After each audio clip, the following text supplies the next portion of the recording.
Downtown, 411 16th Street, and has been a part of the greater Sacramento area for over 20 years. They offer the best variety of games in the region in a safe and friendly environment, and there's plenty of parking, all well lit and monitored by security.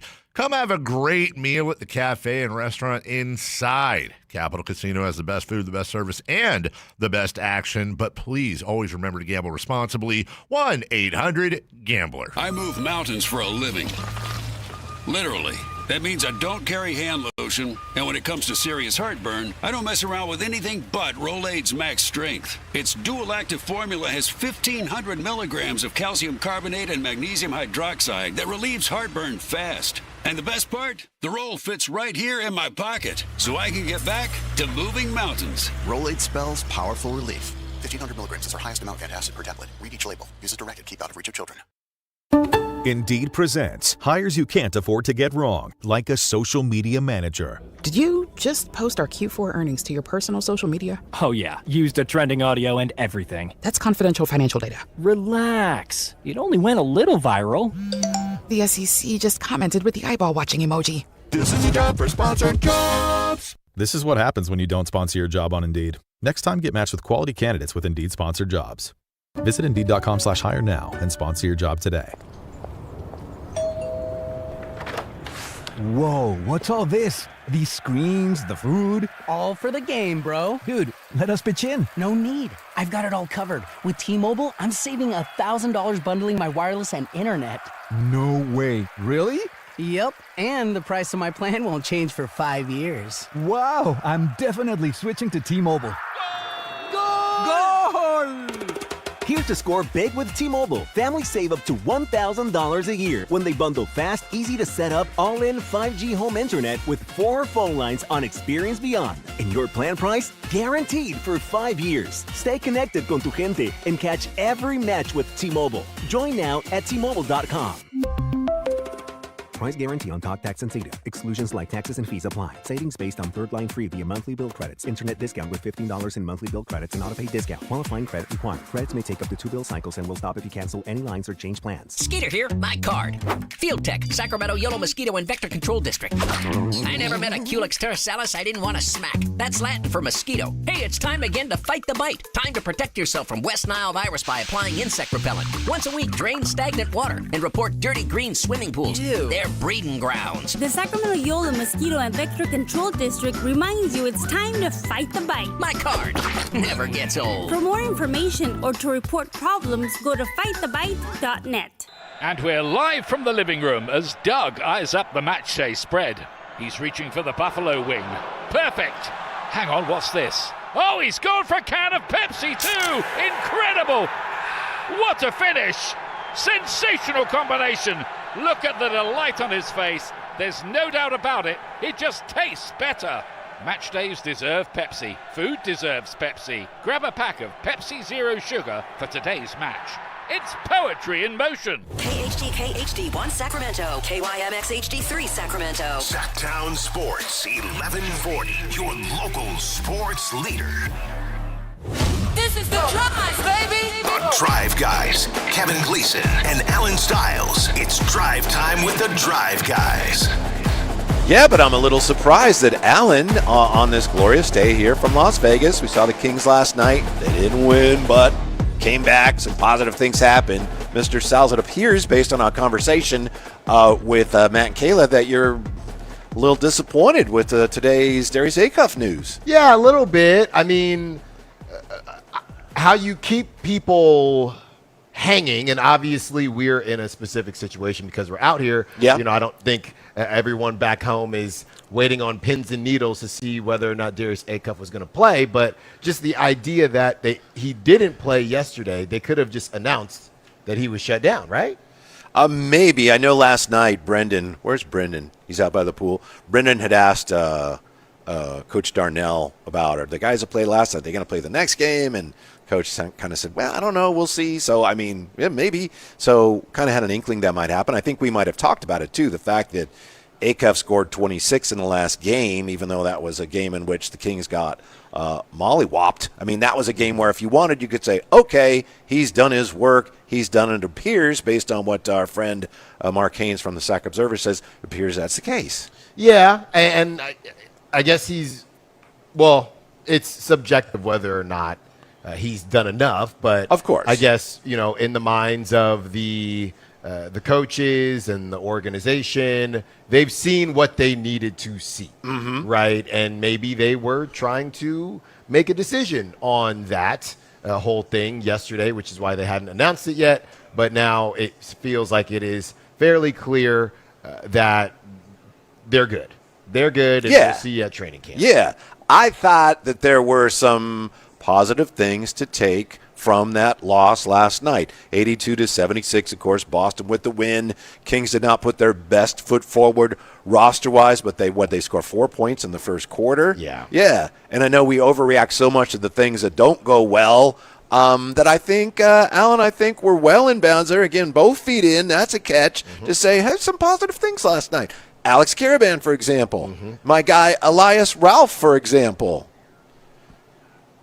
And the fact that the Kings were more competitive than they had been in the previous game. Well, you all right? You okay over there? Well, yeah. Alex Karaban, we spoke with him after the game in the post-game presser, and it was very clear that they wanted to get him involved with no Neek, no Acuff. And, he said all the right things, still getting used to the speed of the game. 21 points, 5 of 7 from 3. And just trying to let the game come aboard, the Caravan. That's right. Letting the game come to you, but at the same time, being aggressive and getting yours a little bit. And he said the guys have been telling him to let it fly.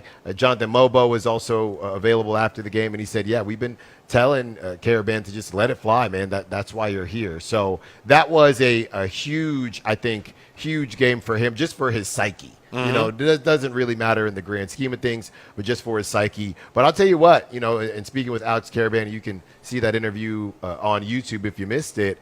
He wants to win.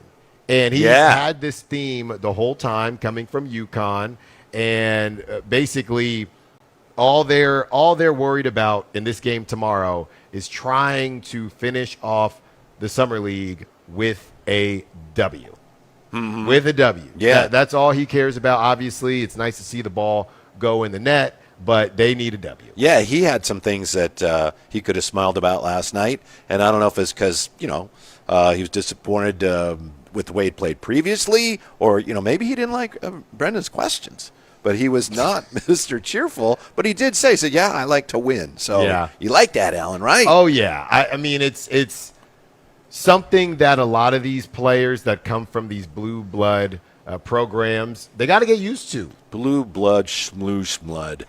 What? Well, I just remember a couple of years ago, we've talked about this, when the Kings drafted a player from North Carolina and one from Kansas and one from Kentucky in Duren Fox. And these are blue blood programs, and you're trying to build that culture. And, wow, this is the way to do it. And it really doesn't matter if the players can get it done. They went to the playoffs, the Kings did. They drafted from blue bloods, and they went to the playoffs. Not for a while. It's not like they went, they right went after that draft. They had to add and 2 of the 3 blue bloods, had nothing to do with that. Well, they added another blue blood. I would count Gonzaga at this point when they traded for DeMontis Sabonis. So, there was enough.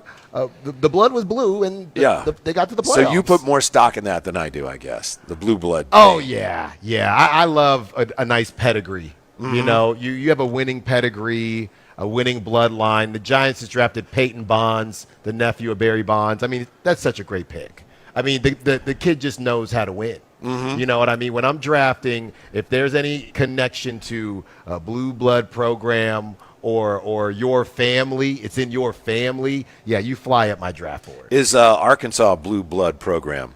Calipari, no matter where he goes. Really? Yes, no matter where he goes. This is from Danny Chow in The Ringer. Biggest first impressions from 2026 NBA Summer League. There's 2 pieces of information in here, Come on. or I should say opinion, that are not especially uplifting for Kings fans. He talks about how well some of these players are playing, like Caleb Wilson, loves Caleb Wilson. Malik Thomas, he loves Malik Thomas. Danny Chow is not crazy about the way Darius Acuff has played. He says, shooting in Summer League doesn't really matter, but Acuff made use of his length to make an impact on defense in some plays. Also, clips of him completely checked out when he isn't directly involved in the play. So maybe there's something amiss in his game itself. Anyway, Danny Chow with a rather grim breakdown of Darius Acuff's summer. And, Kings fans have concerns. We always have concerns with our rookies. Braden Burries he likes. That's fine. Brooklyn Nets has some thoughts on them. But one of the players he likes at Summer League, Alan, is Jalen Slauson of the Pacers. The Kings used to have him. They couldn't wait to get rid of him. Huh. Yeah. But he's bounced around a good bit now. He's with Indiana now. Yeah, but this is, this is what he's 26 years old. This is the conversation we had yesterday where there's the G League after you get drafted or the Summer League after you get drafted. Then you graduate from it at some point in time. Then on the other side, whenever that contract doesn't work out or that team doesn't work out, you find yourself back in there on the back end, and that's where Slauson is, and good on him. But Whitey, the reason I get worried about this stuff is I feel like we've seen this before, right? Didn't Kevin Knox a couple years ago, and Scott Perry guy, but Kevin Knox, he was with the Warriors, and he was absolutely cooking him, Whitey. He was an older guy. I actually don't even. Oh, in Summer League? I believe it was Summer League, and everyone said, man, he's finally figured it out, and I don't know that he ever actually suited up with the Warriors. So good on Jalen Slauson. Yeah. I feel like there's a story like this every year. I thought the positives from last night, are you going to allow me to do that? Because I know it's Summer League, and it's like maybe we're getting carried away. Really, positives out of a Summer League loss? How did we flip, and now all of a sudden you're trying to act as if you are the overreactor, right? And I'm it's just Summer League. No.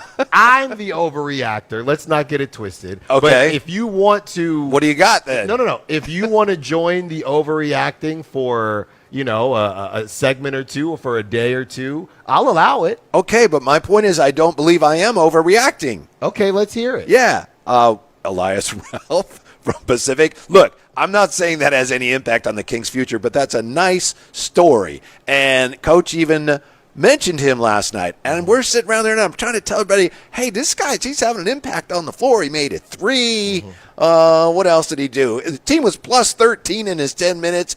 And that might be the highlight of his pro career. He's probably going to get a job somewhere. But I just thought that was not that the Kings had a better night because of it, but it was a nice story, and I applaud him. Good. Elias Ralph from Pacific. That's great. They used to call it UOP. They don't call it that anymore. You used to not like a single game plus or minus. So now that you do, that's interesting. He had an impact on the game. That's all I'm saying. All right. Yeah, of course, team did not get shoved around. That was nice to see. Yeah, they lost, and they fell behind early, and they were struggling to make shots. But they didn't roll over, Alan. And for that, I applaud them. That's a golf clap for not getting smacked. Well, really? It was like the bare minimum. Really? And they had an opportunity to just say, we're down 13-4. We couldn't buy a basket with Allen's per diem, so, that's it. But no, they came roaring back. They did. And it made it a game late. They did, and Caravan was right there in the middle of it. I know Emmanuel Sharp got dinged up, but he obviously was a part of the action. That offense, man, it's just rough. And I know it was going to be rough without Acuff and Neek and obviously Maxime, but man, oh man, it just is. They don't really have any creators on the floor like that without Acuff and Neek. Yeah, but I think the big problem last night was they just missed so many shots. And as you pointed out, that's kind of part of Summer League. But I think at one point, weren't they 4 for 21? So, you run the offense, you get a shot, clunk, clunk, clunk. But they came scrapping back. Yeah. It's not a great thing. It doesn't mean, they're resetting the culture. But it was nice to see. And then the biggest thing, as we've discussed, was seeing Alex Caravan actually show that he can make a jump shot. Yeah, and he also said that he liked the looks that they were getting. They all liked the looks that they were getting. Yeah. They just weren't falling. So any offense is going to look bad when you're not finishing the job. The ball's not going in the basket. Exactly. At the end of the possession, if you don't get a score, then it's going to get looked at a little bit differently, even if they were they had the right intentions. Right? So that's kind of where they've been at right now. Besides Alex Caravan, though, I did find it a bit. Oh, did you see the Dylan Cardwell 3? It was an air ball, but did you see it? Yeah, you scared me. I was like, yeah, I did see that, yes. So he's taking them. Uh-huh. He's taking them, and those are the things that we like to see if you're going to be a second-year guy or older guy in summer league. I took a picture of him when he missed a free throw last night, and I can plainly see. I'll have to talk to him. I can see what he's doing wrong when he misses his shot. Why don't you? Yeah. You got his jersey. Why don't you hit him up, give him some tips? Because he's very close to being a really good shooter, and he is sometimes, but he's got a little habit. I'll have to work with him on. Okay. Yeah, and I'm sure he'll take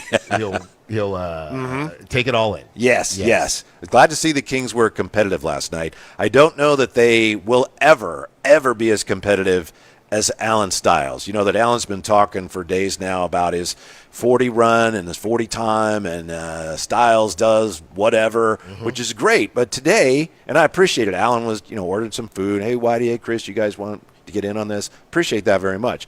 But then, so I wrote my order down for him on a piece of paper, and he picks up the piece of paper. I think he has it right over there, and he goes, I'm probably the best on the West Coast at making paper airplanes. And I have no reason to think you aren't, but I just thought, okay, yeah, no surprise. I see how you are wired.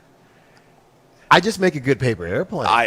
You handed me a piece of paper. That is a nice one. You handed me a piece of paper. For those watching, can we show? And I apologize if you're on the radio. It is very crispy. Okay, and it's going to fly. All right, here we go. Here we go with the left. All right, let's see how far we can get it here. Yeah, no one will be able to see this. He's throwing this towards the camera, but on video. Yeah, these things just fly. Yeah, he throws it. Look at that. I didn't give it enough. No, I didn't give it enough juice. But it had the loft. Let me see that again, Brendan. Yeah. Let me see that again. That was kind of like a... No, I didn't want to hit Brendan. That's all. Change up that bounced in front of a whole plate. Hold on is what that was. All right, let me give a little hum you. Yeah, you should get the fan going, and that'll create... let me give a little pine tar. All right, there you go. And look at that. Oh, that's pretty good. Come on. That was pretty good. The best paper airplane maker on the West Coast. Because when you looked at me... it's like you were very serious. I am probably the best airplane maker on the West Coast. And he's like, "Why? Did you have another piece of paper?" No, go ahead and do that one. And I had to talk him into saving that throw for the show. I thought I even said in the Western Conference. Maybe you did. Maybe you did. Yeah. Yep. I'm telling you, and I can do them a couple different ways. So. Oh, really? Yeah, if anybody needs any airplane. Where did you learn all that? During class in school. Paper airplane class or some other class? No, history trigonometry class. Or history or something, yeah. Biology, yes. Yeah, I should have said chemistry because the Kings didn't have enough of it in last night's game. Okay, yeah, well, but you didn't, so I still get points for that. So on we go. Hunter Patterson is going to join us in a little bit here. Hunter Patterson is reporting today on the Kings, Jalen Duren situation. Some of what he reported has been, repurposed, and it's basically what I think we knew already, some of it, which was that the Kings offered Sabonis in a sign and trade. Didn't work, but are you any more encouraged by the news? You think the Kings maybe still might be in this Jalen Duren derby? It doesn't feel like it, right? It's the Sabonis thing, and it's always been the Sabonis thing versus the draft capital that they'd also have to give the Pistons, you'd assume, based on the Walker Kessler deal. And Scott Perry probably has a limit. Let us not forget, you cannot trade consecutive picks. Not that you would want to. I mean, the idea of not having a first-round pick in 27 and 28 is insane. But if you did want to choose one of those years, if I was Scott Perry, I'd probably choose 28 instead of 27. I got a weird feeling about 27. I think the Kings are going to get a top 3 pick. I just have a weird feeling. But if you wanted to have a conversation about 2028 and then you want to talk swaps, whatever the case may be, I would be intrigued by it. But and I'll give you another one, Whitey. I know it's probably unfair because he was with France and then he came out here.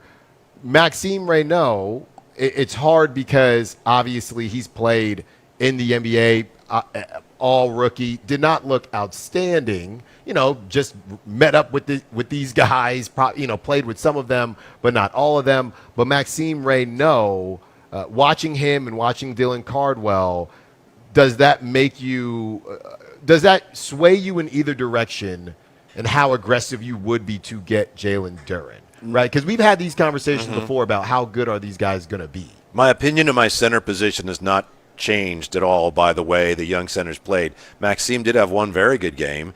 And I've seen on social media, for what it's worth, some scattered shots at Dylan Cardwell. He didn't do this, he didn't do that. And I've watched him play, and I think he's done a lot of good things. He's not a great shooter yet. He missed a lot of shots last night. But I didn't see anything that made me think any less of him.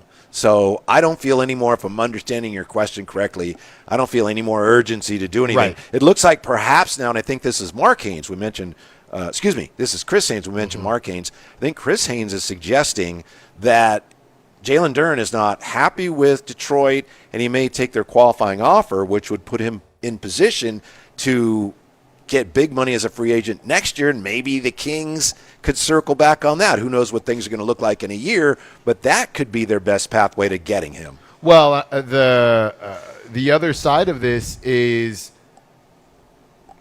that is the only, I guess, leverage that he would have in order to maybe make the Pistons do something that they don't particularly want to do. But it's a gamble, right? Because you're playing on, what is it, $8 million, whatever it is, and we've seen that gone squirrely before with other players. So I think just like it feels like we're going to get into Jonathan Kuminga before the first segment even ends, but it's literally what I'll just say Quentin Grimes then. Didn't he take the qualifying offer? Go ahead. No. Quentin Grimes did, right? It was Quentin Grimes. Because Kuminga, what's the over-under on Kuminga references today? Because Kuminga actually didn't take it. Only 3? Oh, I'm taking the over. Quentin Grimes, now that one didn't count because it was really about just the qualifying offer. But if you are actually willing to take that chance, then your team has to react to it. I think most people just don't believe that you're going to turn down $25, $30 million a year because you're missing that other 10. I guess normal humans can't fathom that. Yeah. A lot of posturing going on.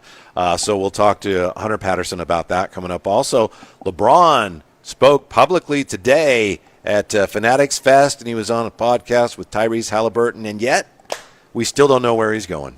No answer. He may, but we don't. He said, I won't make y'all wait too much longer, which, again, you have no clue. Thank you, King. Yes, thank you so much, LeBron. We can't eat. We can't sleep.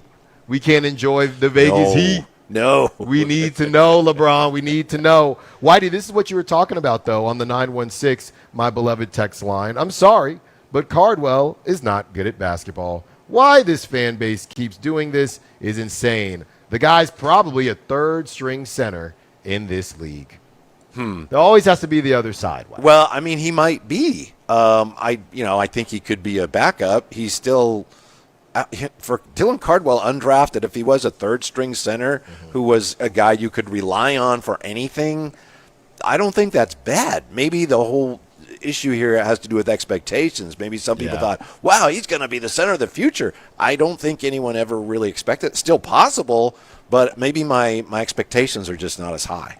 Well, I think he's a good passer, too. Well, look, on its face, the idea of, to the Texer's point, the idea of we need to move on from Domantas Sabonis now, and we are going to run our center tandem with Maxime and Dylan Cardwell. I think this texter is just going a little bit too far maybe on the other side, but the reality is this. And I think a lot of people feel that same way. I don't, but I think that's becoming a more common view. I think some have to feel that way because there are people that believe all we need is Maxime and Dylan Cardwell, and we are going to compete in this league. And I'm not sure that this is a playoff level team in 3 to 5 years with Dylan Cardwell and Maxime Reynaud as your one starting center. It would be Maxime. Now that doesn't mean Maxime can't start. He might be at the 4 with a different center. There might be a couple of different things, but that initial idea of get all NBA rebounding champ Sabonis out of town so these two can cook, I do think has always been a little overstated, and I've always said that. You have, and I'm with you. Pardon my ignorance here, But, we have to address your spectacles. You didn't play baseball with glasses on, did you? My senior year, I was supposed to buy the ones that flip like this. That's what I was wondering. Like if Kenny that's what Lofton. you, yeah, like yeah. Kenny Lofton, but I Those never your bought flip them. shades. Okay. I never bought them. So these are just for, Yeah. when I'm outside, when I'm inside, All right. So you never wore anything like that when you played the flip shades? No, because when the ball was coming, there's already enough going on in That's my mind. what I thought. I don't need to flip and flop. Right. And, I remember when I was a kid watching baseball and you see guys doing that, and I'd be thinking, that's a lot to do when you're trying to catch the ball. I had them in my cart. I wanted to purchase them my senior year, and I thought, you know what? Let me just focus on catching the baseball. Right. Yeah. And why, again, are you wearing them now? Because I brought them on the trip. Oh, okay. It's already Thursday. You brought them on the trip to wear during the show? Yeah, to wear. Okay. Yeah. All right. Yeah, I know we do have some. Yeah. Alan has his own lighting over here. Light over I got a here. lamp over here, whatever. And Yeah. Alan's got all this whole setup over. This is for both of us. It's shining on thank both you. of us. Thank you. Yes, of course. Of course. Yeah. Okay. I can get you some. I can get you a pair. I think I'm good. Okay. Yeah. Thank you. Your birthday's coming up? No, it is not. Thanks for remembering. Appreciate that. No, it just passed. That's what it was. Yeah, it just passed. Oh, it was May. There you go. The May crew. That's what it was. I remember. Right.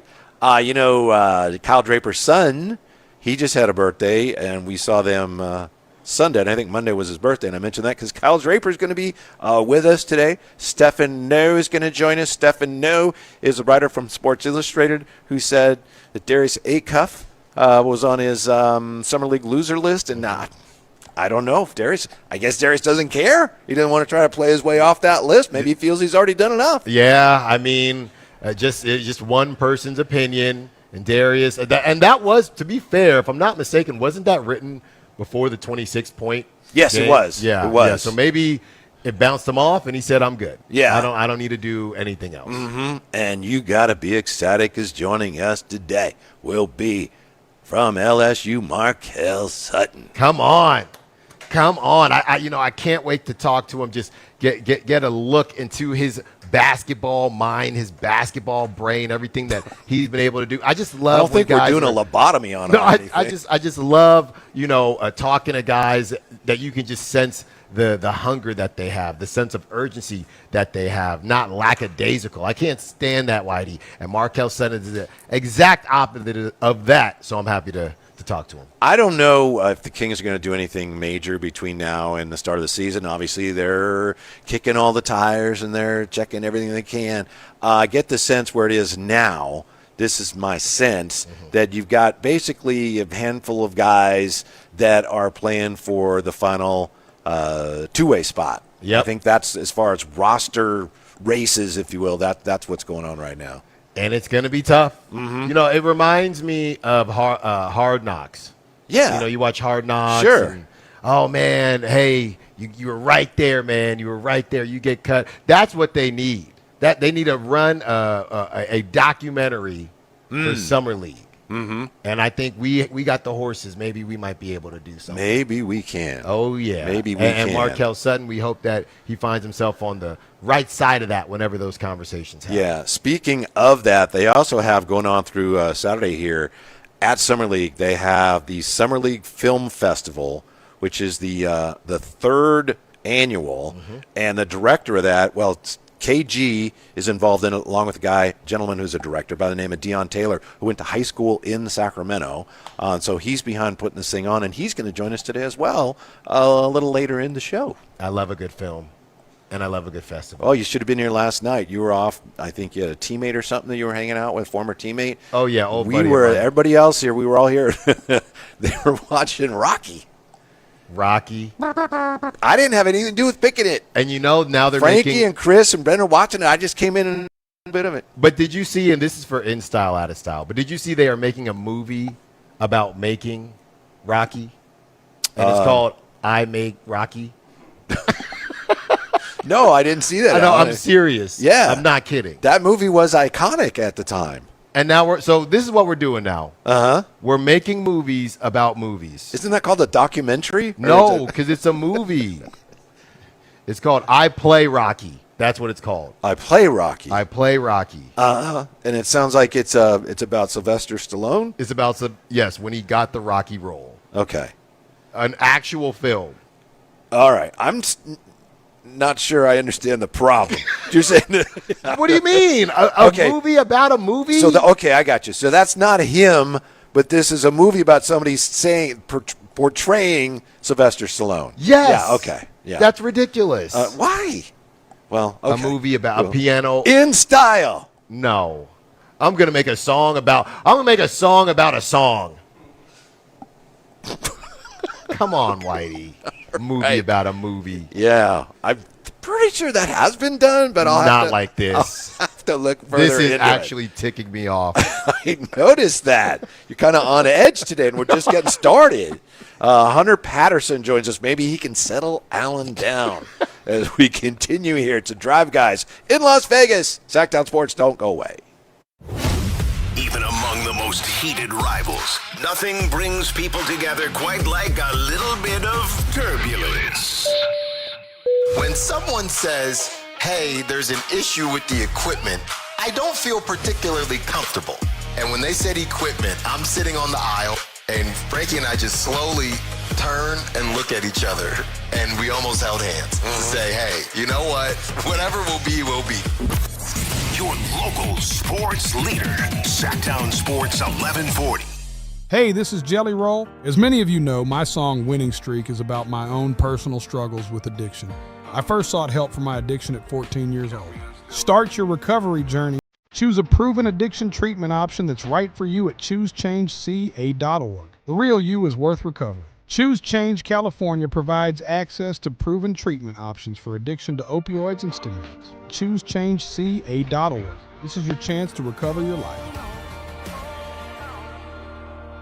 Remember when a driving range was just a driving range? Yeah, Hagen Oaks doesn't remember either. Reserve one of 3 top Tracer bays from 6 to 11 p.m. at HagenOaks.com. Only 3 bays are reservable, while the rest of the range remains open for walk-ups. Play virtual golf, then grab food, drinks, and a seat in front of the TVs at the hangout. Throw in live music, and suddenly your quick stop at the range turns into hours of fun. Hagen Oaks Golf Complex. Side effects may include laughter, bragging rights, and one friend insisting he would have won if the wind wasn't blowing. Tired of hearing scary radio ads about the IRS? Tax Relief Advocates is different. TRA is here to tell you that if you owe money to the IRS, whether it's $5,000 or $500,000, we have a solution. TRA can eliminate or reduce what you owe to the IRS with zero risk to you. We have over 1,000 5-star reviews on Google and an A+ with a BBB. End your tax nightmare today by visiting TRA.com or call 800-583-6681. That's 800-583-6681. If the world were like a Sleep Number mattress, everything would adapt for your comfort. Your coffee would never get cold.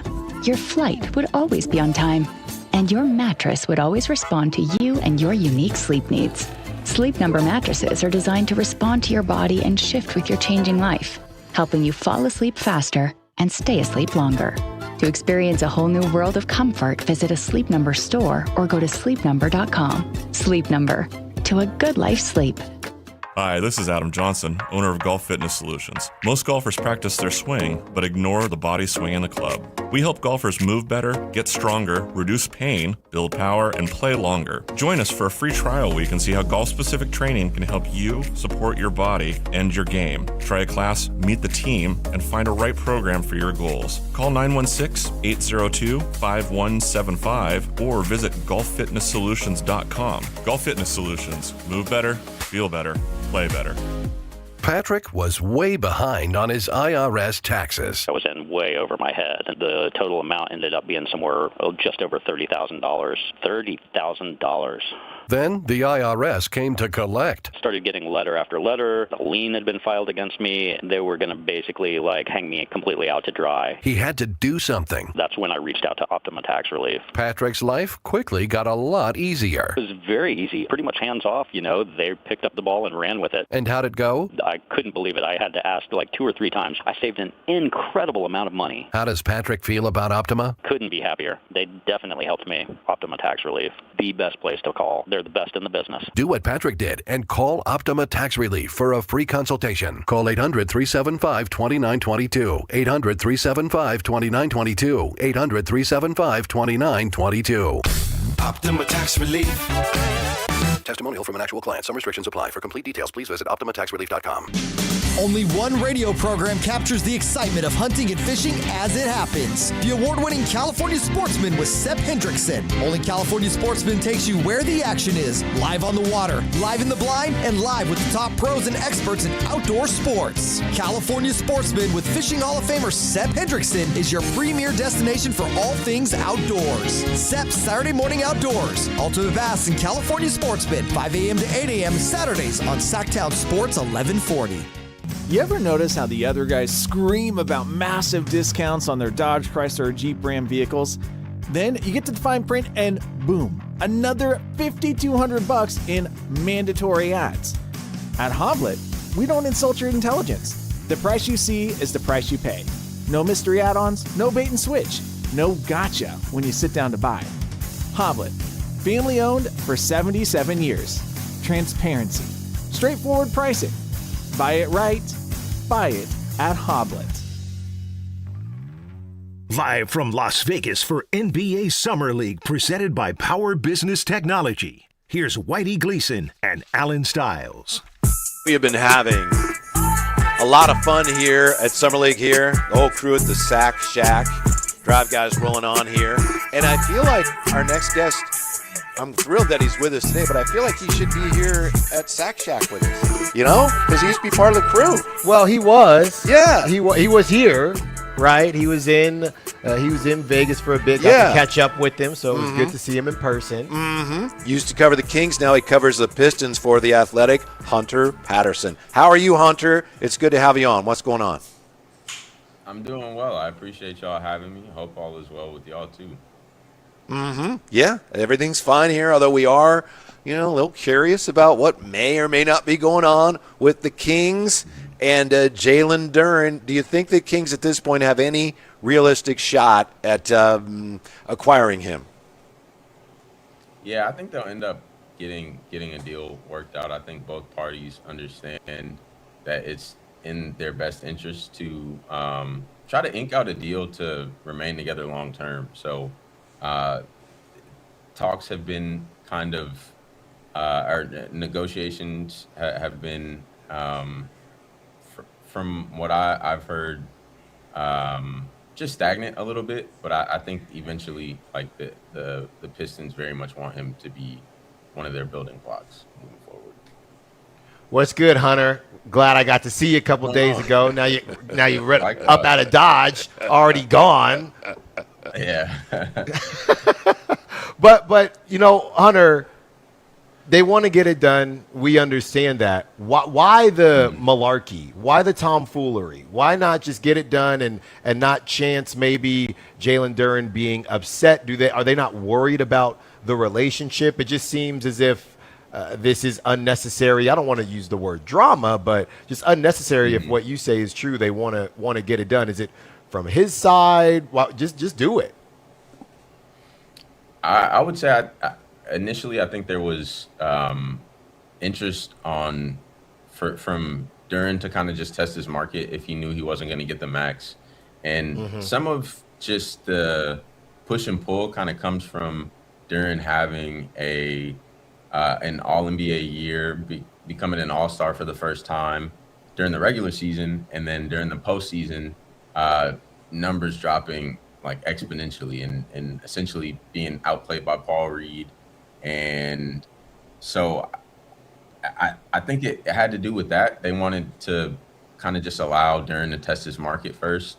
Duren didn't, from what I know, get any max contract offers. He's eligible from the Pistons. The Pistons are the only team that could offer him 5 years. I believe it's $287 or $289.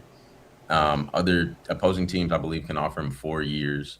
But I think numbers just in negotiations are not as close as they would like to be. But I think progress is being made, and eventually we'll see a deal be agreed to eventually here soon. Well, I don't know about soon, actually. I'll take that back. Okay. At some point. Yeah. Hunter Patterson, nice enough to join us from The Athletic. Wanted to ask you about Domas. As you reported today, it appears that the Kings did try to put together some kind of sign and trade involving Domas going to Detroit. They didn't want to do that. Maybe they just, we just want to keep Jalen Duren. But the Kings, as you know, Hunter, have not been able to find a trade partner. Why do you think Domas's value is as low as it appears to be right now in the NBA? That's tough to say. I think even when he was playing well, it seemed like just nationally he didn't really get the credit that he deserved. I remember being there a few years ago, as you guys mentioned, and being able to watch him every day, or not every day, but like majority of their games. And seeing him do it in person was really impressive because he's a really big guy, but he's extremely skilled. He's able to make passes and see plays before they happen that a lot of people in general can't see, but especially at his size. So there's a lot of just intriguing qualities about him. And I think he essentially was shopped around a bit. I think his name came up with the Hornets. But as far as the Pistons, I think they enjoy being able to have someone in Duren who physically not really the same build as Domas, but a bigger guy who has shown potential to be essentially a playmaker in DHO situations similar to Domas. He showed the scoring chops during the regular season, almost averaging 20 points a game. And he has a relationship with Cade that dates back to high school. So I think they just see Duren as the preference long term. Mm-hmm. Mm-hmm. Do you actually think that Domas wouldn't be a good fit in Detroit, as if, you know, how things have been coming out, they're not interested, and we understand that, and maybe it's more about the contract than anything else, and everything that you just laid out. Duren's younger, relationship with Cade. But as far as an actual basketball fit, do you think it wouldn't work, or is it all the other stuff, but we're just going to say it's basketball? I think he'd fit well. Domas he's a playmaking big. You can use him as the hub of the offense. He's not going to score a ton, but I do think that he would be able to just help alleviate pressure off of Cade offensively and offer just another playmaker, and probably would be second behind Cade in assists per game. So play style, I think he would fit well, but I think it really just does boil down to the fact that they have just so much invested in Duren already. They've spent time with him for so long, and they see that at 22, he's had his challenges, obviously, in the postseason that we mentioned, but there's just so much more upside for him. Mm-hmm. Hunter Patterson with us. Hunter, wanted to know what's going on with the Pistons and a guy who was a favorite here. Then he fell out of favor, wasn't playing well. The Pistons seem to love him. Kevin Huerter. What do the Pistons like about what Kevin Huerter has brought them?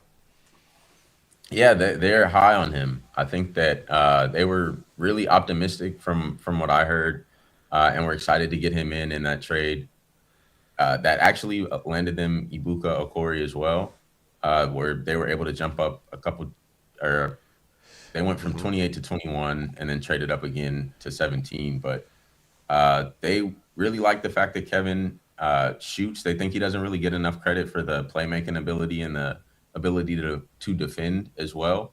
And he's also about 6'6". He's not like a smaller guy, especially for the position. So they're optimistic about him coming off the bench and being someone who can continue to spread the floor for Cade and just be a real three-point threat. And they like him getting downhill as well in those DHO situations that he used to play in with Domas. So I think that the organization is really excited about Huerter.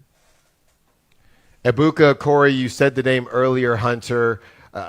Bringing him in, you know, he was a guy that started out possibly in the second round and then just kept creeping up and up and up. And his tape at Stanford is ridiculous. He had some good moments here at Summer League. Bringing him in, how much of an impact do you expect him to have? Do you think the Pistons want Cade off ball a little bit more, or is it just a best player available and that's who they wanted to go with Okori, like you said, with that 21st pick?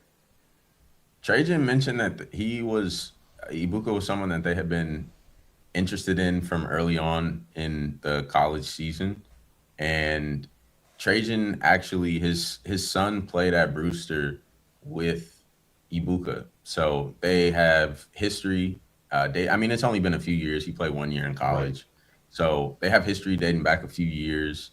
And they liked what he brought as far as paint touches, his ability to finish around the rim, even though he's only 6'2". He has I believe he has a 6'7" or 6'8" wingspan. He's really a 3-level scorer. He didn't shoot it well in his play during summer league so far, but they envision him moving forward as kind of being, from what I understand, someone who takes time to learn and continue to come off the bench and fight for a rotation spot, but eventually being a scorer off the bench who, if there's a need to start next to Cade or someone is down, he potentially could step in, although he is only 6'2", and it balances out since Cade is about 6'6" himself. But I think they're, like Herder, they're excited about Ibuka as well, and they have history with him and tracked him all throughout the season and wanted to trade up to get him. Hunter, thank you so much for your time and your insight. Great catching up with you. We hope to talk to you again really soon.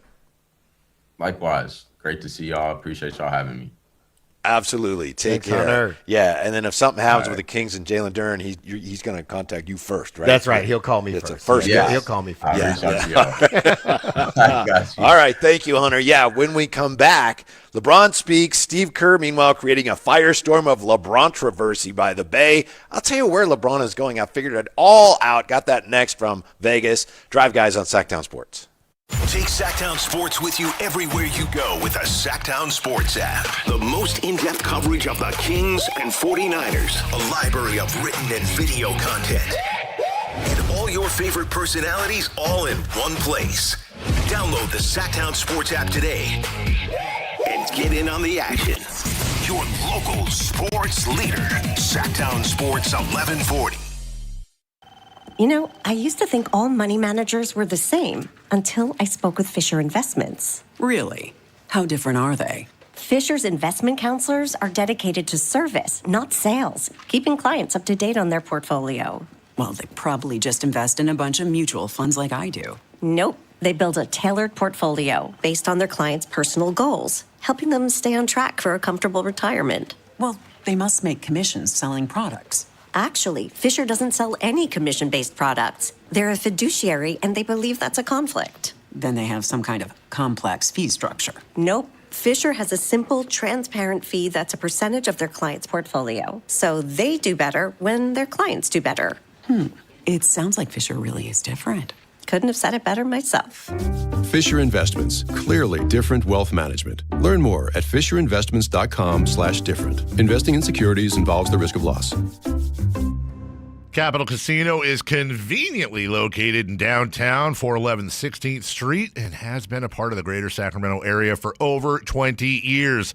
They offer the best variety of games in the region in a safe and friendly environment, and there's plenty of parking, all well lit and monitored by security.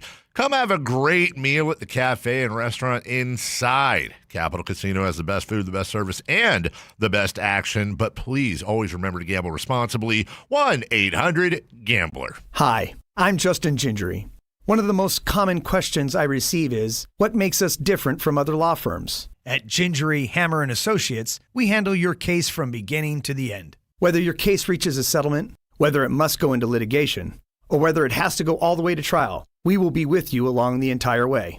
And because we are committed to your case, we are as invested as you are in making sure you get the outcome you deserve. When you get an injury, just call Gingery.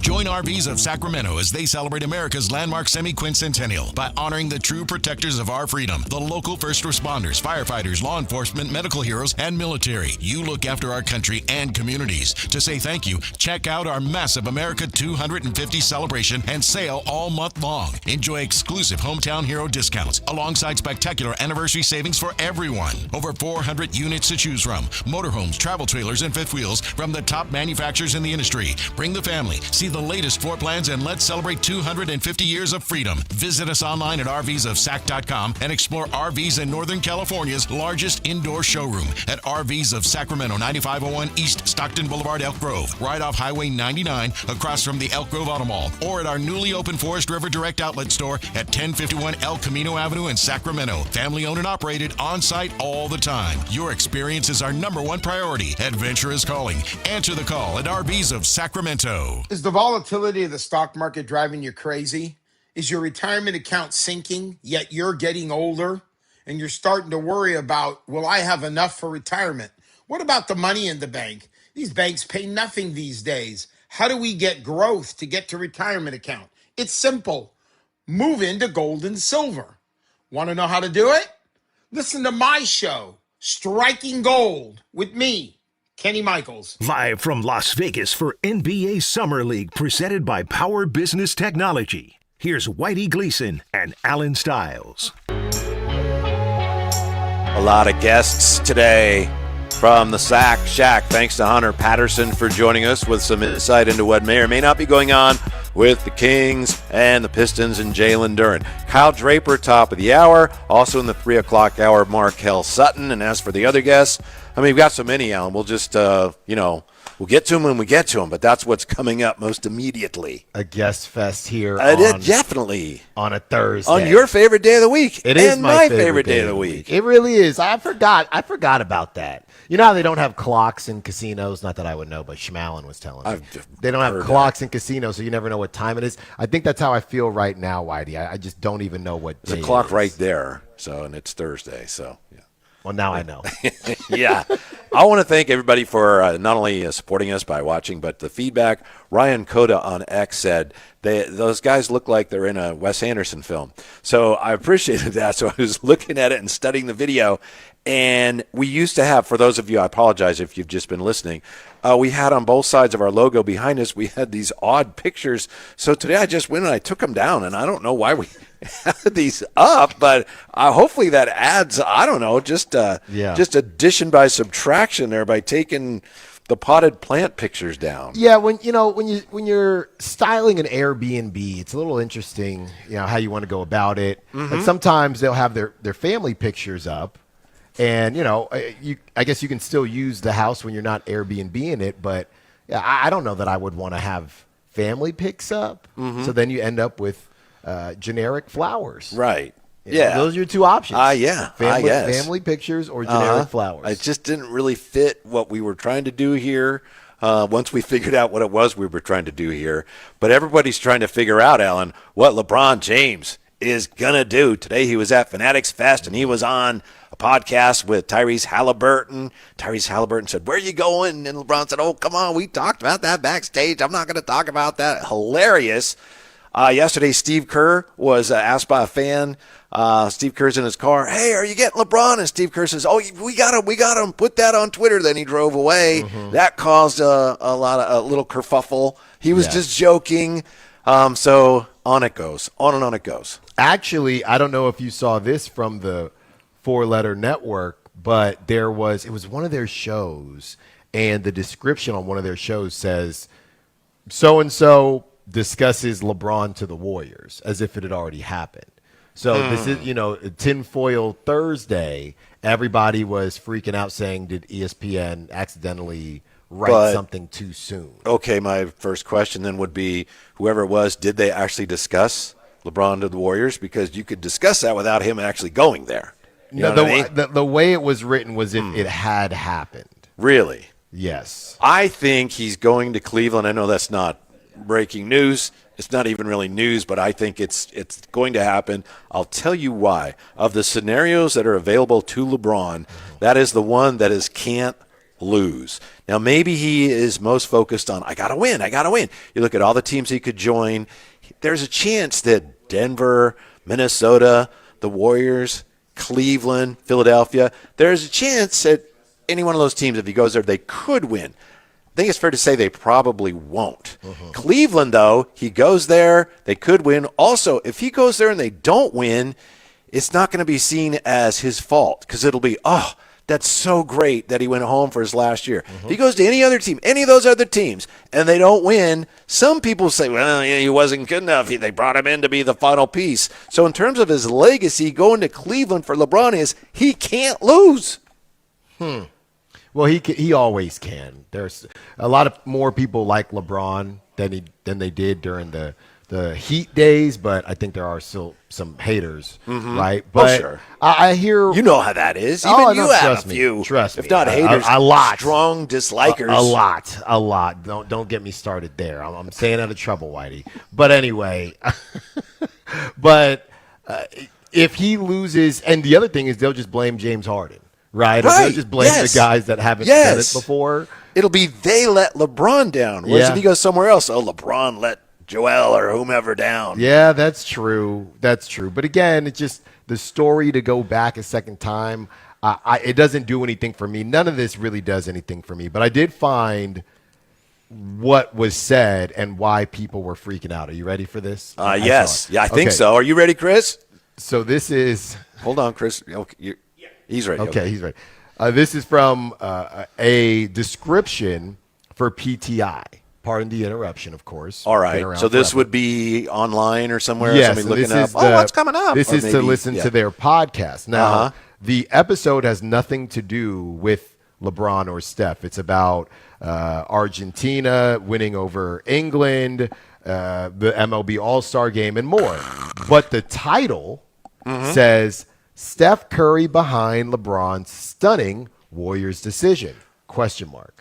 And then Kawhi is back, ? So the title is completely different to the description, and people are saying, did they mess up with something they're planning to post in the future, and they accidentally posted it yesterday? Well, you're very well versed when it comes to social media. How do you interpret this? I mean, a lot of times you do have stuff baked out. It's very random to have that title in there. Why would they have that title? Steph behind LeBron's stunning Warriors decision? Why would they have that? I don't know, but it does have a question mark, which leaves the whole thing open. That's kind of an escape hatch for all of these things about somebody's going there or someone went there. Or is so-and-so talking about so-and-so? Question mark? No, behind Warriors decision? Or behind even Warriors? Kawhi is back? Question mark? Kawhi is back? Right. Kawhi is back? Warriors decision? Exactly.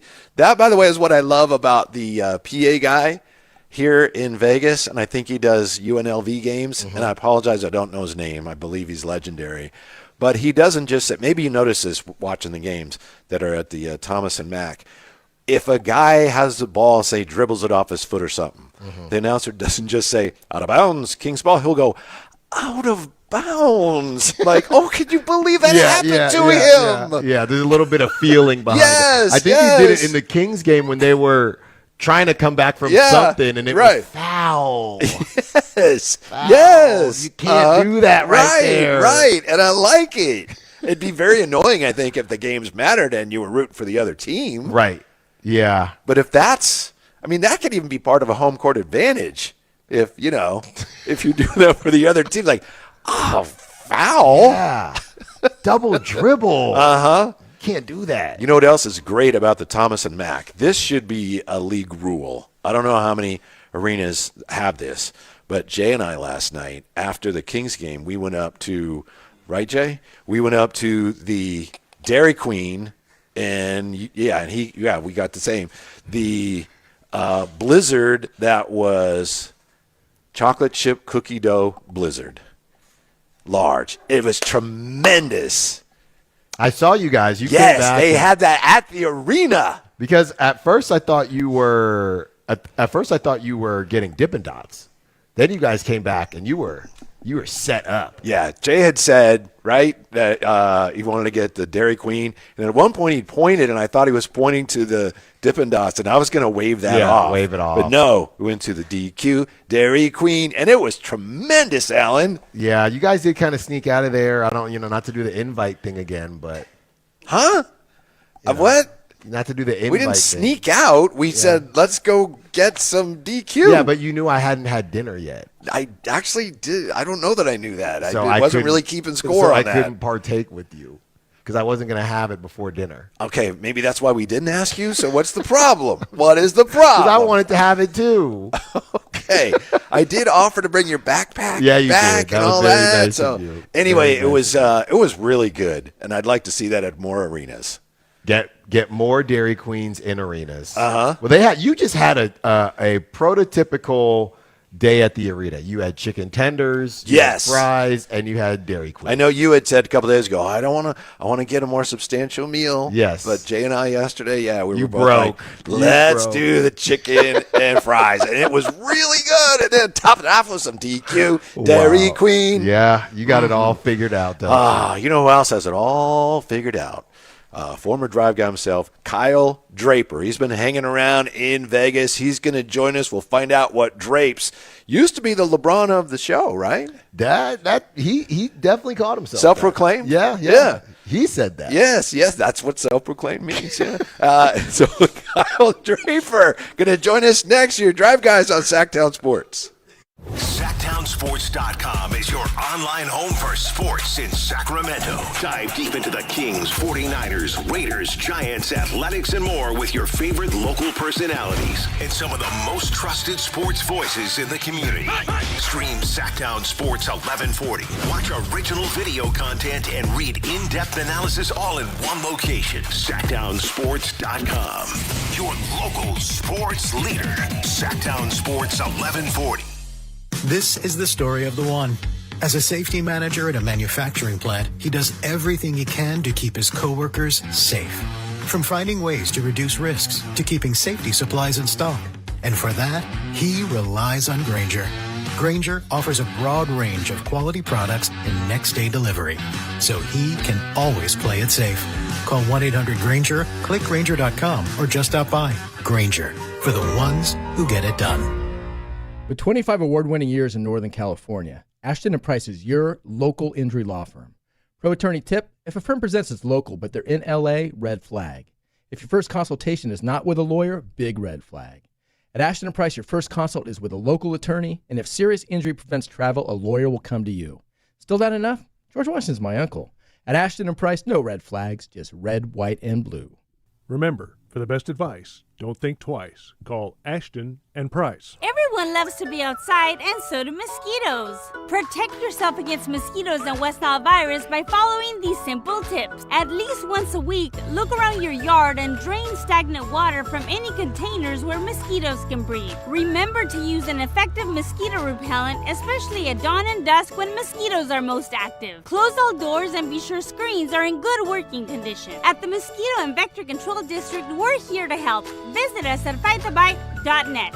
The Travel Guys, new on KHTK 1140 every Saturday at 11 a.m. We'll make you a smarter traveler. Tips you can use on the road and at the airport, plus reports from top consumer advocates. The Travel Guys, 11 a.m. on Sactown Sports 1140. Folsom Chevy's making it very easy to get into a new truck. 0% financing for 5 years. No payments for 90 days on all new Silverado half-ton trucks in stock sold in July. Get details at folsomchevy.com or swing by the Folsom Auto Mall. KHTK HD1 Sacramento, KYMX HD3 Sacramento. Sactown Sports 1140, your local sports leader. Good afternoon.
Live from Las Vegas for NBA Summer League presented by Power Business Technology. Here's Whitey Gleason and Alan Stiles.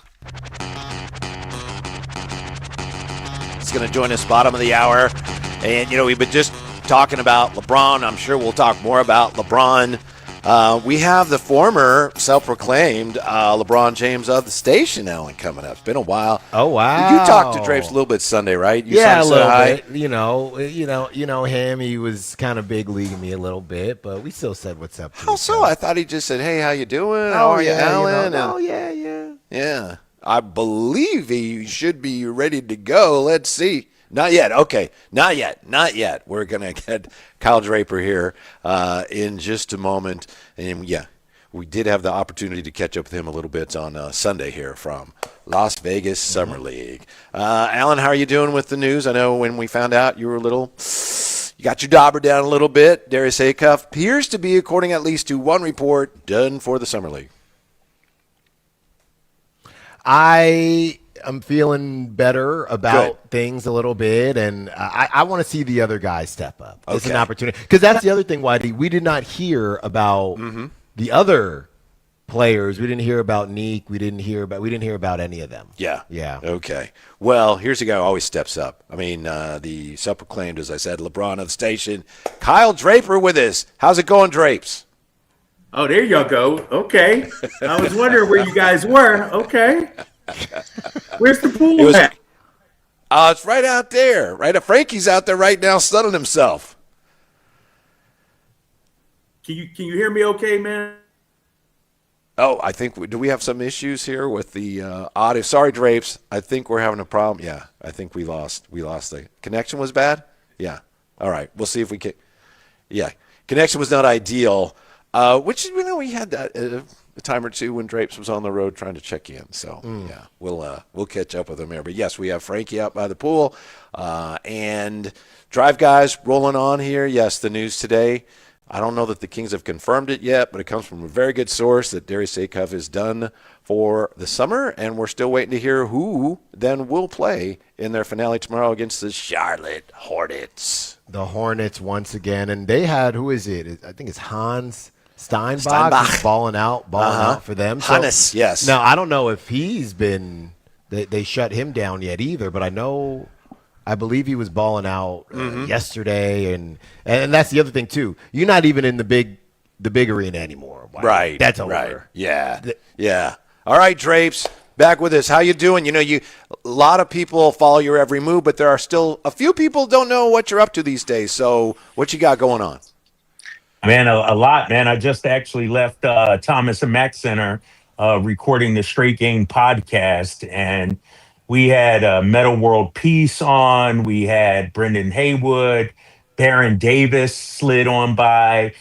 So we're out here, tomorrow we got KG, Kevin Garnett, and Chelsea Gray. So just doing that, man, staying busy, working on my own individual podcast. That's coming out in August, so look forward to that. Yeah. Something I got, it's been a passion of mine, and, I'm bringing it to fruition. So that's happening. And otherwise, I'm down here with my son, Nick, man. He just turned 17 on Monday. He's working today. He's a ball boy out there. So, yeah, man, we're enjoying it.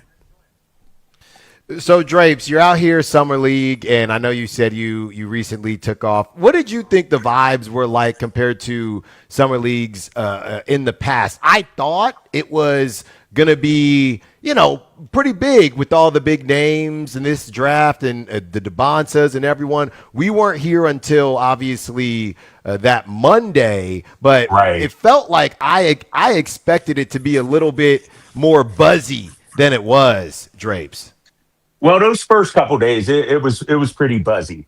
Like that first DeBonsa Peterson matchup, not a seat to be had in a lower bowl. Like it was packed. And I was here last year, and it was a good crowd, Cooper Flag and everything. I thought the buzz this year was better than last year, but it does not rival the Wemby year. When Victor Wembanyama was here, I mean, now that was a movie. But I thought the vibes have been good out here, man. Obviously, what winds up happening is everybody comes the first couple of days, Thursday, Friday, Saturday, Sunday. And I think what the NBA tried to do, fellas, is they tried. So DeBonsa and Peterson played on opening night. Then those guys didn't have another game until Sunday. So the league gave. So I thought the league was trying to, put them on that, the start of the second week to try and keep people around. But as you guys know, these guys only play 2, maybe 3 games, and people got to go back to work. When you look at the summer league slate, and maybe they should move it a week or two. It begins July 4th week. So a lot of people take off. A lot of people already got the whole week off. But then once July 13th comes, Monday, people are back into their regular mode. I mean, it's been some good crowds. But by Monday or Tuesday, it starts to tail off a little bit. Kyle Draper with us, of course, and Drapes as a seasoned NBA guy. We talk so much about overreacting to this or that. What are things that you have looked for that you've learned talking to scouts and players and coaches? What do you look for? What do you think they're looking for in the young players aside from what most fans or many fans are overreacting to? Yeah, I was sitting with a San Antonio Spurs front office guy the other day, and I asked him that very question. What are you looking for? And we can't overreact to the percentages, the shooting percentages, that kind of thing. So, he was saying, throw those out the window. It's really, are you making the right basketball play? Can you beat your man off the dribble? Can you get your shot? And that's one of the things when I watch AJ DeBonsa, his ability to create space and to draw fouls, like that's transferable, Like, I'm not worried if A-Cup is shooting 36%. I'm not worried if Caleb Wilson's shooting 39%, because most guys aren't going to have great shooting percentages out here.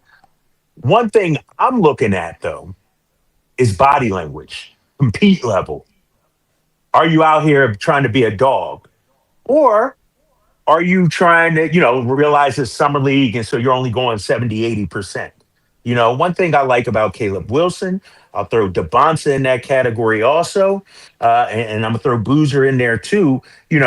These guys are playing, in terms of when they're on the floor, you feel their impact out there. And so I've been impressed by what I've seen, especially from DeBonsa and Caleb Wilson so far. Drapes, I know we go back and forth on who can say my guy, because you think that you coined it for everyone. Really okay, that no one else can say my guy. You're out here at Summer League, all the different players that have been doing their thing. You can go from the top 4 or just someone else you may have just happened to check out. Who's been your guy this Summer League? Who's impressed you? That's a great question. There's a couple kids on Boston. I like, when I look at the top 4, they've all looked good. I think we all can see the flashes from the top 4. So, I think Mikal Brown has looked great at times. I like him a lot. Outside of that, though, fellas, they all look like rookies. I've been watching the Celtics a lot lately. They got a couple of, Sinak. He looks good, long as he's not shooting. Like, his shot seems to be a little short. Maybe it's the legs or whatever, but I can see his tenacity, his motor is pretty high. And those are the kind of things when I'm watching Summer League, I'm looking for. Who has a motor? Who jumps off the page? Who's a guy that's competing day in and day out? And, that's what I'm looking for. And I think, the top 4, they got the skill set and everything like that. I'll be honest with you. You guys haven't asked me specifically about A-Cup, but I'll say it. The talent is there. I need to see the motor increase, though. I need to see a little more, like, engagement, if you will, mentally into the game. It seemed like he's taking some possessions off, especially defensively at times. Offensively, he sort of stops and goes. Like, you see flashes, and then other times he floats. And I thought, prior to last game, part of me, is like, he's playing with Neek. They had him off the ball, and I know you guys have talked about it. I think he's an on the ball guy. I think, the Kings should turn the keys over to him. He is, I'm not going to put him in the Brunson category, but we're not going to make this dude Ryan Nimhard out there. You know what I mean? Like, this dude has to have the ball in his hands. And so I wonder about this Kings offense. Like, I'm not the DHO hopefully is out. Like, I want to see this guy in some pick and rolls, some pick and pops. This guy needs to have the ball in his hands, I think, because if he's just, going to a corner or anything like that, I don't think he's as engaged. Mm-hmm. Kyle Draper with us. You obviously know the Kings personnel very well. Do you think you get Domas on the floor, you get Zach LaVine motivated, presumably? Do you see that perhaps Darius, if he finds his jump shot, that maybe you've got an offense that at least is in the short term at least above average, that is pretty good? They have the potential, but what I'm afraid of, Zach likes to get it up. Domas likes to handle the ball. And if you want to look good and put up some offensive numbers this season, but we're talking about building a championship, fellas. You know what I mean? And so is it good if Domas is controlling the ball a lot? Zach's taking 25 shots a night. Or do we take our lumps with Acuff having the ball in his hands, let him make his mistakes? And so that's what I'm worried about. I don't want the young fella to get, lost in the – don't take a backseat to anybody. If I'm Darius Acuff and I'm in his camp, I'm his aide, dog, this is your team right now. Like, let's keep it real, fellas.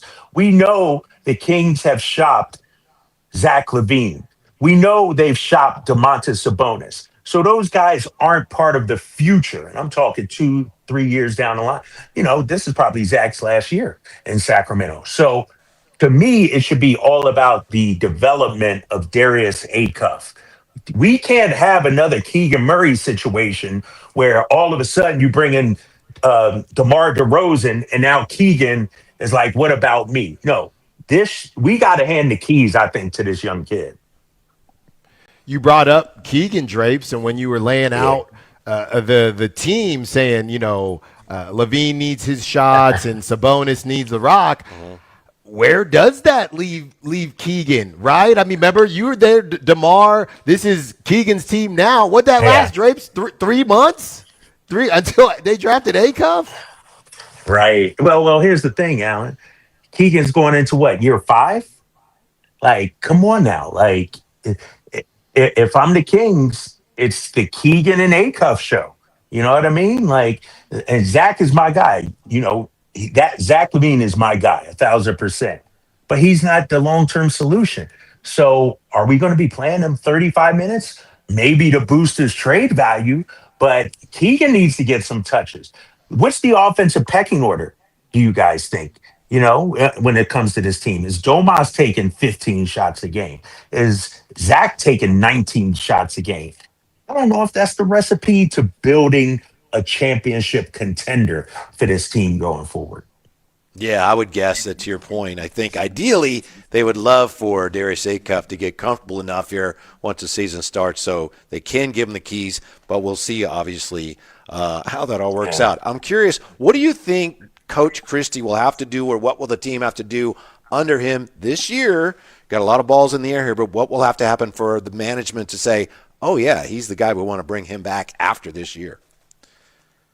Well, I mean, I think, Doug obviously made a statement with the play of the squad and the younger players late in the season, the last 2 months of the season.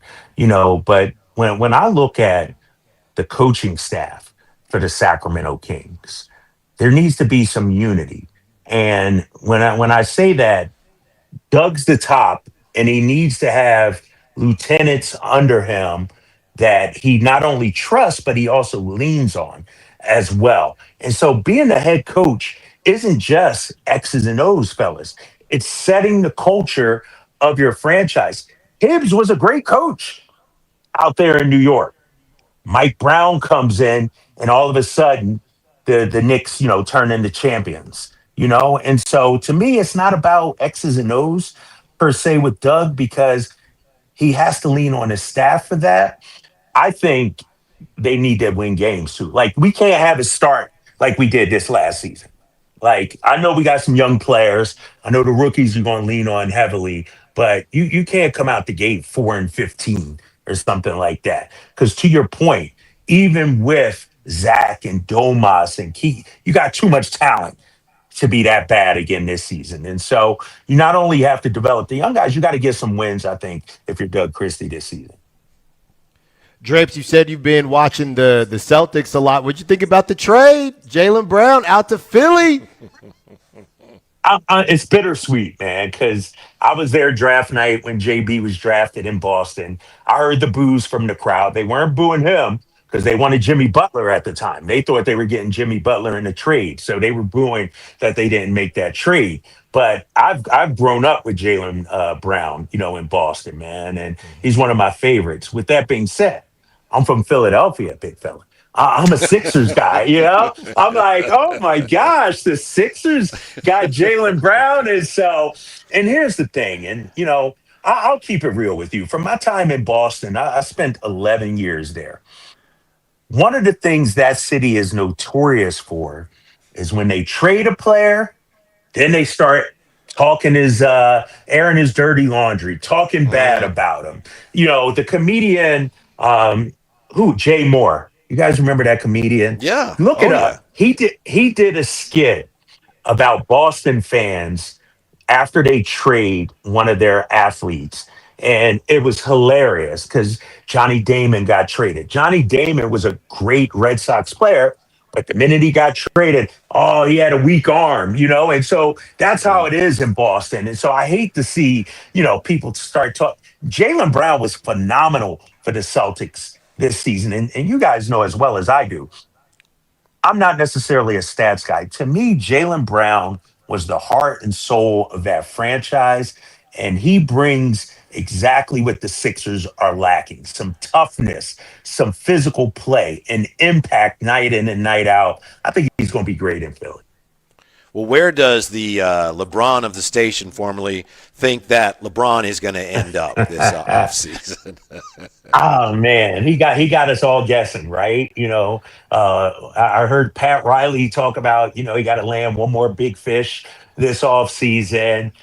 I wouldn't be surprised if he doesn't go to Miami, fellas, to mend those fences between him and Pat Riley.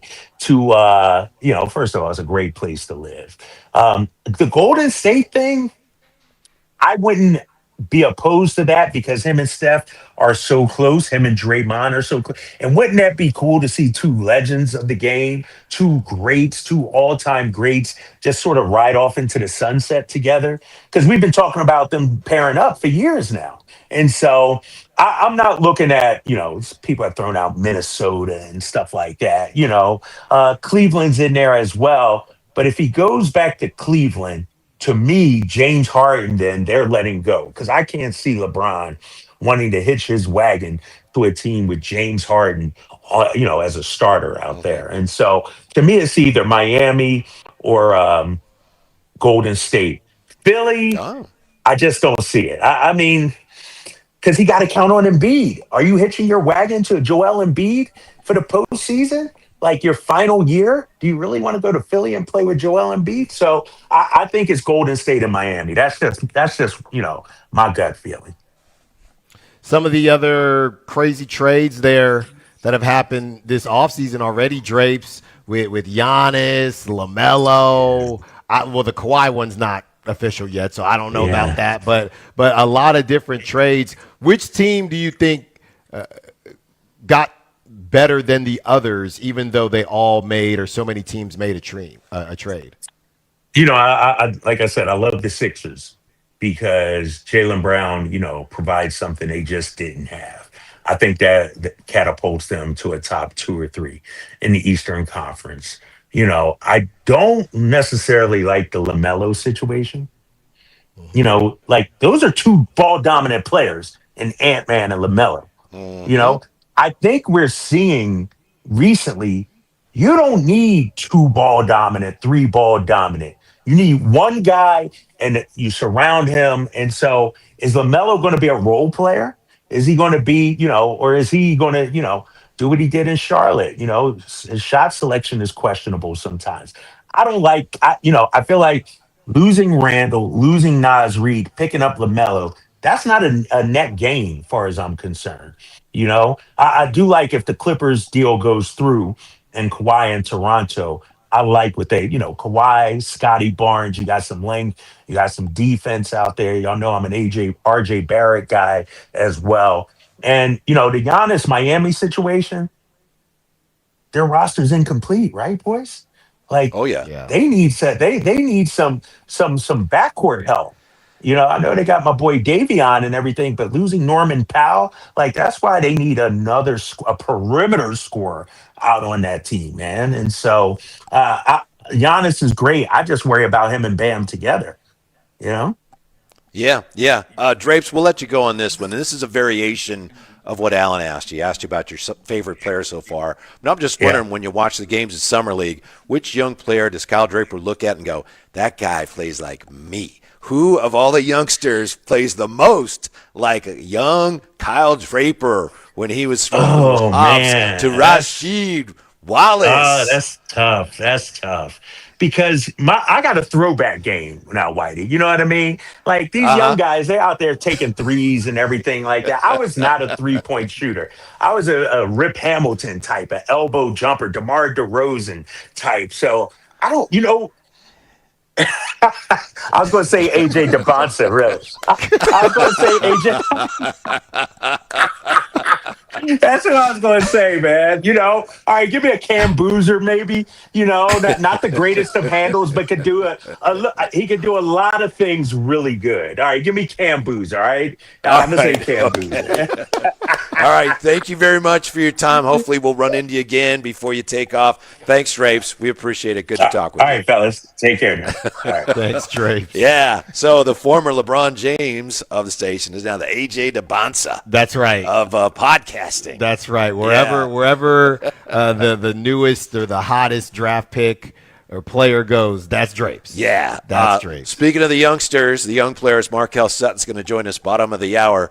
But Drapes just mentioned AJ DeBonsa, of course. I don't know if you saw it, Ellen. I know we talked about it. But after the game last night, we walked back where we're waiting for the Kings to come out, and there's a Papa Shot back there. Right. And AJ DeBonsa was playing Papa Shot. Yeah, he was. And I recorded, but I think he just missed, and then he gave the ball, gave it to somebody else. But, that was interesting to see. Yeah, he's not putting up these type of numbers on Papa Shot. Oh, really? He's not putting up what we're putting up in the studio. Right. Well, no, because he probably doesn't spend, every commercial break. That's true. True. I got to try. That's true. Yeah. That's true. But, yeah, he was just hanging out, shut down for the rest of the Summer League, but still supporting his team. But, yeah, I think people were just surprised that he was just there. Yeah, I was surprised. Just hanging out. He probably, with that reach, could just, drop the ball in and then wait for the next one to roll, and then, boop, I bet he'd have a very good score. Oh, yeah. Just keep doing that. Mm-hmm. Oh, Draper. Yeah. How you feel about Markel Sutton these days? Good. I got to double check what he did last night, but it does feel like things have cooled off a little bit. Now you get Maxime in the mix and Dylan Cardwell in the mix. And there's just a lot more going on at Vegas Summer League versus the Cali Classic. But I think he's done a solid job, and hopefully he can do just enough to get that contract and to stay with the Kings. Hopefully. Yeah, I mean, size-wise, and you know what he can do. He'd be a really nice fit for the organization. That's right. What do you make of this? Like I said, I think this may be new, or maybe I just didn't see it coming. Maybe I was just oblivious to it on social media, and I know someone already, at least one person, texted us today. There is this growing sentiment that I do not agree with whatsoever, that, Dylan Cardwell, he's just not that good. Where is this coming from? Who are these delusional people that are embracing this notion? I think last season there was a bit of a fog, and there was so much negativity because the team wasn't good that anything positive got supercharged to the max. And kind of exaggerated, a little overblown. A little bit. And this is why people got on me when we were talking about Precious and we were talking about Dylan, because some people were just reacting and just happy to be happy about something. And then it takes a turn where this guy is the best player in the world, right? And now you watch him this season, without your fogged goggles on from the 22-win fog that you were in, and you see, oh, this guy is solid, but there's some flaws in his game that maybe a lot of people didn't notice. So now they go to the other extreme. Now he's no good, and they don't need to do that either.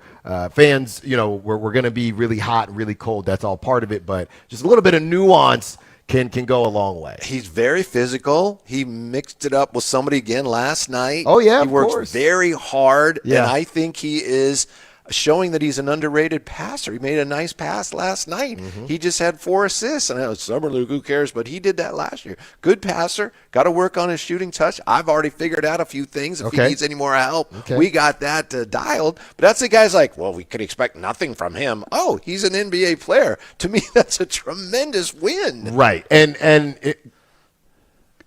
to be clear, when it comes to the undrafted free agent thing, there are situations, Whitey, where players will work with their agents, manipulate things so they have a certain level of control and not get taken in the second round. I do not believe so quote unquote undrafted guys like Henry Visar, guys like that. Okay, well, you're undrafted, but you could have been drafted. There's that, and then there's guys that just went undrafted. If I'm not mistaken, I feel like Dylan Cardwell was the latter, and he was just undrafted, right? Not any, he could have went here, anything like that. My point is, anything you get out of somebody like that is a positive. I'm with you. That's it. Yeah, and he's getting better, too. That's right. So is Markel Sutton. Markel Sutton joins us, Drive Guys, from Las Vegas and the Sack Shack, and we roll on with Markel Sutton next on Sactown Sports. Don't go away.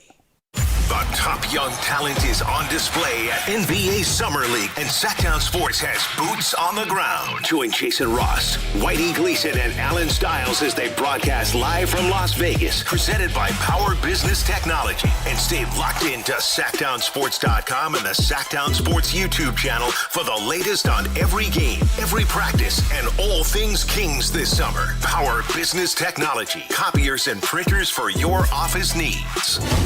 Your exclusive home for Kings basketball. Sactown Sports 1140. Meet Matthew Preston. Inside his apartment, everything he holds dear is protected by Progressive's Renter's Insurance, like his laptop and a surprisingly valuable collection of baseball bobbleheads. Outside his apartment, his laptop is still protected, as are his bobbleheads, which he carries around with him for reasons no one knows. Renters, the limits of protection aren't just the 4 walls of your home. When you're in Progressive's Protection Zone. Get a quote at Progressive.com. Progressive Casualty Insurance Company, affiliates, and third-party insurers. And Doug. Limu and I created a trick to help you remember that you can customize your car insurance and save with Liberty Mutual. You see, the shirts Limu and I wear are yellow, and yellow is the color of lemons, and lemons grow on trees, and trees provide oxygen, and oxygen helps us breathe, and breathing is how you live, and you can live more life when you save money by customizing your car insurance. I agree, Limu. It's really quite simple. Only pay for what you need at LibertyMutual.com.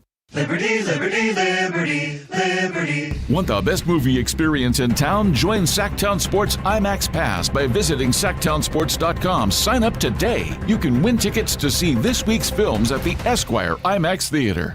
Hi, this is Adam Johnson, owner of Golf Fitness Solutions. Exercise and golf have been 2 important activities in my life. I opened Golf Fitness Solutions in 2013 to help my fellow golf enthusiasts improve their posture, relieve their pain, gain strength and endurance, and most importantly, hit the ball farther. From beginners to professionals, I've had success working with all ages and all skill levels, and I can help you too. Located in Carmichael, call us at 916-802-5175 or go to golffitnesssolutions.com.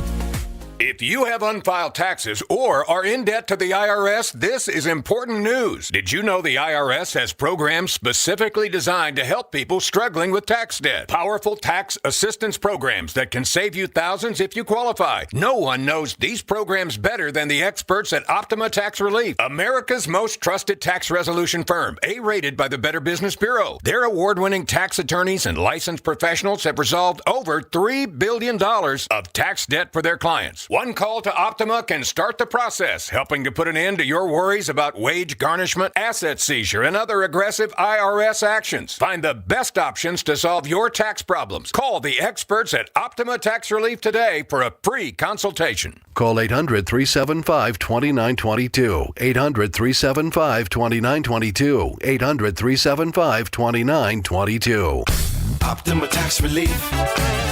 Some restrictions apply. For complete details, please visit OptimaTaxRelief.com. Now through July 26th at Big O Tires, get $200 in savings on 4 select Michelin or BF Goodrich in-stock tires with installation purchase. Disposal fees extra. Savings include $120 instant plus $80 rebate. Not good with other offers. See Big O dealer for pricing. Patrick was way behind on his IRS taxes. I was in way over my head. The total amount ended up being somewhere just over $30,000. $30,000. Then the IRS came to collect. Started getting letter after letter. A lien had been filed against me. They were going to basically hang me completely out to dry. He had to do something. That's when I reached out to Optima Tax Relief. Patrick's life quickly got a lot easier. It was very easy, pretty much hands off. They picked up the ball and ran with it. And how'd it go? I couldn't believe it. I had to ask 2 or 3 times. I saved an incredible amount of money. How does Patrick feel about Optima? Couldn't be happier. They definitely helped me. Optima Tax Relief, the best place to call. They're the best in the business. Do what Patrick did and call Optima Tax Relief for a free consultation. Call 800-343-6460. 800-343-6460. 800-343-6460. Optima Tax Relief. Testimonial from an actual client. Some restrictions apply. For complete details, please visit OptimaTaxRelief.com. Live from Las Vegas for NBA Summer League, presented by Power Business Technology. Here's Whitey Gleason and Alan Stiles. Oh, we're having so much fun here, getting a lot done at Las Vegas Summer League. We have a special guest joining us now. We're very excited about that. In all fairness, I'm not sure I'm as excited. I am excited. I don't know if I'm as excited as Alan, because this is your guy, right? It really is. Love what I saw from this player during the Cali Classic, Markel Sutton. Don't feel like the team has enough of that style of play and just everything he brings to the table. So very excited. Had to, look him up and do my research once I saw him in that first game, the Cali Classic, and really excited to get a chance to talk to him, that he's spending his free time with little old us. Yeah, Markel Sutton joining us. Thank you so much, Markel, for your time. How are you doing today? I'm doing good. I feel good. Thank you guys for having me on here, and I'm just ready to get it started. Before we get to what's been going on in Vegas, we got to ask you about the California Classic. How much fun was it playing before Kings fans, who, of course, were so responsive, and they love what you did in the California Classic? How much fun was that for you? Oh, it was fun, coming in there. They welcome us with open arms. I feel like it's definitely one of the best fan bases. Just the crowd was crazy. Everything was crazy. So, I love the fans, and I appreciate them for supporting us out in California. So, Markel, obviously, you're new to this, just like all the other rookies. Walk us through, because a lot of people will talk about NBA Summer League and, the team might look a little bit clunky, or the offense looks like this or that. I've said, Markel, it's almost like a pickup game in a way. You have practices, but it's almost like a pickup game. Can you talk about that process? You get signed, you meet with the team, you get a couple practices, and then, okay, here you go out there and play a game against NBA players. How does all of that kind of break down? Yeah, it definitely goes by fast. I feel like you just got to stay ready. We play more games than we practice, to be honest. Like in California Classic, I think we practiced twice, and we had 3 games. And out here in Cali or in Vegas, we practiced 3 times. We have walkthroughs before the games, but it's just really just the connection that we have, off the court and also on the court, just playing with different guys and stuff. So it definitely goes by fast, though. Markel Sutton, nice enough to join us. What, in your opinion, is the most important thing you need to do here in games like last night in the summer leagues to show the organization what you're capable of and what you're all about? I feel like you got to have a lot of energy. I feel like I bring that, a lot of energy, a lot of toughness, especially on the defensive side. I take pride in that, just rebounding and just knowing my role, knowing who to get the ball to, what to do, and just be a good teammate, I feel like that's what I've been doing, and I want to continue to do that. It's working. It's working. Right. Everyone's very impressed. Yes, Yeah. everybody. I'm telling you, man, it popped off in the Cali Classic, and you were all over King's Twitter. So we were really excited to continue to watch you and how your game grows. Speaking of that, if somebody was busy working and didn't get to catch any of these games so far, and they're turning on their radio, they hear us talking to a guy named Markel Sutton. How would you describe your game to that person? I think I'm energetic. I'm definitely versatile. I can guard a lot of positions. I feel like I can play a lot of positions also. I think I can score inside and out. So I think I'm just a versatile player, and I do whatever it takes to win. Mm-hmm. Markel, how supportive have the second-year Summer League players been for guys like you that are just getting your feet wet here in Las Vegas in the Summer League? Really supportive. The guys like Max, Dylan, and Neek, just showing us the ropes. They've been here before and done this, so I really appreciate them for that, just showing all the rookies the ropes and just being the leaders for the team. Really appreciate them, for sure. How was your time? I saw you were, you were at Omaha, then you went over to LSU. How was your time in LSU? How was it out there in the SEC there, Markel? It went well. Being at a big-time school like LSU, I had fun out there. Met a lot of new people. The coaching staff was great. The players was great. Although the season didn't go how we wanted it to, I feel like I definitely learned a lot about myself, changing my position. I usually played the 4, coming from Omaha and JUCO. And I played the 3 majority of the time at LSU. So just learning to be on the perimeter more and just learning a lot about myself in the SEC. So I feel like it was definitely a great switch moving to the SEC. Mm-hmm. Markel Sutton with us.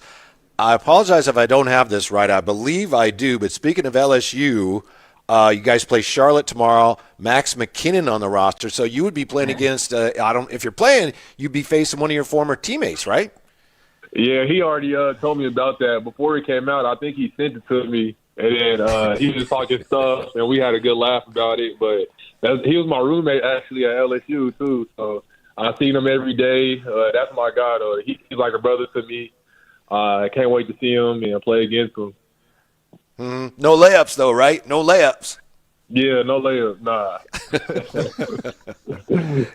Now, Markel, you the team played better last night, but the back-to-back, the Tuesday, Wednesday, weren't able to get it done with any W's. We spoke with Alex Caravan after the game. Johnson Mobo, sounds like you guys really want to end the summer league on a good note. What's the feeling inside the locker room? Have you guys had any conversations? You can only control so much, but hey, let's make sure we give a good effort. We put on a show before we get on out of this heat.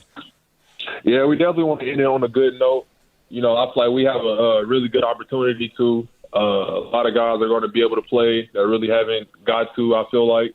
So they can go out there and show what they can do. And I feel like we're a connected group, even though we haven't been with each other for a long time. And I feel like it's going to show tomorrow night or tomorrow afternoon whenever we play. And I just can't wait to be on the court with these guys again for the last time. I know that the team played well when you were on the floor last night, and you guys got off to just a dreadful offensive start, came back, had a chance to win that game. I'm just wondering, based on what Dylan Cardwell and Emmanuel Sharp said after the last game about how you guys as a team kind of got pushed around, how important was it last night to start slow but then come back and to match the physical energy that the Celtics brought to the game? Yeah, the night before, that wasn't us against Brooklyn, so we wanted to come out and show that wasn't us, and we wanted to play our identity.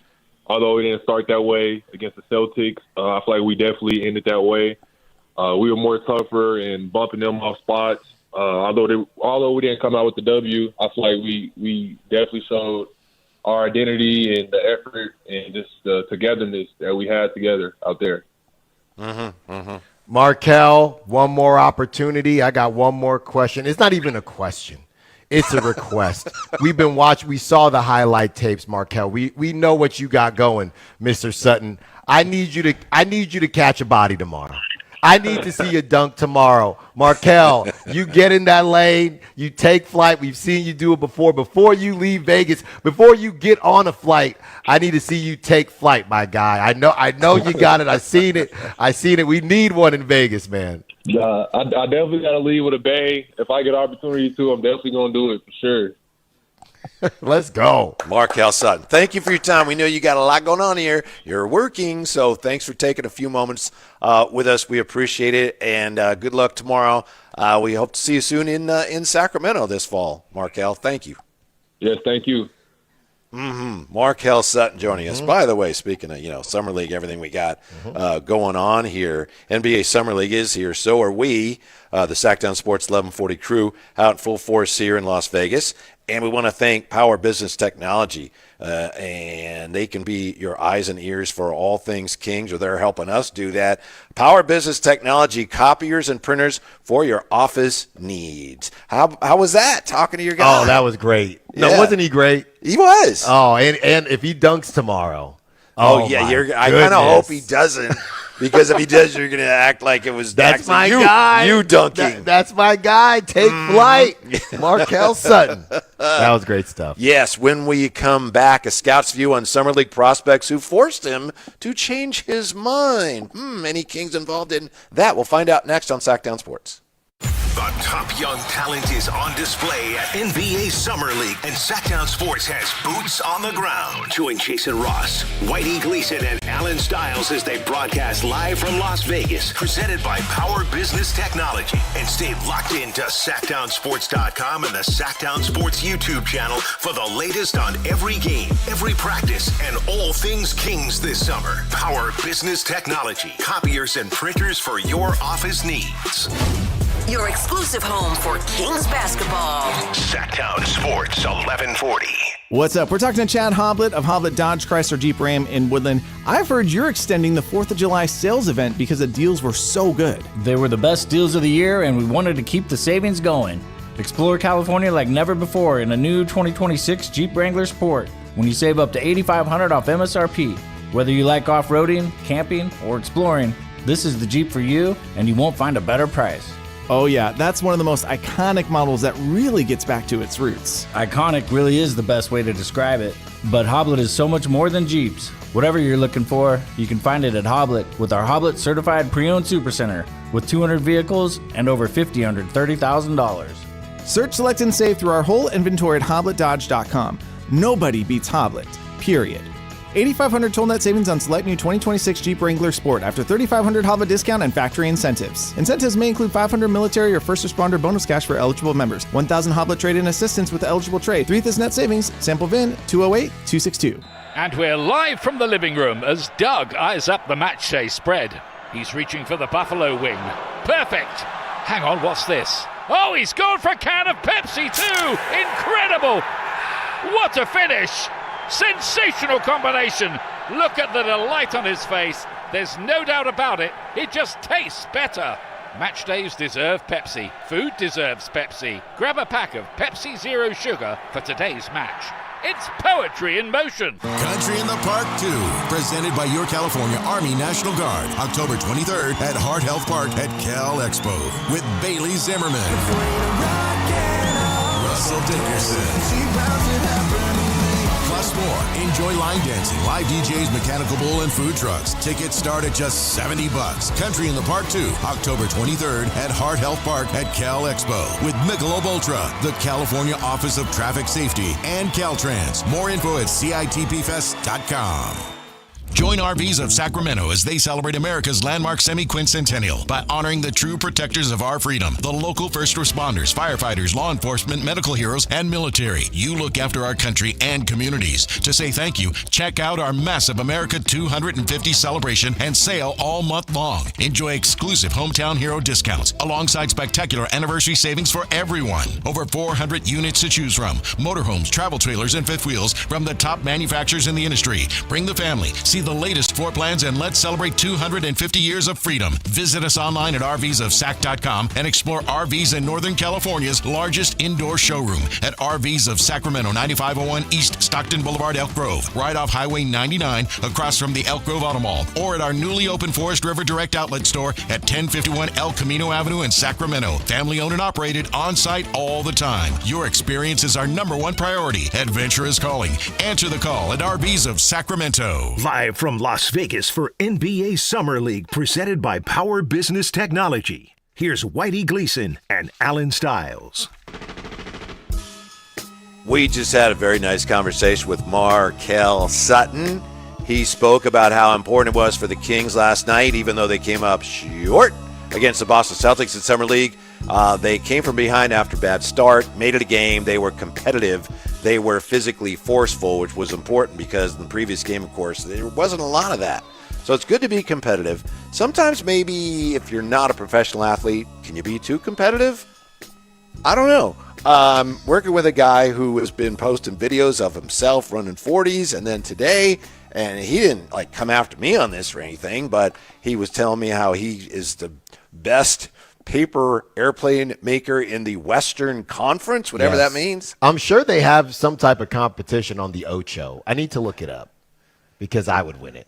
I wonder. I mean, there's that'd dumber be ideas. Yeah, making and flying it. I mean, you might have, it might be like NASCAR, like a whole team where somebody makes it and somebody else flies it. You all get the same piece of paper each. You make them yourself, and then you see what your distance can be. You can only pass a certain line. You get 3 throws, best out of your 3. I'm with you. If that is not a sport, it should be. Seriously. I mean, it's better than some of the Ocho, the slippery hockey. Tag. You ever seen slippery stairs? I don't know that I have seen that. A bouncy house? Yeah. Right. So it's the same setup as a bouncy house, but they are just stairs going up about 10, 30 feet. They're just going up, and they're soft, inflatable, and there are people at the top of the stairs just pouring soap. And they have different age groups just trying to climb up the stairs without slipping. Okay. Yeah, I would watch I don't know that paper airplane, how visually exciting that is, though. No, it would be. On a football field, you put anything on a football field. You put anything on a football field. You had a good throw here, but it was maybe 8 yards? No, I could probably now this is where this is headed. I think I could throw one of my own made airplanes at least 25 yards. Huh. At least. Yeah. Well, I guess, are you looking for challengers on that too, like you are with your Well, sprinting? yeah, but if they're going to be now Kevin John says, I was an all-star in track. Show me the tape. Show me the tape, dude. I show need you the tape or just show up? Or see show how that up. works out. I'm here. Long strides. What did Mahomes say? I'm here. I'm here. I'm here. Mm-hmm. He knows where to find me. Okay. All right. Not here because you won't be here much longer. Well, that's right. Yeah. Got to live stream it. Raphael Barlow's been on our show, right? Mm-hmm. Yeah. NBA scout, among other things. He works for NBA Big Board. Prospects who changed my mind at NBA Summer League. What do you think of this bunch here, Alan? Okay. Because a lot of us, we think we know how a player is going to play, and then we get stubborn and see, I told you. But a scout will look at it and go, all right, I have more information here. I'm going to change my views on these players. I was too low on Malik Thomas, he says. Mm-hmm. At least he was honest. Right. Because a lot of people, he was my guy. He was always my guy. Braden Burries made me reevaluate his ceiling. Well, I was there on that. I was, Whitey. And you said, he's not a lead guard. I don't think he is, but he's a good player. Bruce Thornton was hiding in plain sight, says Raphael Barlow. Mm-hmm. We also have the analytics were right about Alan Graves.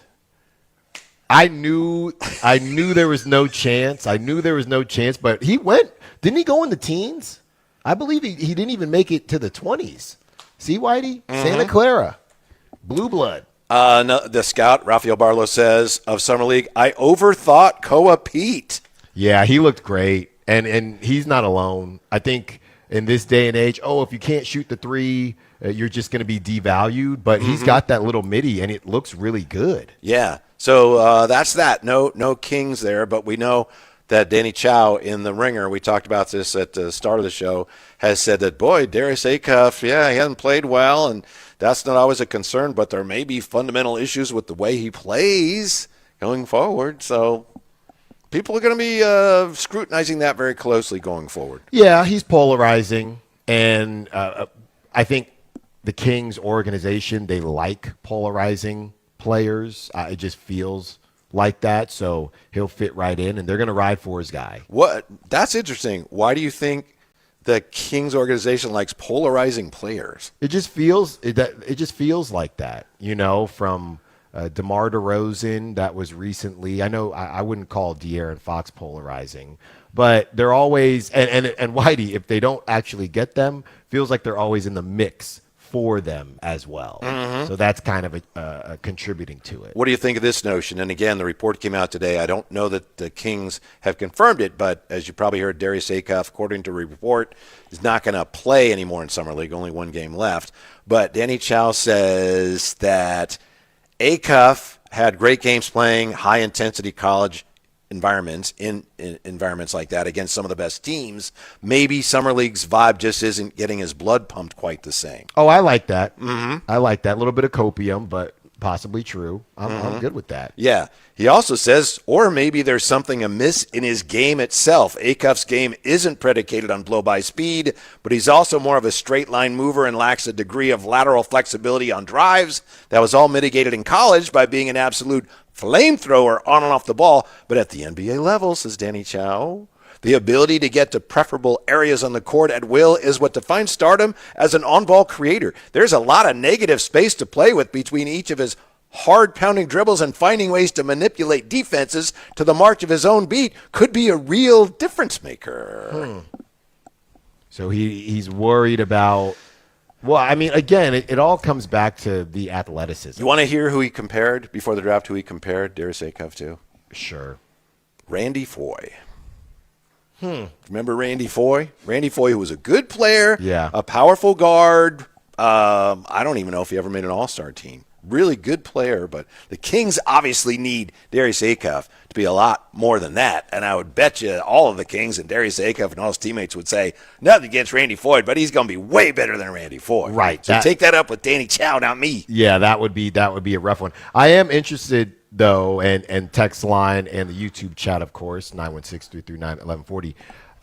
Your comparisons for Darius Acuff. We were talking about this before we left. Might not be a good time for that, Alan. No, hold on. It's fair, but well, we can't only do it after good game. He had some good. Why did they shut him down? He had a great game. What do you mean?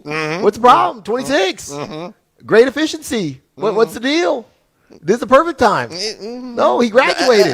This is the perfect time. Best time. So let's hear your comparisons. Have they changed since you've gotten a chance to watch Acuff play a little bit more? One more point Danny Chow makes. It's a point that we've made. Did he get it from us? You draw your own conclusions. He says it took Jalen Brunson how long in Dallas to develop into the kind of player that the Knicks would offer $104 million to back in 2022. It took Jalen Brunson not one, not two, not three. It took him 4 years in Dallas to become, he's Jalen Brunson. So I know Kings fans, and I speak as one, we're all in a hurry to see what can Jalen Brunson do next year. And ideally, yes, he sets the NBA world on its ear next year. But it might take some time. We have time. That's the good thing. We have time. All those other teams, go win what you got to win now. We'll be here, getting better, in the lab, working. But I don't think Kings fans are going to love to hear something like that. No, I think there's an expectation as a seventh player taken in the draft, a draft of this caliber, that he should be a star, at least a star, and right away. And Coach Calipari said what? Remember, he said, he'll be 18-8 easily his first year. Right. And I think he could be, but if he's not, I hope people don't start going crazy about that. Well, and it depends, too. Is that 18-8 because Zach LaVine and Domantas Sabonis got moved, or is that 18-8 within their offense, And here's the thing about this Jalen Brunson situation. Jalen Brunson went in the second round. Doesn't that matter how we compare those two guys?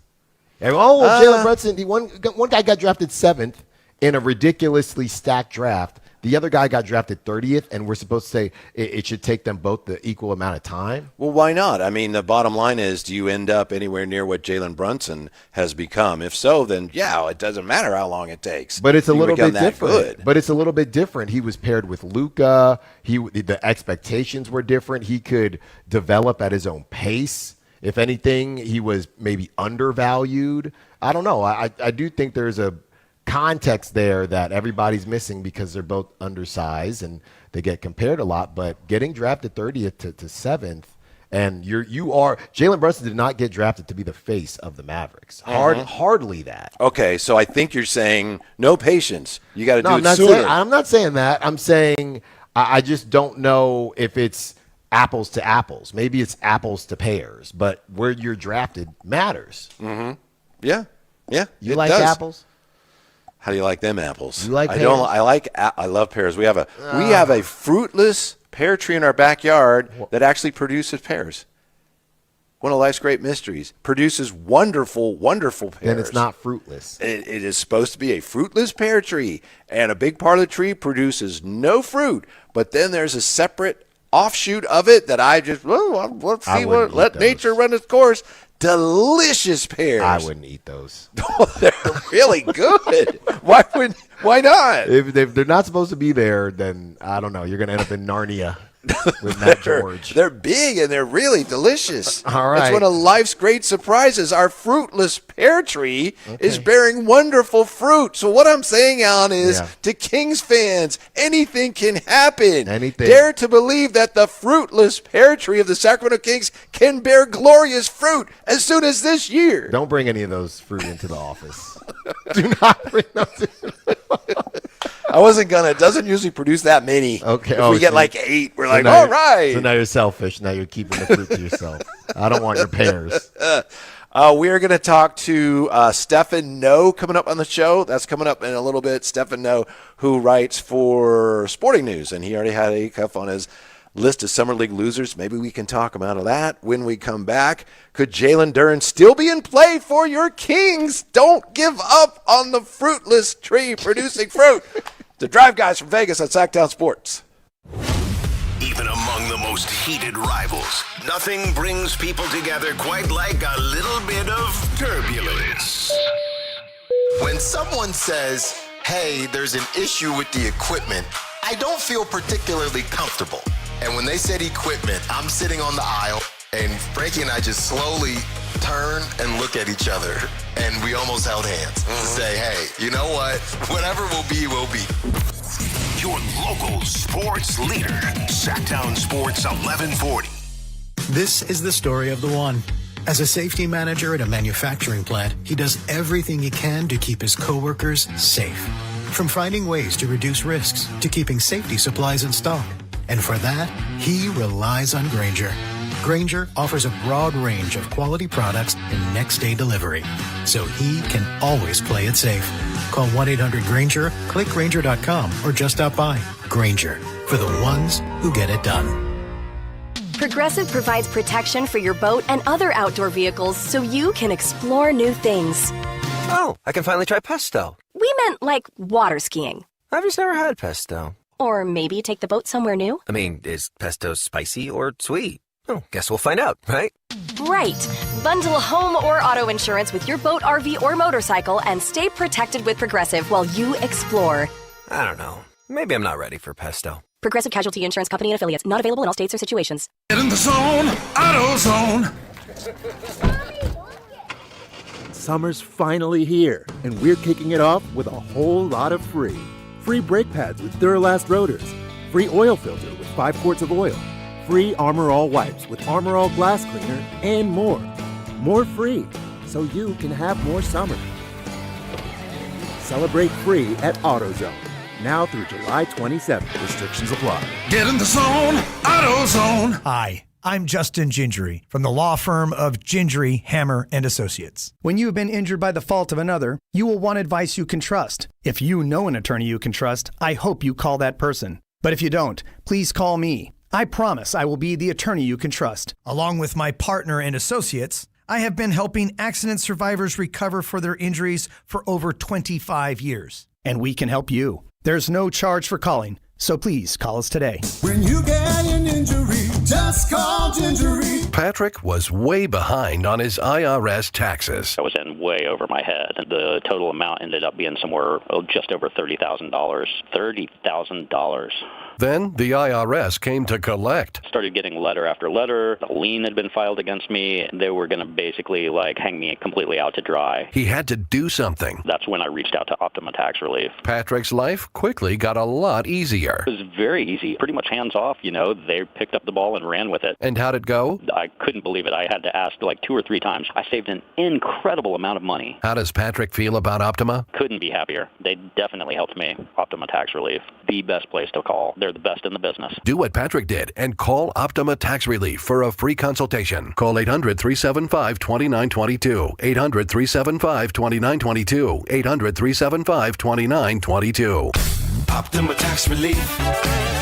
Testimonial from an actual client. Some restrictions apply. For complete details, please visit OptimaTaxRelief.com. KHTK HD1 Sacramento. KYMX HD3 Sacramento. Sactown Sports 1140. Your local sports leader.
Live from Las Vegas for NBA Summer League, presented by Power Business Technology. Here's Whitey Gleason and Alan Stiles. With you from Summer League. We're just halfway done, and we've got a lot done today with Yes, Kyle we have. Draper, Markell Sutton, just to name a few of our guests, Hunter Patterson. Yeah. We'll get back into the Jalen Duren Kings thing, whatever it is, in just a moment here. But, Alan, Ramsey with his update talked about, if I have this right, Jackson Suber leading the British Open. We just call it the Open. And he learned how to play links golf on YouTube. So why, you could go between Tom, who says he'll help you, and YouTube, which is available to you. There's no reason why you can't, within 5 years, be close to Matt George's level as a golfer. Okay. See, and don't start. No, I'm trying to encourage you. No, you're not. No, you're not. I think Not when that's you an throw that in attainable there. goal. Not when you throw that in there at the very end. I Okay? think you could do it. I I'm really getting back do. on the course. You know what? I'm good to go now. Oh, okay. I'm good to go now. But you might be spreading yourself too thin with the No. running the 40 and the paper airplanes. And and everyone. Oh, Alan, you gotta eventually bring one of these to fruition. They're all ideas that can still. Oh, that Matt are said going, that. Yeah, That yeah, kinda no, yeah. I didn't. Yeah, got under your skin a little bit. I didn't get under my skin. It's not a big deal to me. But Funny you're bringing it up 2 hours later. No, you brought it up. But now that we're here, the bottom line is this. When you have so many ideas, you want to lay them out properly. And after you lay them out, you'll figure out the logistics later. Right? I want to tell you about the text I got from Matt George. Very, very accurate.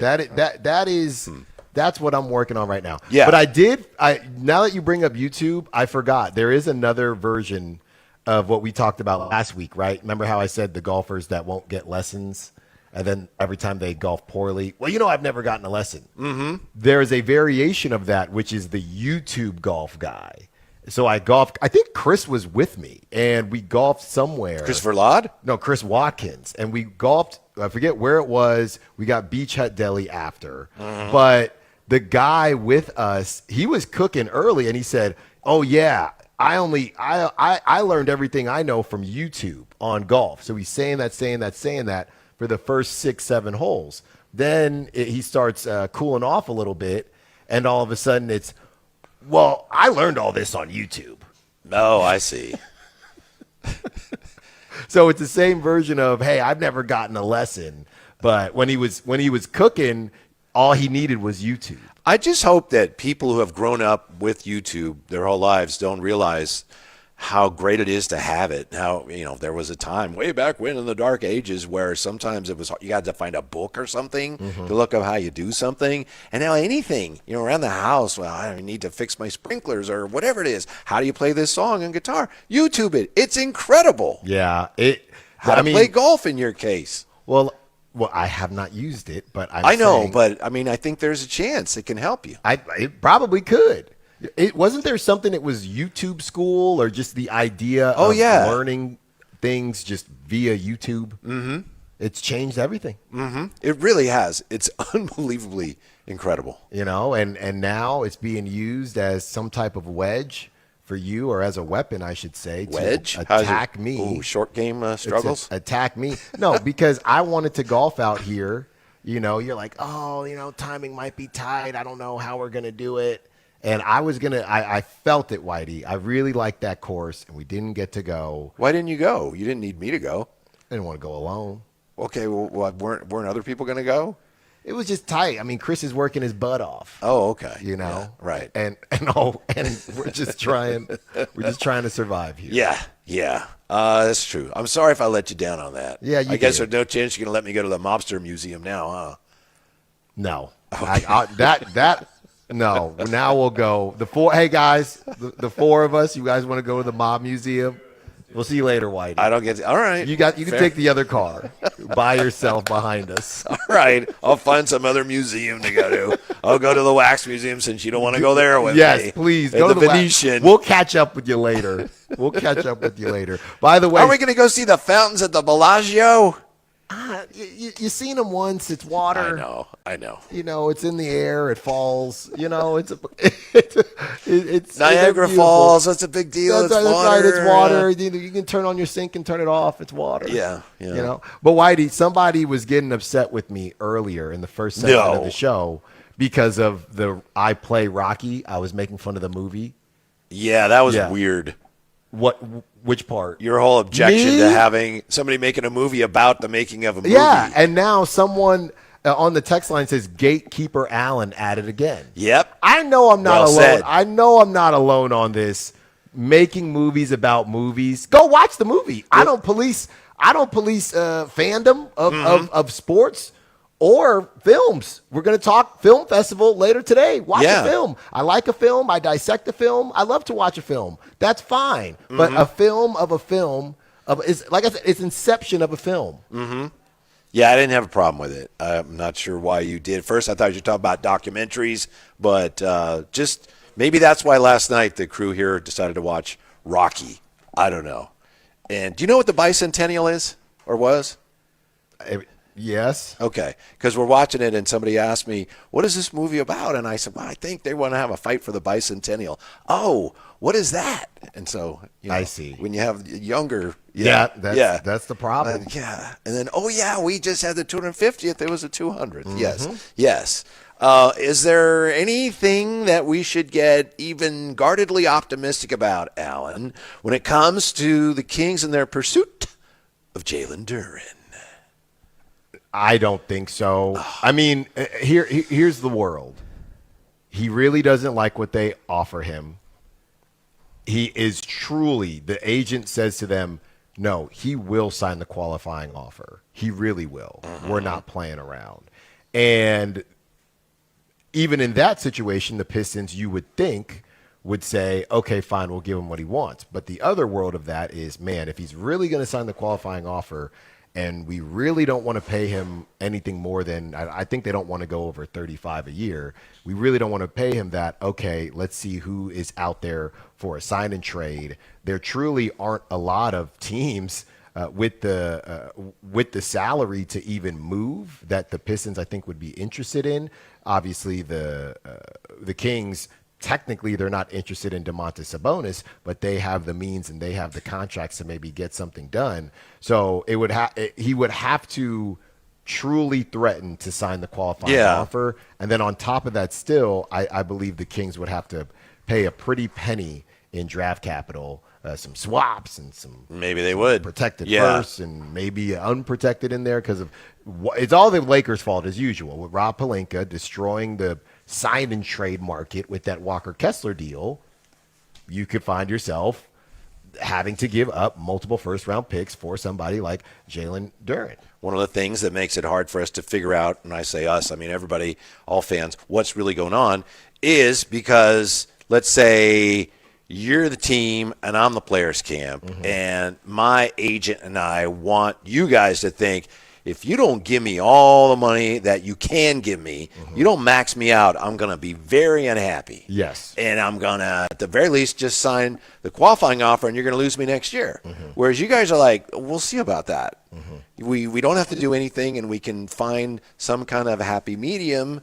And the Pistons are in a position where we want to sign them, we want to sign you. They're just not feeling pressured despite the tactics of me, the player, and my agent. Yeah, and, talking to a couple people today, and specifically Kyle Draper, the Jaylen Brown thing, these teams keep signing players to these contracts that they ultimately don't want to pay them for. But they signed them because, okay, well, he got this accolade or that accolade. And it's like the balloon payment, right? Exactly. You got that big balloon payment. Yeah, we're going to refinance before we get to that. Exactly. And, because I have this accolade and I qualify for this max, now you have to give it to me because that's just what always happens, right? You qualify for a supermax, you get a supermax. You qualify for a max, you get a max. And the Pistons are one of the first teams in a more rare situation to say, yeah, see, it's just not that simple with us. And not that it's not that simple. Hey, Jalen, we'd love to give you the money, but because of the new CBA, we don't want to. We'd rather you be upset. If I'm in the Pistons front office, we'd rather you be a little bit upset with us now, but we lock you down. Yeah. And then we pay you again in 4 more years because we have built something great here versus we give you that max that we feel or you feel like you deserve or we feel like we have to, and then in a couple years we end up having to move you like a Trae Young, like a Jaylen Brown, like one of these contracts, and now the relationship is over. So it's a longevity play. We understand that you want, it's my money and I want it now, but that's just not where we're living, and more teams are going to run into similar situations. Just feels like the Pistons are one of the first teams to do it. Isn't it interesting how much things can change in a year? If he signed the qualifying offer, then maybe the Kings would look at it and say, ooh, we'll be in position to make a run at him in a year. And I know that Jalen Duren's better than your guy, you know who, but a year ago, we think we know, based on what was being reported anyway, that the Kings would have done anything they could to get Jonathan Kuminga. Now, this year, it looks like they probably could make a run, but they don't appear to have interest. No. I mean, it's not that simple because of the lack of funds that they have, but there were certain workarounds, if you will, that they could have implemented if they really wanted him. They probably saw it coming. You know, a lot of the reports that we had heard, the Hawks, hey, we like Kuminga, but it's not really a Kuminga thing. It's a cap flexibility thing. By the way, the over just paid off on Kuminga references today. No. You set me up. Yeah. You set me up. You brought him up out of nowhere. We weren't even talking about him. The over pays. No, just, you can't I'm manipulate the books. Sactown Sports Fun Bucks. No, it's not you can't. actual. Yeah, Schmalin. You can't manipulate the books, by the way. No, I just opened the door and you, thank you very much, sir, and walked right in. Don't turn it. Hey, you ain't getting paid out. Don't go up to the cashier yet. Don't go up to the window. Don't go or run to the window now because it's going to get reviewed. Going to get reviewed soon. I have to give you credit for this. With all the talk of how Acuff has been less than hoped for, you have not really been banging the "I told you they should have traded down" drum as much as you could, and I appreciate that. Well, first of all, I don't want to overreact because that would then look silly if Acuff becomes what we hope he becomes. But you mean like when you on Twitter you said Markelle Sutton's going to be a rotational player? No, you don't want to do that. I did not say he is going to be a Find the tape then, Whitey. I did not say that. Okay, your tweet may or may not have made it into one of my videos today, so I think we have the evidence handy. But anyway. What did I say? Let me see. Chris is bringing this to me. Thank you, Chris. Did I get hacked? Yeah. No, you didn't get hacked. I am convinced Sutton will get rotation minutes, and you can't convince me otherwise. Well, that's not the same. Hold on. Hold on. That is no. Now, hold on a second. Yeah. That is not the same as I am sure or he will. It's really? That's not the same thing. I am convinced that's me. That's a personal ha opinion versus he will get rotation minutes. Everyone knows what I was doing there, Whitey. Oh, okay. And I got to watch your wake up. I haven't seen your wake up yet. Yeah. Well, that's the best part of it, so now you don't need to see it. Okay. Well, now that I know you but anyway, contorted my words. words. I didn't say anything. I posted. Chris posted the tweet. You contorted everything. Posted the tweet. Do you think the Kings will come to regret having not traded down? Oh my goodness! And I know we're just asking you a brutal question. Yeah, just give your opinion. Who knows? We won't. I would never.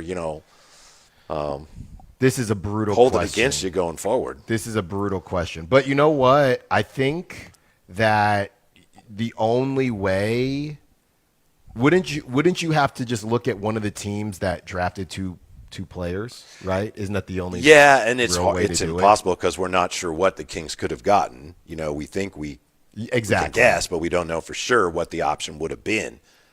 But initially, Whitey, I'll say it like this to play it safe. It does feel like there was a heck of a lot of top-tier talent out there. It does feel like that. Mm-hmm. It really does. So, for example, the Hornets got Hannes Steinbach and Christian Anderson Jr.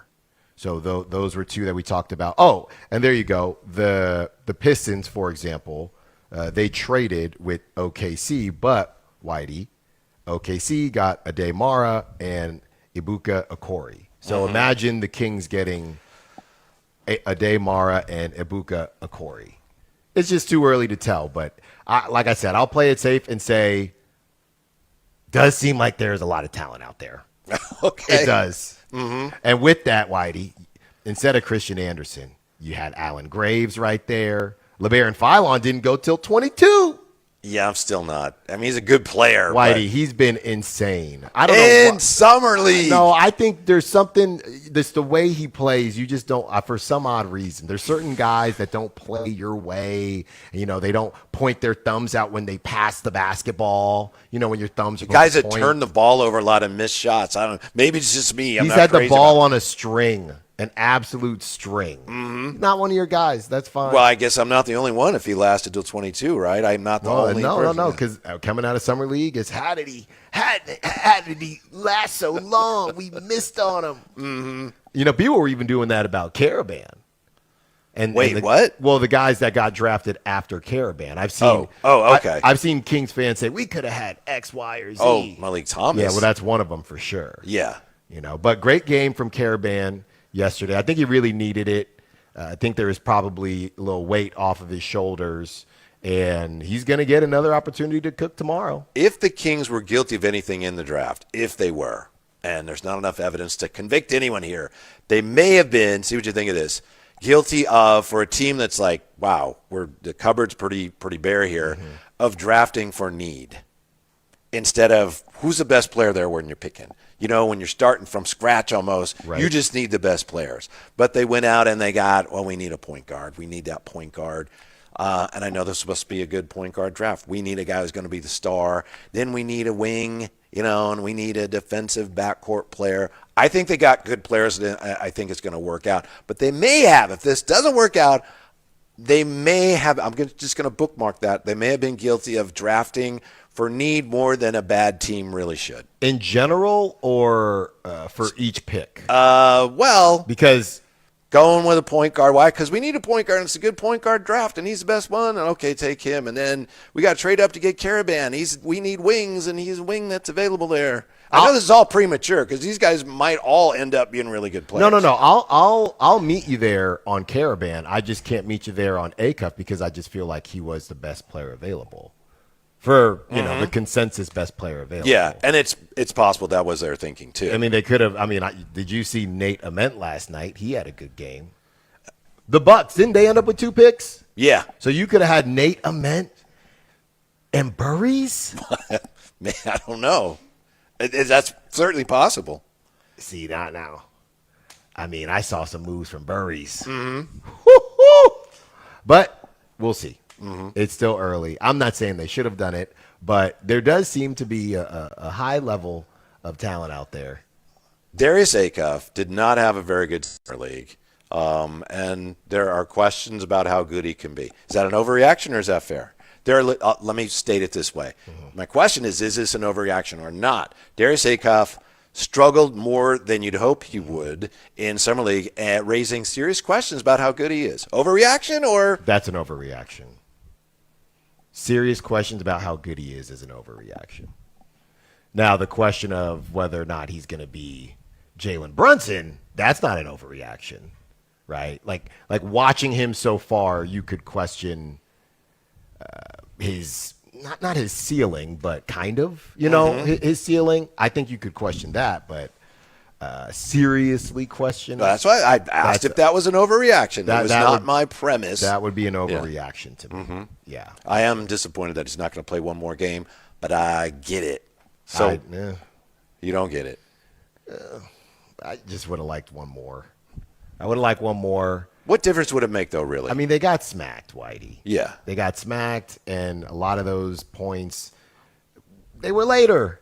I know. Later. But, okay, what if he played one more game tomorrow and then he had a better game? What difference would it make? Well, who needs that? Well, then don't go. Then don't come to Summer League. But this is, then don't play any games. This is what the top picks, this is the way they're handled at Summer League. You play a couple games, you play well, we love you, you're a stud. Yeah. Sit down. Well, you know what's funny, too, and I'm not accusing anybody of doing this, it almost feels as if you have to do it to show to everyone. It's kind of the etiquette now. Yeah. No. We're happy with our guy. Right. We made the right pick. Yeah. So we're going to – if so-and-so got shut down. That's a good point. We have to shut down our guy because – if he keeps playing, people are going to wonder, hey, has he not shown you enough?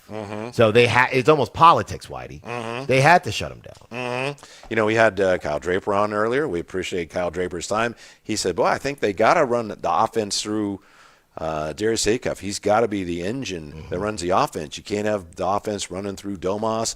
I think that's what they're going to do, right? I mean, Acuff, sure, you're going to run some high pick and rolls and stuff, but Acuff's going to be the guy, isn't he? I would believe so. Yeah. I think they maybe need to have some type of conversation with Domas, or just in general, what offense is it that you guys are going to be running here? Because you probably need to have a conversation with Domas, because the last time he was on the floor, he was still the hub, even with Doug, right? Yep.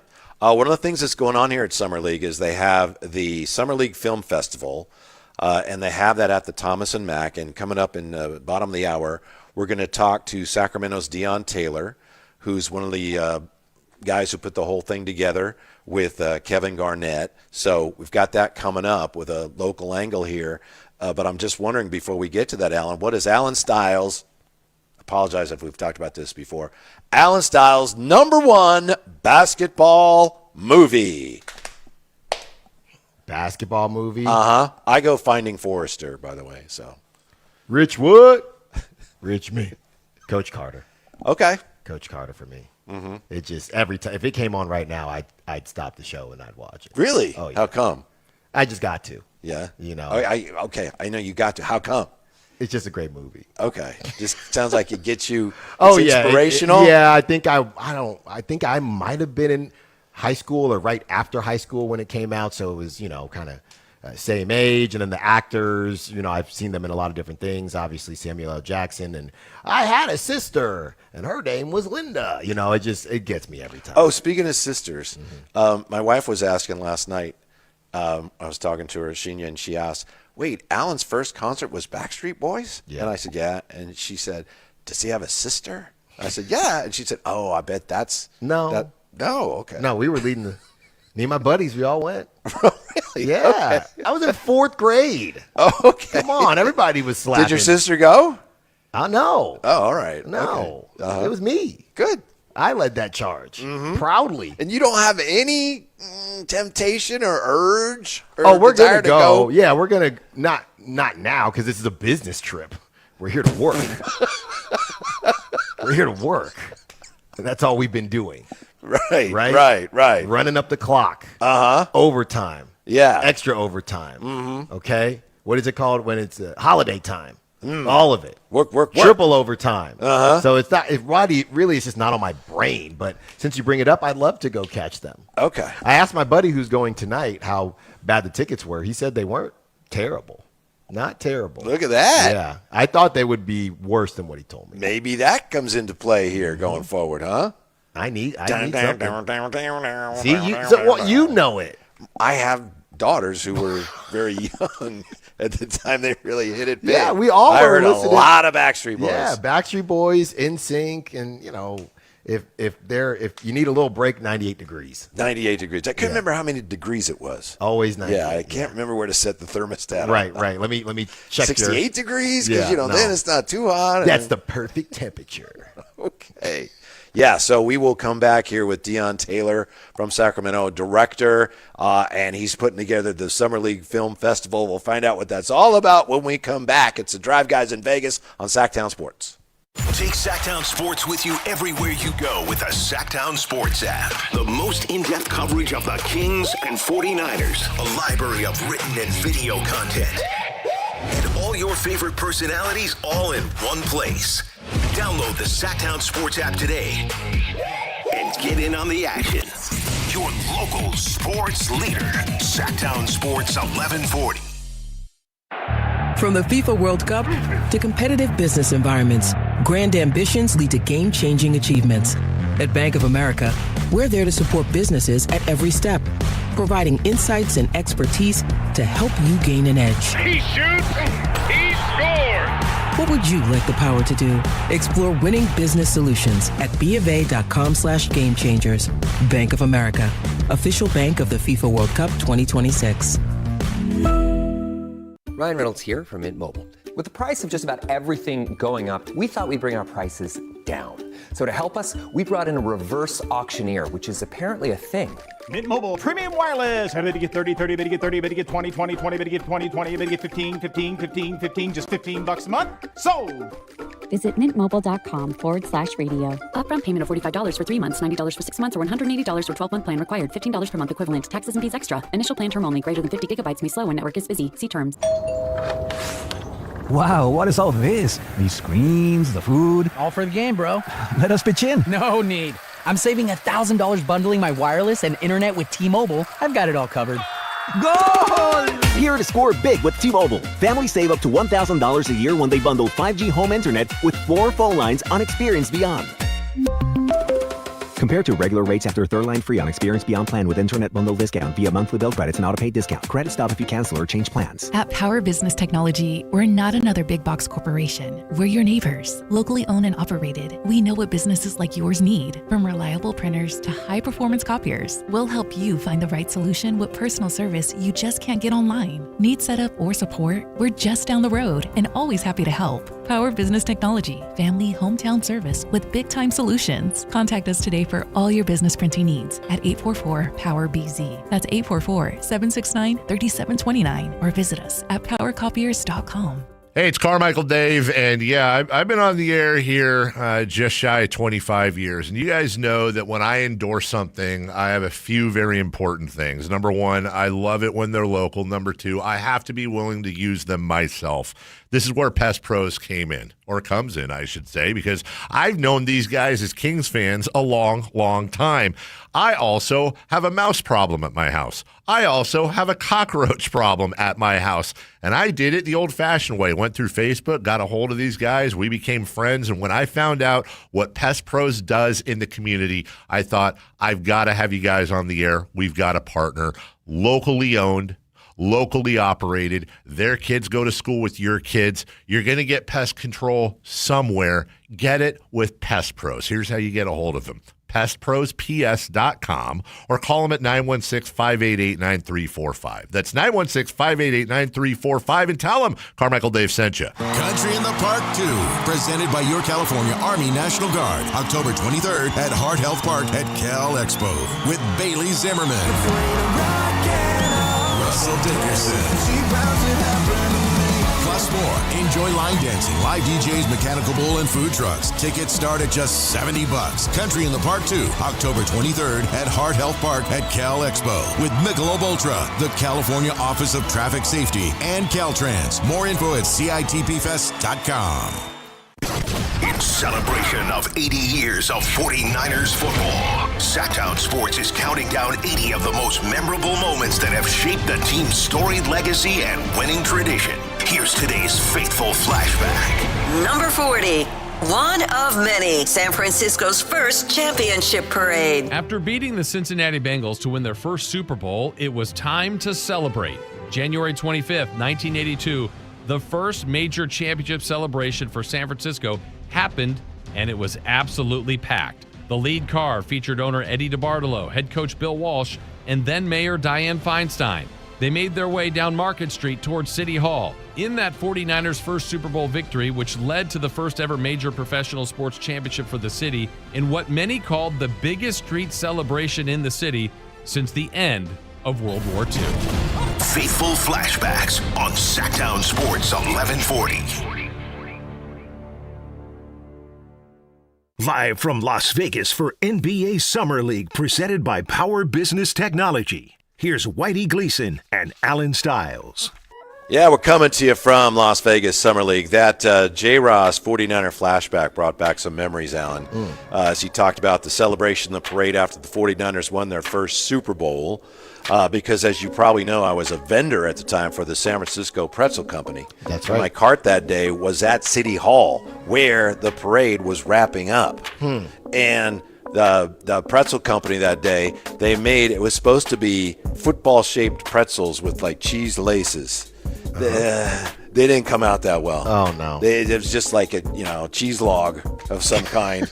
We sold a lot of them, don't get me wrong. Don't get me wrong. But I was staying at the time in the, I think it was in the Panhandle.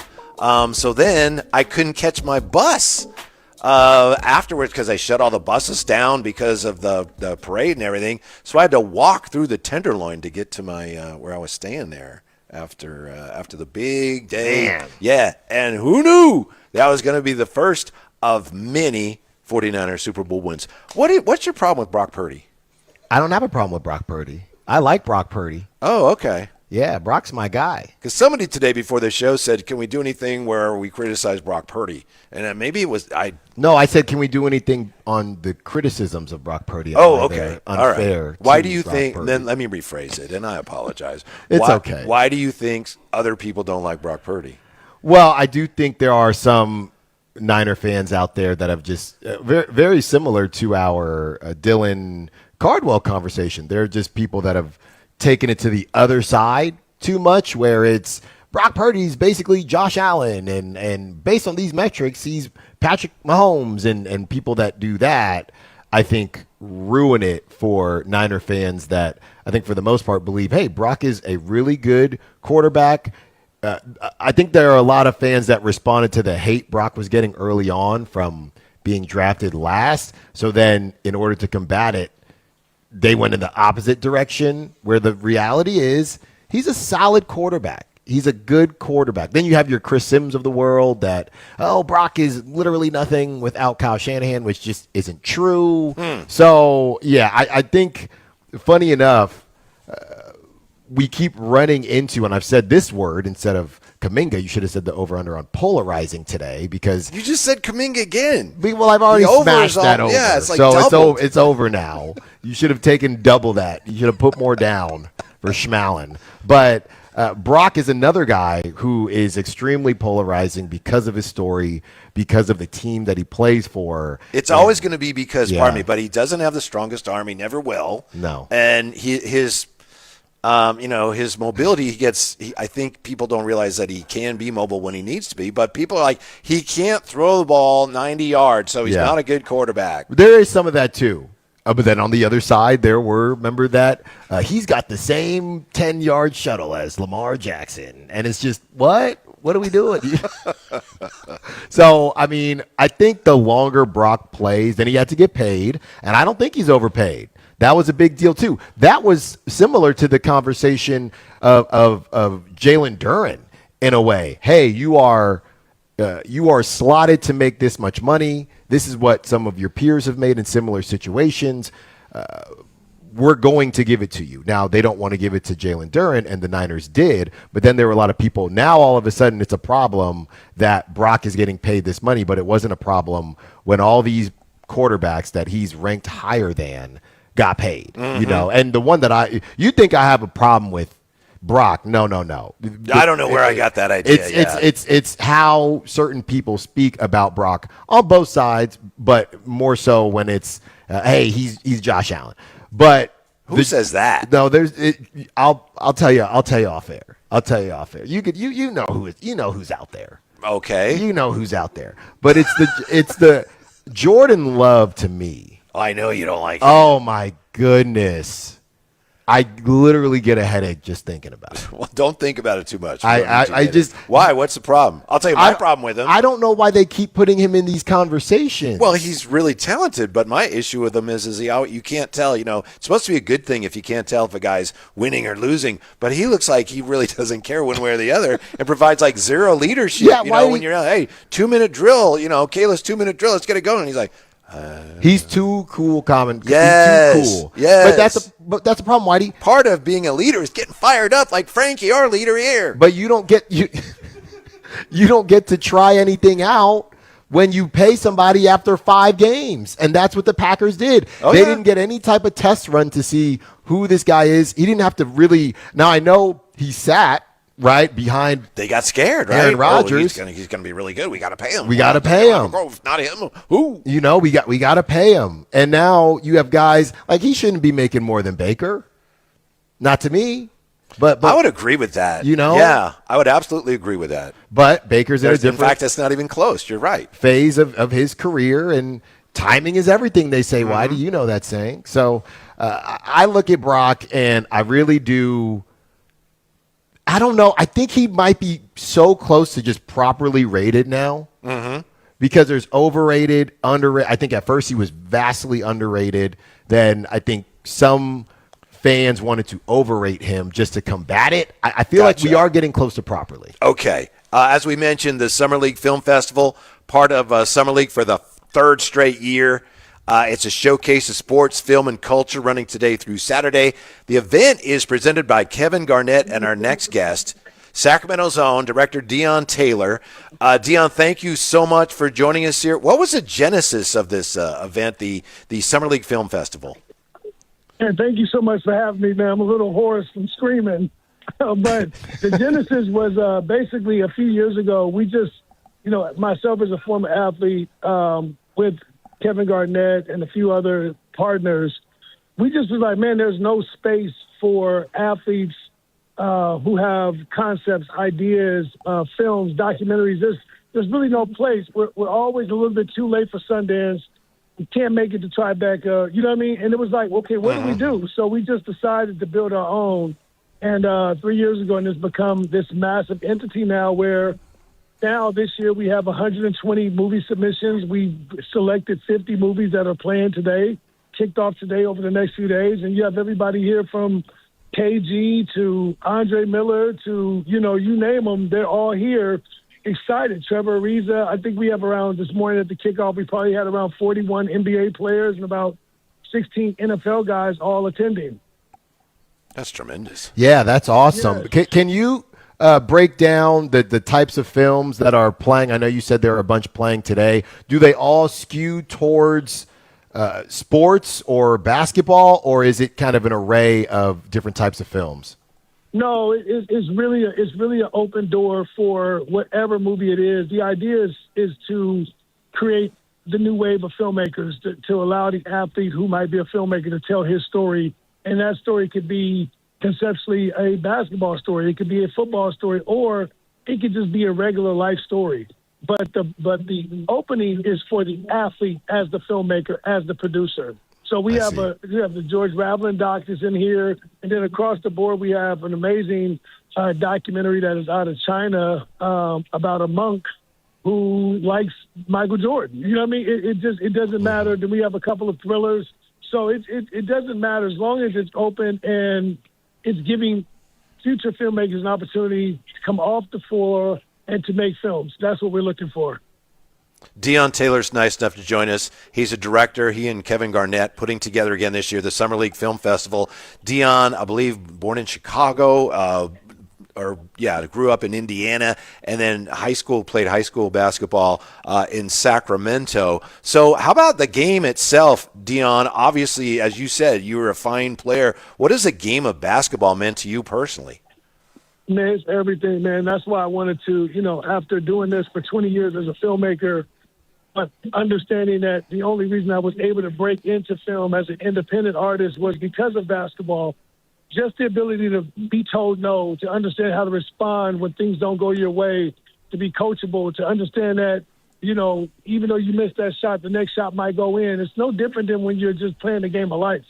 And, film is a very hard space to get into, so you have to have very thick skin. You have to be able to get up when you fall down. If something messes up, you got to put it back together. Then as a filmmaker, you're the captain. So all of these things are like rooted in basketball, and I believe that's why athletes are so spectacular when they come off the court and you see these guys being able to do so many different things. But the film space has just been one of those things that have eluded us because there's not been a door opener opportunity. So we started doing this a couple years ago at the NFL, which we created the NFL Career Tour, which I think to this day we've probably had 305 guys over the last 5 years go through our NFL Career Tour, and now 3 years of this with the NBA. So now it's like, okay, well, how do we get everybody together? Because everyone's thinking the same way. It's not about the NBA or the NFL. It's about the athlete. And that's how I was able to do this, man, just because I had to go through it first, the growing pains, the being told no, well, what do you mean? Well, you don't know what an independent film festival is? I'm like, I don't know. I just want to make a movie. And now we're basically become a gateway for these guys to be able to do it, man. It's fantastic. Presented by Kevin Garnett. That's what it says. Deon, can you tell the good people how Kevin Garnett has been a part of this and how he has supported? Yeah, KG is great. He's actually right next to me over here. He's been fantastic, man. He's a movie fanatic, a movie fan, and he's a creative. And most of these guys that you meet in this space, like for instance, like Trevor Ariza, these are guys that are like uber creative that just don't know how to put things together, or they've never been told, hey, you could do this or do that, and you could make a movie, you could make a show, you can create this, create a clothing line. They just need people around them to unlock it. And so it's been great. So KG wanted to do this a couple years ago. He had a Wilt Chamberlain documentary that him and Mike Malongo had made. And he was just like, man, I want to bring it to Vegas and play it in front of all the NBA players. And that's kind of how it kicked off. Wow. Deon, we know you're busy. We'll let you go, but I do have one more here. Ramsey told us that former King Grievous Vasquez has something at the festival this year. Is that true? Yeah, he has an amazing documentary that just played. As a matter of fact, it played this morning at 1, or played today at 1, which was phenomenal, and it got a standing ovation. So that was really cool to see. Awesome. Deon Taylor, thank you for your time, Deon. Best of luck with the festival this year. Thanks for your words of inspiration as well. We appreciate that. Oh, thank you guys so much, man, for having us. Yeah, please tune in, man. Go to the website, check it out. And next year, if you're around, you guys should absolutely come out for a couple days, watch some basketball. We're watching Caleb Wilson play right now, and watch some movies, man. What's better than that in the summertime? Perfect. That's right. Perfect. Thanks, Dion. Yeah, Thanks, thank Dion. you. We'll talk to you soon. Yeah. Didn't get a chance to ask him about Coach Carter, but No, but I think we use our time wisely. Yeah, I think so. Yeah, this is independent films. Grievous Vasquez. Thank you, Ramsey, for that nugget. That is cool. Mm-hmm. Yeah, we'll come back to Summer League with a look at this. Is it an overreaction to say some good things came out of last night's Summer League loss for the Kings? Next, Drive Guys from Vegas, Sactown Sports. Don't go away, please. Sactownsports.com is your online home for sports in Sacramento. Dive deep into the Kings, 49ers, Raiders, Giants, Athletics, and more with your favorite local personalities and some of the most trusted sports voices in the community. Stream Sactown Sports 1140. Watch original video content and read in-depth analysis all in one location. Sactownsports.com. Your local sports leader. Sactown Sports 1140. Progressive knows you could have easily taken the freeway, but you took the scenic route to see a waterfall and an oddly busy boiled peanut stand. Discovering the unexpected is exactly why you bought an RV, so protect it with a bundle from Progressive. Because although you may be 3 hours behind schedule, you're 6 jars of jam richer and possibly enrolled in a butter-churning workshop. Switch to Progressive and protect your RV, boat, or motorcycle by bundling with your home or auto insurance. Progressive Casualty Insurance Company, affiliates, and third-party insurers. Not available in all states or situations. Get in the zone, AutoZone. The sounds of summer. They're great until they're not. Luckily, AutoZone has free battery testing and charging Let me check that for you. to help make a rough moment smooth. Don't miss the Celebrate Free event at AutoZone. Free products with select deals until July 27th. And free services every day. Restrictions apply. Get in the zone, AutoZone.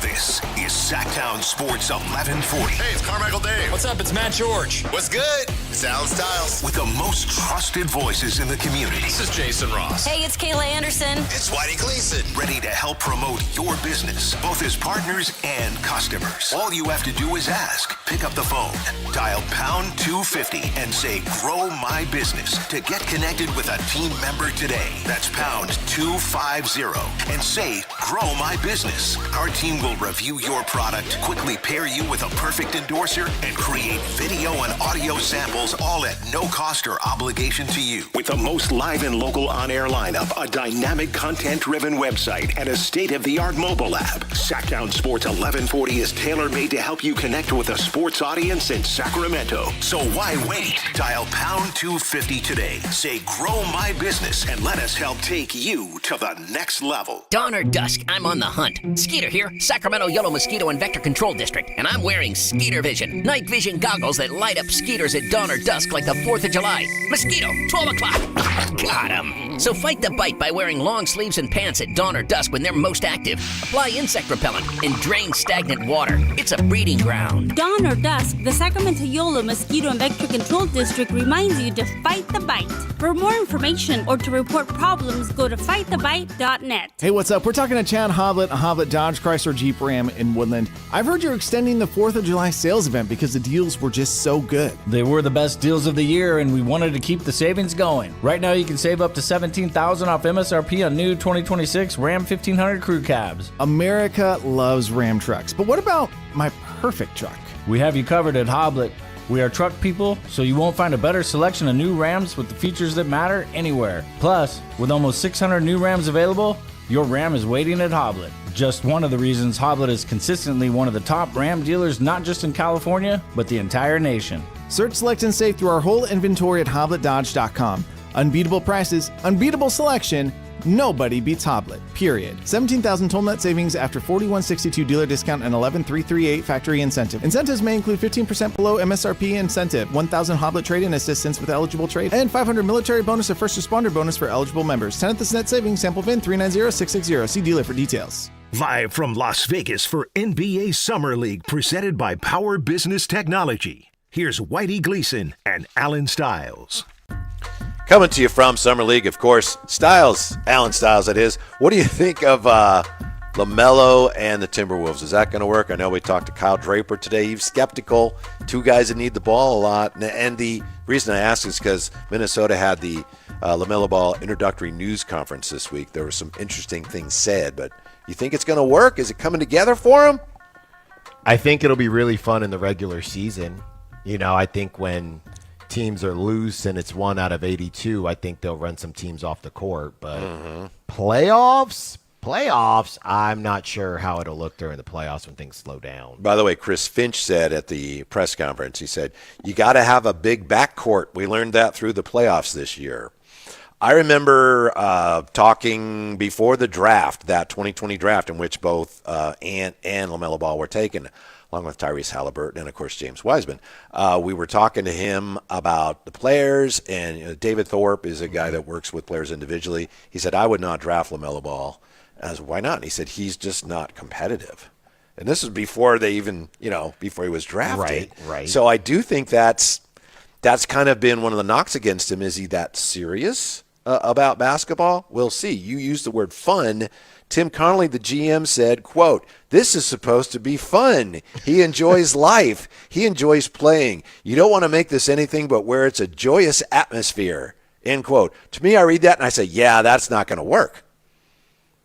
Well, it's almost as if they're acknowledging we're going to be the fun team that puts butts in the seats. But, yeah, the fun team doesn't always win the whole thing. Matter of fact, most of the time they don't. He said, this is a place where you're going to have a lot of fun and win a lot of games. We're trying to change the narrative of how this organization is viewed. We're kind of proud of who we are, and certainly wherever LeBron ends up, he's going to make that place much, much better. But, yeah, hey, we're going to be the fun team now.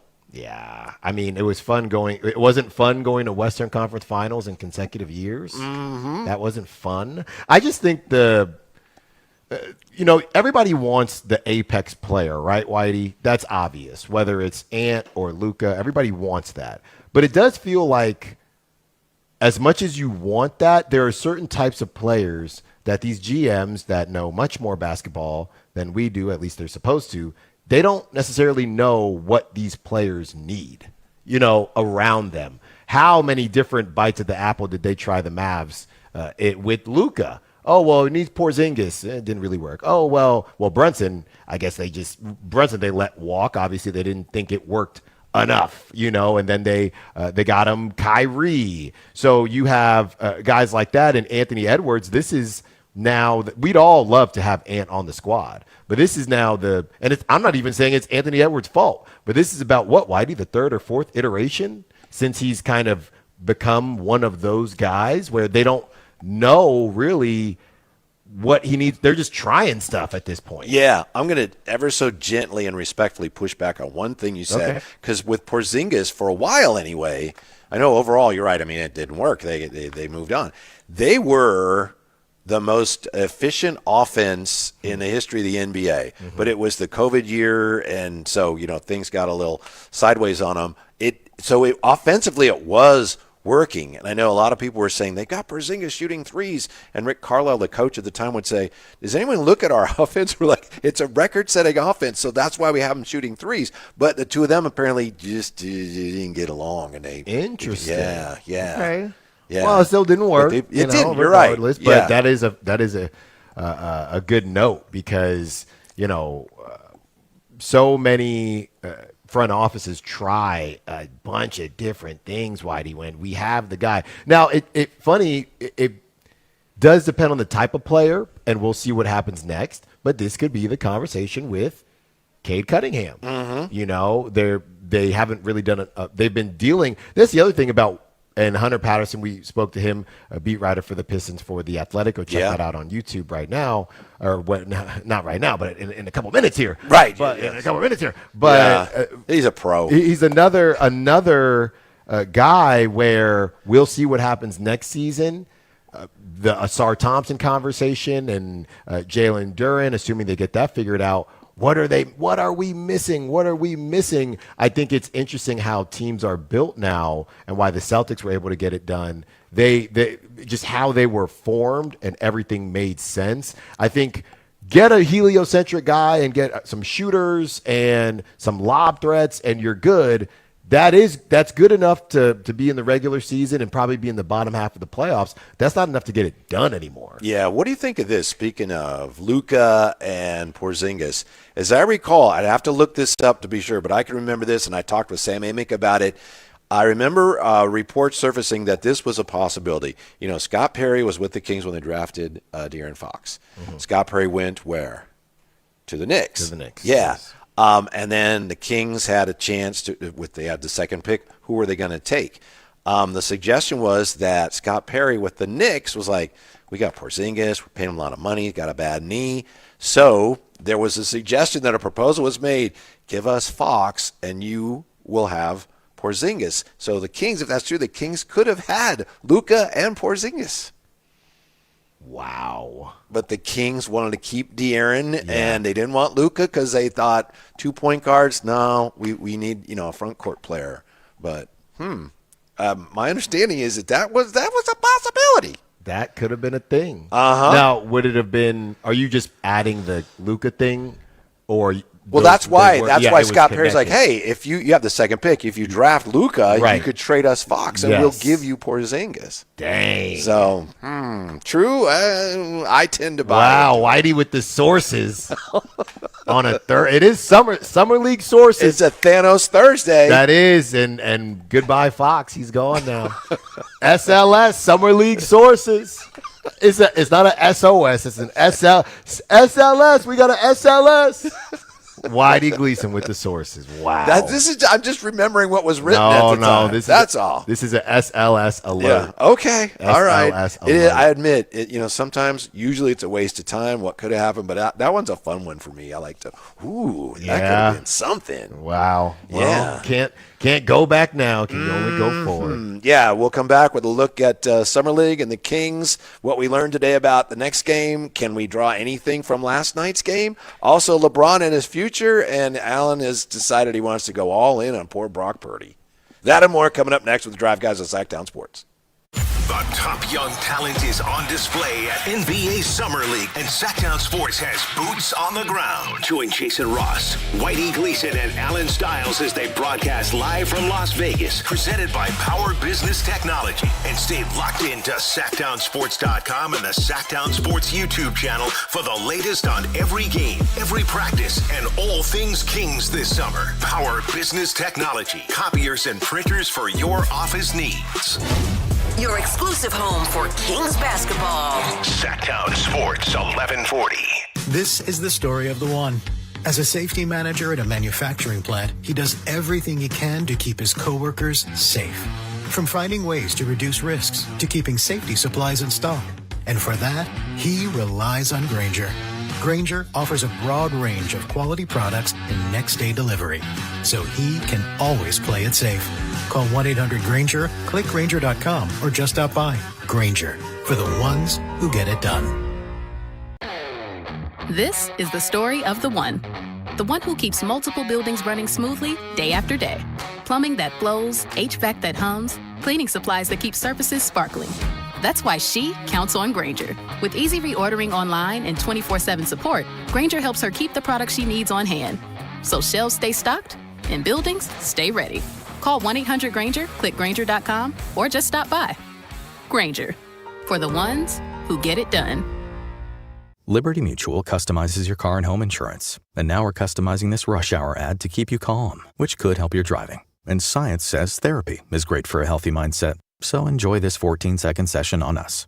I think you've done everything right and absolutely nothing wrong. In fact, anything that hasn't gone your way could probably be blamed on your father not being emotionally available because his father wasn't emotionally available, and so on. And now that you're calm and healing, you're probably driving better too. Liberty, liberty, liberty, liberty. A good place to buy a new truck would be a place known as Truck Country. Folsom Chevy is Truck Country, and now it makes even more sense. Folsom Chevy is offering 0% financing for 5 years, no payments for 90 days on all new Silverado half-ton trucks in stock, and there's a lifetime warranty. Go to Folsom Chevy at the Folsom Auto Mall or go to folsomchevy.com. From the mountains to the levee, think Folsom Chevy. Together, let's drive. Must finance with GM on approved credit. $16.67 per 1,000 finance. Cannot be combined with other offers. Ends July 31st, 2026. Wow, what is all this? These screens, the food. All for the game, bro. Let us pitch in. No need. I'm saving $1,000 bundling my wireless and internet with T-Mobile. I've got it all covered. Goal! Here to score big with T-Mobile. Families save up to $1,000 a year when they bundle 5G home internet with 4 phone lines on Experience Beyond. Compared to regular rates after third line free on Experience Beyond plan with internet bundle discount via monthly bill credits and auto-pay discount. Credit stop if you cancel or change plans. Capital Casino is conveniently located in downtown, 411 16th Street, and has been a part of the greater Sacramento area for over 20 years. They offer the best variety of games in the region in a safe and friendly environment, and there's plenty of parking, all well lit and monitored by security. Come have a great meal at the cafe and restaurant inside. Capital Casino has the best food, the best service, and the best action. But please always remember to gamble responsibly. 1-800-GAMBLER. Your concert lineup is stacked with can't-miss shows on the Sactown Sports Live events calendar. It all starts July 19th when country legend Willie Nelson takes the stage at Ironstone Amphitheater. Then Cole Wetzel rocks Lake Tahoe Amphitheater at Caesars Republic July 24th. August heats up with Santana and the Doobie Brothers at Toyota Amphitheater August 8th. The Sacred Souls at Hard Rock Live Sacramento August 12th. David Lee Roth at Thunder Valley August 14th. And a huge night August 16th with Kane Brown at Ironstone Amphitheater and Toto at Toyota Amphitheater. Keep it rolling August 19th with the Black Crows and Whiskey Myers at Toyota Amphitheater. Ty Myers takes over Lake Tahoe Amphitheater August 22nd. September brings Sack Top for 2 back-to-back nights at Lake Tahoe Amphitheater September 11th and 12th. Then, don't miss Leonard Skinner October 2nd at Ironstone Amphitheater and Ashley Cook October 10th at Ace of Spades. Stay up to date with every show on the Sactown Sports Live events calendar. Find all the details at sactownsports.com.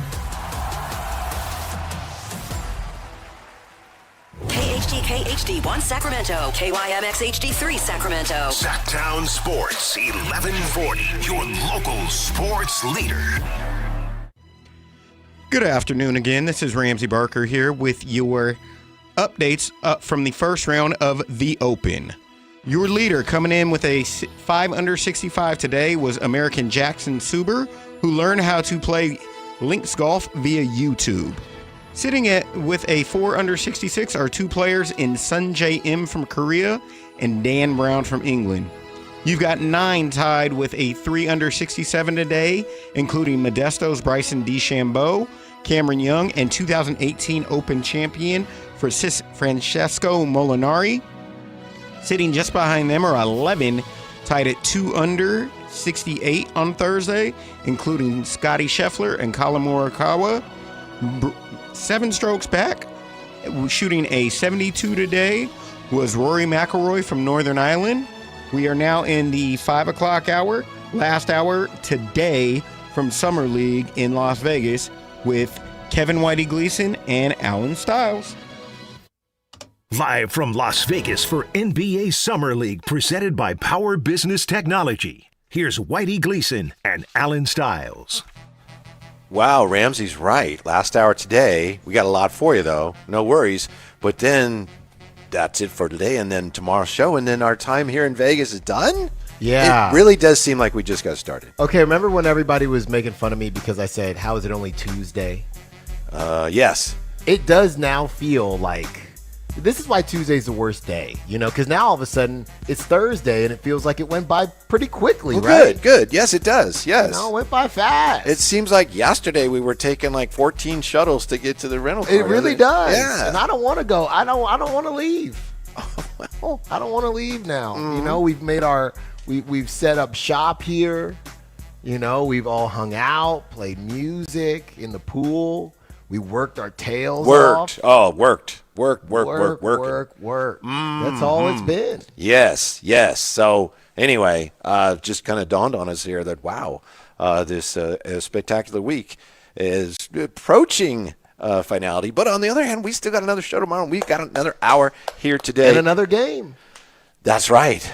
Darius game. Acuff apparently not playing in the next game. That was reported by Chris Haynes. Yes. I understand, but I'm disappointed. Both. I get it, but I'm still disappointed now. That's right. And without Acuff, that means it's going to be a Carabam. Oh, my goodness. That one. Chris is throwing tomatoes at me. Yeah. 1 to 5. What is that, Chris? That is That's a 1. That's a 2.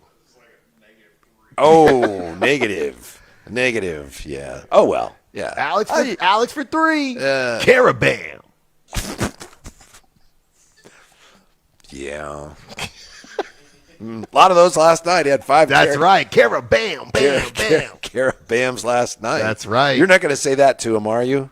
At any point? Because I know last night, he came out and talked. He had a good game. He just seems like a pretty serious guy. All these guys are serious. Now, Yeah. the type of guys that Scott Perry likes, everybody's serious, man.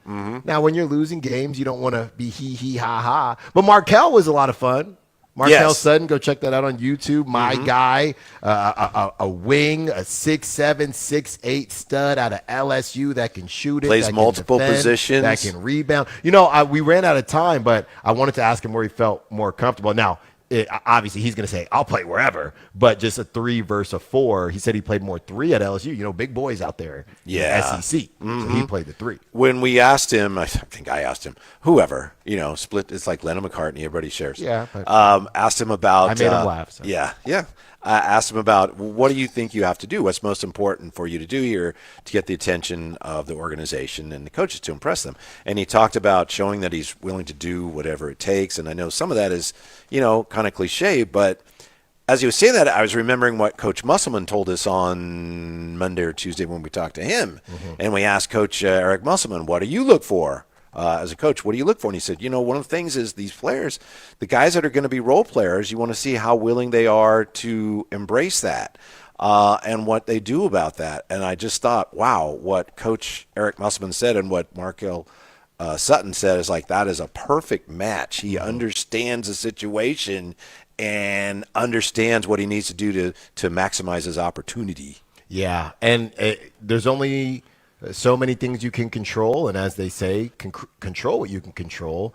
And for him, you're on a roll in this 5 o'clock. Well, no, I'm just saying for him, it's got to be difficult because of limited playing time, and you got to make the most of it. And shorter games in general, on top of the limited playing time. That too, Whitey. That can cause some of the clunkiness in games where you have guys that this is a tryout more than it's a game for a lot of these dudes, especially now with the vets, the summer league vets, and the top picks being told to stay home. Yeah, I thought there were a few positives to pull out of yesterday's summer league loss to Boston. They came from behind after a terrible, terrible start. They did not get pushed around. And, of course, Carabam had a good game. Overreaction? Am I overreacting because it's summer league? I don't think I am. No, I don't think so either. That's what happened. That's what happened, and we wanted to see a level of fight, and they showed it. It didn't look good early, but even the intensity, it wasn't that they didn't have it. They just were bricks. Yeah. They could not hit anything. Was it they 2 for 21 at one point yesterday? First quarter. Yeah, first quarter. That's rough 4 sledding. points. Yeah, yeah. That's rough sledding. Do you know years ago, I know Jill Adge mentioned this, and I'd forgotten about it. I think it was 1987.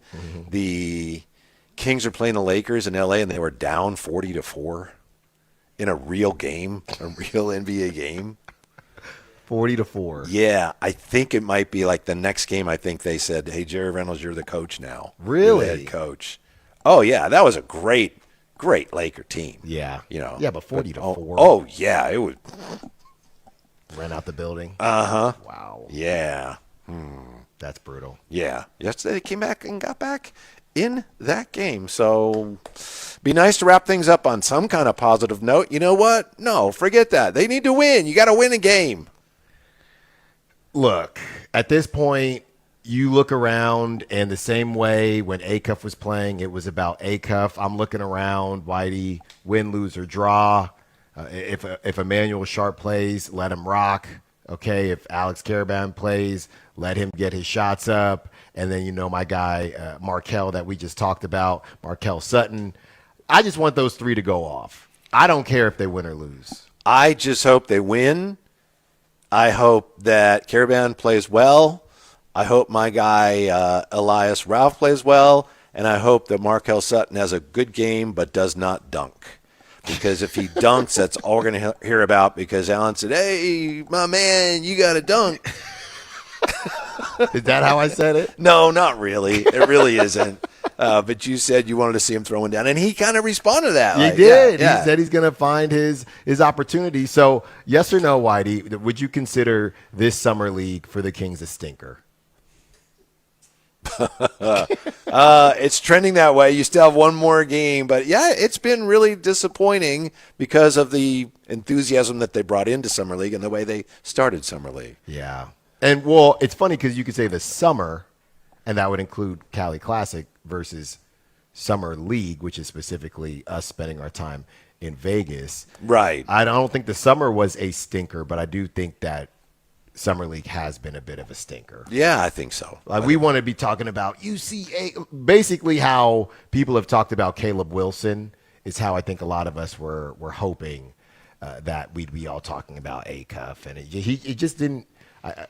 Look, I'm not going to change my stance. That game where they got blown out, he scored 26. It did not give me goosebumps. I did not, text anybody, hey, did you see this? It didn't seem to click for him. Well, that's because he got off to a terrible start, as the team did, and 13 of his 26 were, as you pointed out, in a very non-competitive third quarter. So the final box is at 26, and the shooting numbers were, I think, the best he's had in Vegas. But at the same time, if you watch the game, still a lot better than him having another, not another, but going 4 for 19 or something. And you know what? The only reason I'm saying it is because I've spoken to DA5, and we've had conversations. And I know that's a lie. What are you talking? We had conversations on the show. We have had conversations. How many conversations have you had with him? You said we have had conversations, plural. Yeah. How many conversations have you had with him? We had him on the show. Okay, that was one. We had conversations on the show. We had one conversation. No, we spoke about different things. Those are different conversations. Different subjects. Well, then I have too. Yes, you have. Yeah. Oh, multiple conversations. We've had conversations, and I know that he probably wouldn't say that what he did a couple nights ago was still at his level. So I'm holding him to the same expectations that he's holding himself to. That's okay. Yeah, that's fair. That's fair. LeBron today, not to spend too much time on this because it's kind of by the way, the text line, they're all saying we don't care. Only the media cares. That's what they're saying. Oh, about his about numbers? About LeBron. No. About LeBron. Oh, okay. Well, then just never mind. But real quick, he today was at Fanatics Fest, and he said he doesn't know what he's doing yet. And Steve Kerr said yesterday, we got him. I think he's going to go to Cleveland because it's foolproof. He can't lose there. If they win, great. If they lose, he's a hero for coming home. So that's what I think he's going to do. Well, and Adam Silver said, I guess media companies are getting little nerve. Like he's telling LeBron, hey, you kind of got to make a decision soon because scheduling wise, they need to know how many games that team, wherever he goes, is going to get. Right? How many national games. So then you have the actual transactions of, other players that might not be signed yet that are waiting. DeMar DeRozan being one of those players. So that is why you should care, to the text line out there. That is why you should care, because it is connected in a way. If the Kings wanted to do anything else, it's all a bit on hold because of LeBron. I think it's more of an annoyance versus I think some people, like, I don't care where LeBron goes. I don't. But I understand that it matters where he goes. And there's a snowball or an effect that comes from it. A domino effect. I would think effect. What the commissioner said, I almost called him the coach for some reason. Coach Silver, can you imagine him coaching your you? buddy? Yeah. Your buddy. Yeah, conversations? Yeah. Yeah. Actually, sorry, before we move any further, I did have a conversation with an expert capologist yesterday. Oh, really? And? We had conversations. Okay, why do you bring it up? Because I just wanted you to know that he's familiar with the Kings cap situation. I would assume so if he's a capologist. Mm-hmm. Yeah. I said hello to Bobby Marks. Oh, yeah. I saw him there. I saw him coming up yeah. And then he said, "Hey, how you doing?" Uh-huh. And it was one of those right. where I acted like I knew I had met him before. I'm like, "Hey, Bobby." Yeah. And he said, "Hey, how's it going?" Yeah. So maybe he thinks that we know each other. Yeah. Gosh, I'm glad you got that in. I just wanted to make sure that you knew that. I'm glad that you mentioned that. If the commissioner is telling LeBron you got to announce it soon, that tells me that everybody knows he already knows where he's going. It's like, well, come on and announce it. That's a good because point. if LeBron legitimately was needing more time, right. You couldn't say. You have to make up your mind and be like, no, this is my career. It's my life. Yeah. I don't want to stretch Armstrong this, but it's nowhere near the decision. I'm not saying that. But on his way out, is this almost an ode to younger LeBron to just annoy people one more time? Like, a lot of people are annoyed by the spectacle. And I think LeBron is to the point in his career where he maybe embraces it a little bit because this is his last chance. Right. Everybody and nobody liked him after the Heat thing. Then I think he won back hearts when he went back to Cleveland and won. Mm-hmm. With the Lakers, I just think he's just a different guy. He's got gray hair. He's playing with his son. That's probably the biggest thing was the Bronny situation. But outside of that, it feels like LeBron almost is doing this on purpose because he knows the people that have never liked him probably will never like him. So he said, here's one more annoyance for you on the way out. Okay. Getting back to the NFL and Brock Purdy because Alan said he wanted to talk a little bit here about Brock Purdy. And you want to go through some quarterbacks and tell us where you think let's Brock. Go. Brock or not. Okay, yeah. Or welcome to the Brock party. Okay. Is Brock Purdy better than these guys or not? We'll start with kind of what I would think would be the lower level quarterbacks. Nothing against them. Gardner Minshew, Daniel Jones. Colts. Yes, Brock is better. Than both those guys? Yes. Okay. How about Spencer Rattler, Malik Willis? Now, Spencer's my guy, but no, it's Brock. It's Brock. Okay. How about Kirk Cousins, J.J. McCarthy? The Brock is hot. All right. Okay. Shedeur Sanders, Jacoby Brissett. Perfect timing. It's Brock. All right. So I'm not sure. Yeah, come on, Whitey. We're gonna have. Well, like I said, I wanted to start. We're trying to figure make out. it spicy. Okay. Well, maybe we'll just go alphabetically. Bryce Young. Backpack Bryce. I got Brock. Okay, of course you do. Caleb Williams. Whoo! Now we're cooking. Come on. Come on, what? Brock Purdy's better than Caleb Williams. Iceman? Yes. I've seen Brock do it longer, so there you go. He'll get past him this time. Yeah, this time and this time only. I want to share this again real quick. I know we talked about it earlier. I was just reminded of it by Alan's reaction when we're setting things up before the show. You know, you have microphones set up and you have video set up. And we got Chris and everybody helping us. And Jay's been helping us. And one of the things you have to do is get your headset on and your mic on. You have to check the audio. Okay, check the audio. Most people are like 1 2 1 2 test, or hey, how you doing? And Alan, to check his microphones, he always goes, but Whitey. Because I know that's the highest volume where it'll hit. Yeah, but it's funny because you weren't doing that as a joke or anything. You were legitimately, and Chris said, is that what you always do to test your mic? Yeah. To see how hot it is. It's the only way. All right, so you were a little bit on the fence there, but you give Brock the nod over Caleb Williams. Mm-hmm. Joe Burrow. Oh, man. I mean, it's Joe in theory, but the brother never on the field. But it's Joe Burrow. Okay. And I used to like I like Joe Burrow, but you got to play. I know it's not his fault. But wait, so you're saying he is better, but you're still Joe Burrow is better, but who's a better quarterback, Alan? Joe Burrow. Okay. Joe Burrow. Okay. Dak Prescott. I know Niner fans are going to love this one. And where's our guy, our Cowboys fan that called in 2 months later? Was that Ramiz? He called in 2 months later. If that's the wrong name, I apologize. I thought. Oh, man. I know what you're going to say. Because I know you like Dak. I do like Dak. I don't have to say anything because this is Alan Stiles, Brock or not. Give me Brock. All right. I know you take Dak, right? I don't have to. No. For the 49ers, I will give you the honest answer, and you'll go, no. But what would I do? You go, no. Brock is a better quarterback with the 49ers, a better fit. If you take the two, put them together side by side, who's better? I think Dak may be a better quarterback.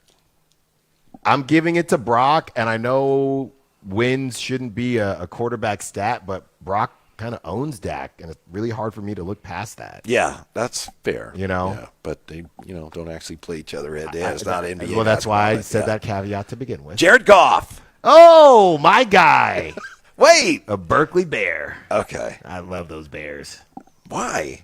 Because it's Cal. It's okay. right there. All right. You got a lot of guys. Should have called me, though. They didn't call me. I'm going Brock. Again, head to head. Jared blew it. Jordan Love. Oh, next. Next. This should really be about Jordan Love. Yeah, it really should. Yeah. Brock. CJ Stroud. Some say big year for CJ. Big year coming up for CJ. I mean, people thought he was the next big deal, Whitey, and he's fallen off a cliff. I'm going to go Brock. I don't think a lot of people would have thought that after CJ's first season, but he has not been the same guy. I'm going Brock. Let's see. Brock Purdy was drafted what number? Dead last? Dead last. Yeah. How about a guy who was drafted number 1? Trevor Lawrence. I like this one. I like this one. There's no... Trevor had a really good year, solid year. Can use his legs. Got a cannon of an arm. Jaguars back in the playoffs. Come on. It's Brock. Okay. But I like Trevor. All right. What about, we got some Viking fans in the area. What about, as our friend O'Neill used to call him, calamari, which is Kyler Murray? It's Brock, but I do there's a but there? Yeah. I think Kyler has become terribly underrated based on injuries and just bad PR. Wait a minute. Yeah. Joe Burrow gets hurt, and you're like, he's tired. We got to get on the field. Kyler Murray, he's underrated because of injuries. Because everyone still says Joe Burrow's the best. So I don't have to say any caveat for Joe Burrow because other people do it for him. So I don't have to do that. For Kyler, people act like he's a bum. But you said Joe Burrow has to play. Kyler Murray gets hurt. People are too mean to him. No, Kyler's got to play. Okay. They both got to play. They got to play, Whitey. Fernando Mendoza. Ask me that in 3 years. Well, yeah. What kind of quarterback comp do you think would be appropriate to say Fernando Mendoza, if things go well, he could become another? No. You ever seen Fast and Furious? No. Not one? Not 1, not 2, not 3, not 4, you didn't see Tokyo not Drift? 5. You didn't see Tokyo Drift? Not 6. You didn't see not Fast and 7. Furious? Well, there's a little button they press in the car. It's the NOS button. I didn't even see the slow and moderately miffed. Oh, okay. Good one. That's a -3. You hit the NOS button, and the car, that's how you win the race, right? So I say all that because Fernando Mendoza is Kirk Cousins with the NOS button. Ooh, I thought you were going to do him a little better on that. No. Look, Kirk Cousins with the NOS button. I like that. I like it a lot. That's solid. I think Fernando can end up being more of a physical guy. Well, he can run more. He can run better. And Kirk Cousins that ain't his thing at all. Yeah, but the older guy, I'm trying to think of a guy that doesn't really run but can run. A lot of those guys are younger now, We got to help us out. 916-339-1140. Give us a comp for what Fernando could become. Yes, what he could become. And it's okay to be, overly optimistic. That's what we're doing. What he could become. Brock or not is the game that Alan Stiles is playing here. Justin Herbert. Oh, my gosh. This is the fun one. Everyone says Justin Herbert. That is experts and Yes. coaches and scouts. He is just like the heaven said, here's your quarterback, Yes. and handed down, the football gods handed down Justin Herbert to us miserable earthlings. That's right. And mortals. The football gods chiseled Justin Herbert out of their own bare hands and handed him 0 playoff W's. I don't know. This is the guy, right? This is the whole story. If Justin Herbert was on the Niners, he'd throw for 1 trillion yards, and they'd have 2 Lombardis by now. And I don't know. You just go through so many. At what point, Whitey, when you get to your second or third, I know Charger's going to Charger, but once you get to your second or third head coach, you start to wonder, is something missing? You ever make a meal and you take a taste and you're wondering, is it salt? Is it pepper? What is it? And I feel like that's where I'm at with Justin Herbert. I don't know what's missing because it is all there. So maybe it's not him. Maybe it's the support cast, if you will. Could he be But with quarterbacks, we sometimes just don't want to even consider that. His team lost the game and he's a quarterback, so that's on him. Could he be a Matthew Stafford in a Matthew Stafford situation where he ends up getting moved and then you say, no, he's always been good? I'd never thought of that, but I think so. Some Niner fans are going to be mad at me because I do think this is the one, right? Well, Brock's done this, that, but it's Justin Herbert. It's Justin Herbert. Wow. You have Brock?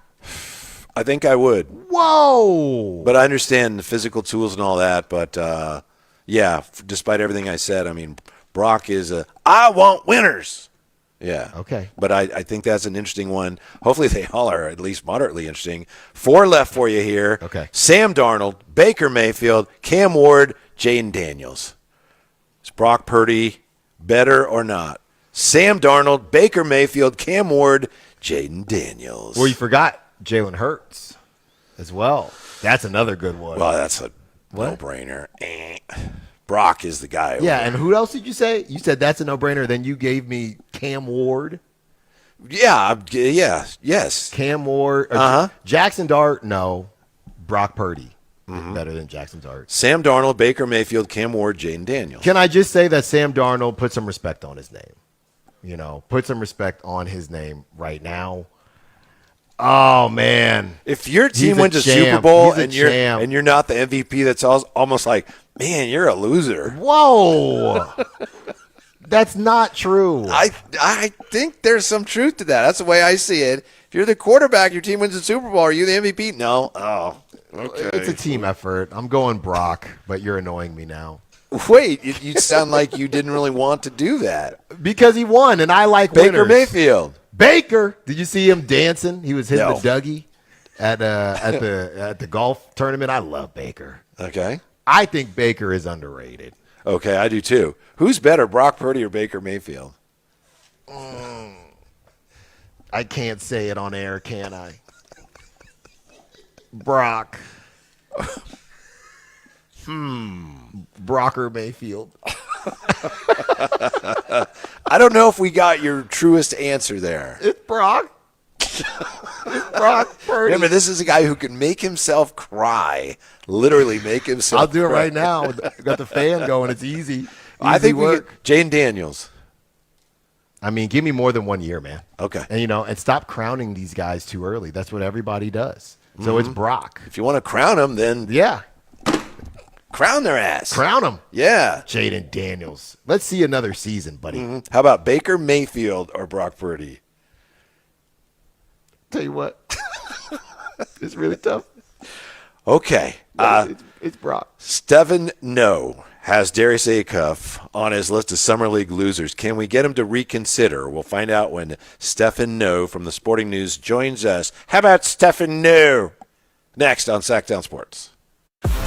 His Summer League experience started slow, but Kings rookie Alex Caravan showed up in a big way against the Celtics. With just 1 game left in Las Vegas, will the former UConn star keep the momentum rolling against the Hornets?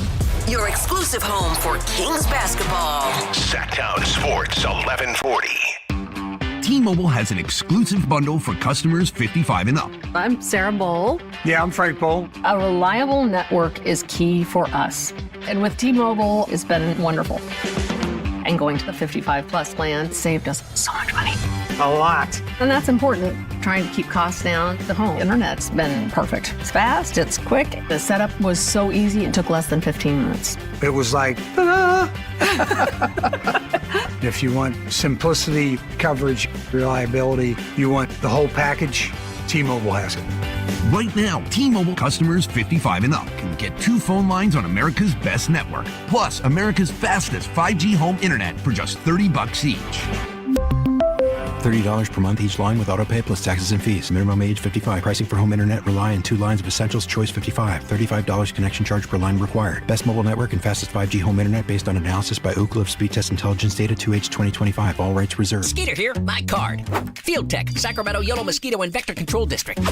I never met a Culex terrasalis I didn't want to smack. That's Latin for mosquito. Hey, it's time again to fight the bite. Time to protect yourself from West Nile virus by applying insect repellent. Once a week, drain stagnant water and report dirty green swimming pools. Ew. They're breeding grounds. The Sacramento Yolo Mosquito and Vector Control District reminds you it's time to fight the bite. My card never gets old. For more information or to report problems, go to fightthebite.net. Golf to Go is brought to you by the Hagen Oaks Golf Super Shop. Here's Frank LaRosa. When your round is going bad, it seems like nothing works. So the So-So Golfer offers 6 tips to save the bad round. First, forget about working on swing mechanics. That creates headworms. Second, tee off with what's working. If your driver isn't working, use a club that does. A 7-iron in the fairway is better than a lost ball. Third, play shots you know how to play. If your second shot looks like a big fade around a tree in the fairway and you just never practice that shot, leave it alone. Take your medicine and hit it back in the fairway. Don't overcomplicate the task at hand. If a simple bump and run will get your ball to the flag, don't try a flop shot that might only catch your buddy in the teeth. And don't give up. It's okay to get upset after a bad shot, but Tiger Woods gives himself 10 paces to vent and then it's done. Good advice there. And most of all, have fun. It's a game. Remember, you'll have lots of time on the range to work out all those shot frustrations you find on the course. Smile,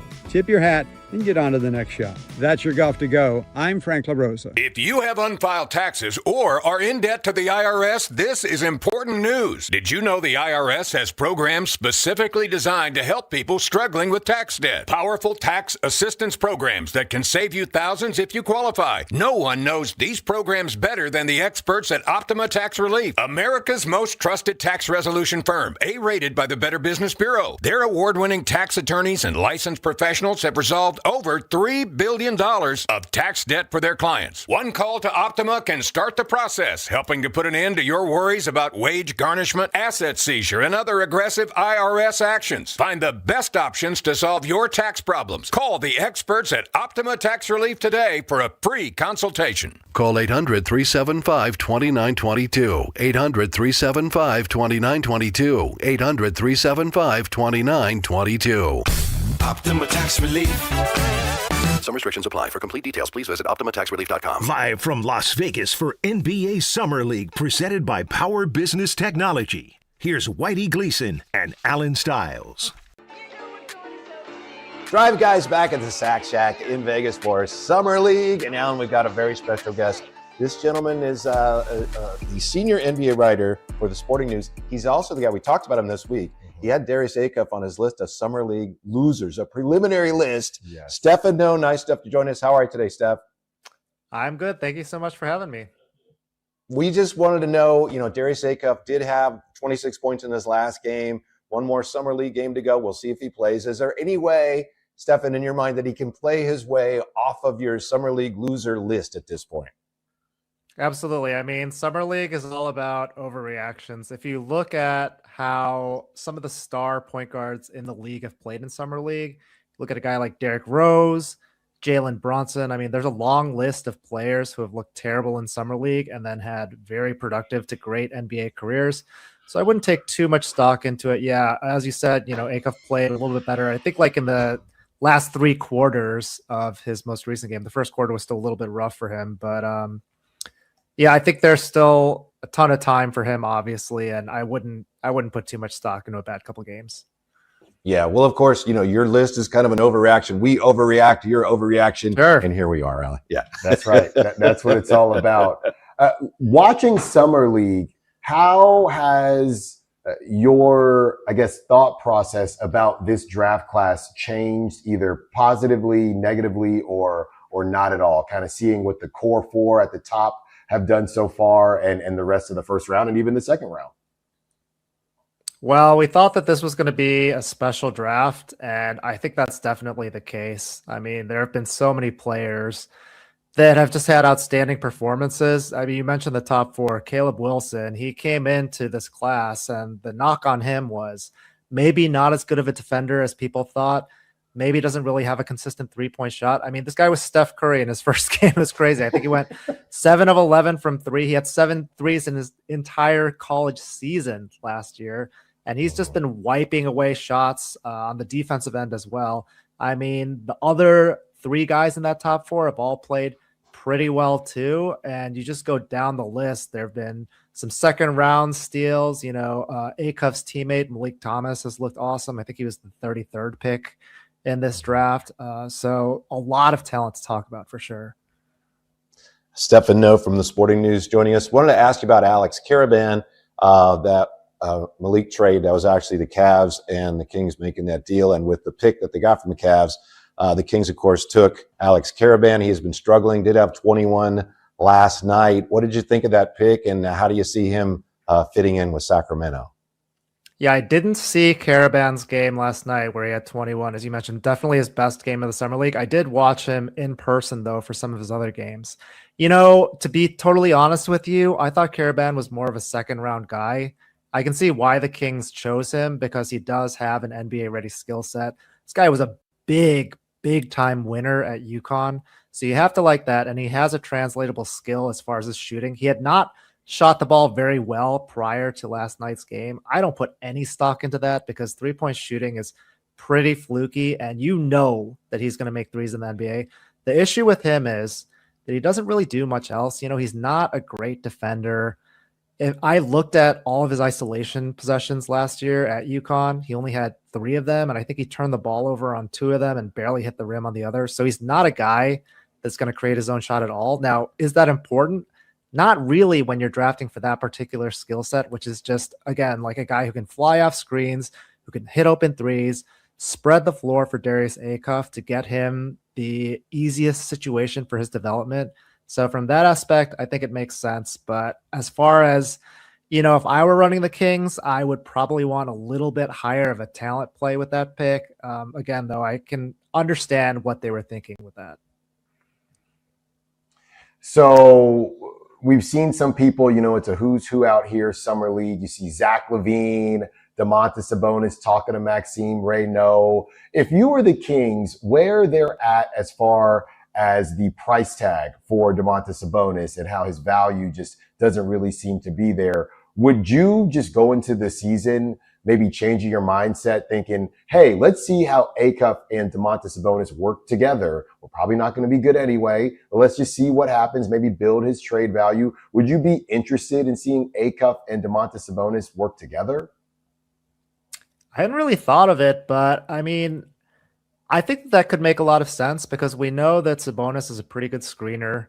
He makes things easier for his guards. You look at how well he and De'Aaron Fox played a couple years ago where they were playing this extremely fast-paced offense with Sabonis, doing a lot of handoffs and this pistol action that they like to run. So I think that could work with Acuff. The problem with trying to move Sabonis right now, I mean, you saw it with the Jaylen Brown trade, right? Like these players who are very good players but just make a lot of money, the market is just not out there for them. So I think the best strategy for the Kings at this point, I don't think that they could get very much value for Sabonis. The best option is probably to let him play out a little bit of the season, look for a team that maybe has an injury, maybe needs to upgrade their talent level. And Sabonis too, I mean, the last time we saw him was a while ago. He didn't have a particularly healthy season last year. So I think that if he can get back on the radar of some of these decision makers with, you know, a promising first couple months of the season, the Kings are probably going to find a much better deal for him. Stefan No, nice enough to join us from the Sporting News. And of course, as we discussed here, Stefan, as we all know, it's Summer League in the desert. We're all looking to try to figure out what's real and what's a mirage. So what is it that you are looking for in young summer leaguers, and who would you say has been producing the most of that so far? With this rookie class, I mean, what I'm really looking for is a high feel level because I think that translates over to the regular season games. One guard who I think has done that really well is Kingston Flemings. I mean, he hasn't shot the ball particularly well either, but you just can tell from the way that he plays that this guy's a pretty pure point guard. He's setting up his teammates, being in the right spots, things like that. You see that a little bit with Acuff, but I mean, to be perfectly honest, I haven't loved some of his shot selection. You know, he's taking a lot of shots pretty early in the clock, a lot of contested twos. I think he could clean up his percentage pretty considerably if he just tries to take some more open looks and really tries to take his time. I think he's rushing a lot out there. And again, that's something that is totally normal at this stage. I think that it's not going to be as much of an issue as the regular season starts up here. I'm not, there's a running joke here about me and Jonathan Kuminga wanting him on the Kings. So this is not specifically about Jonathan Kuminga, but, you know, we were talking to a lot of people in the next couple draft class. They're not supposed to be as good or anywhere near, Sure. honestly, this most recent draft class. If you're the Kings, I know the West is tough. Do you really take your chances in this flattened lottery these next couple seasons and hope you get lucky? Or do you look at some of these draft picks that you have in 27 and 28 and maybe use them to acquire, like they're trying to do with Jalen Duren, but, you know, the Pistons aren't being very cooperative. Would you just kind of sit and wait and try to do the normal rebuild thing, even though you can't really do the normal rebuild thing? Or would you say, you know what, let's go get some young guys and try to accelerate this a little bit? Well, there's definitely not any benefit to bottoming out anymore. Just, I don't think people understand how extreme the lottery changes are, but basically, yeah, it's going to kill tanking instantaneously. Now, whether you want to trade future picks, I don't really think you need to be honest, to get Kuminga. I live in Atlanta, so I saw a lot of Kuminga last year, and he played well for the Hawks. I think Hawks fans really grew to appreciate his scoring ability, but he doesn't appear at this point to be part of the team's long-term future. So I really don't think it's going to cost that much to get him. Yeah, first round pick, I don't think would be necessary. Maybe a couple second rounders. And the Hawks have been a pretty active team in the offseason. So I think it would be not super difficult to make that sort of transaction. And yeah, Kuminga, you know, what he showed last year was kind of similar to what he showed in previous years with the Warriors. I think this guy can definitely score the ball. I mean, that is a huge plus. He can get his shot off whenever he wants. His defense kind of waxes and wanes. You know, he has periods where he kind of checks out, other periods where he can lock down. Still a young player, though. And yeah, I mean, I think that's the type of second draft prospect that it would be really smart for the Kings to go after. Stefan No joining us from the Sporting News. As you probably know, Stefan, No in Japanese can mean talent or ability. So we're all wondering here, with a few days left in Summer League, who is leading the race to win the coveted No Award as the best player of Summer League 2026? I love that question. Best player of Summer League? Yeah.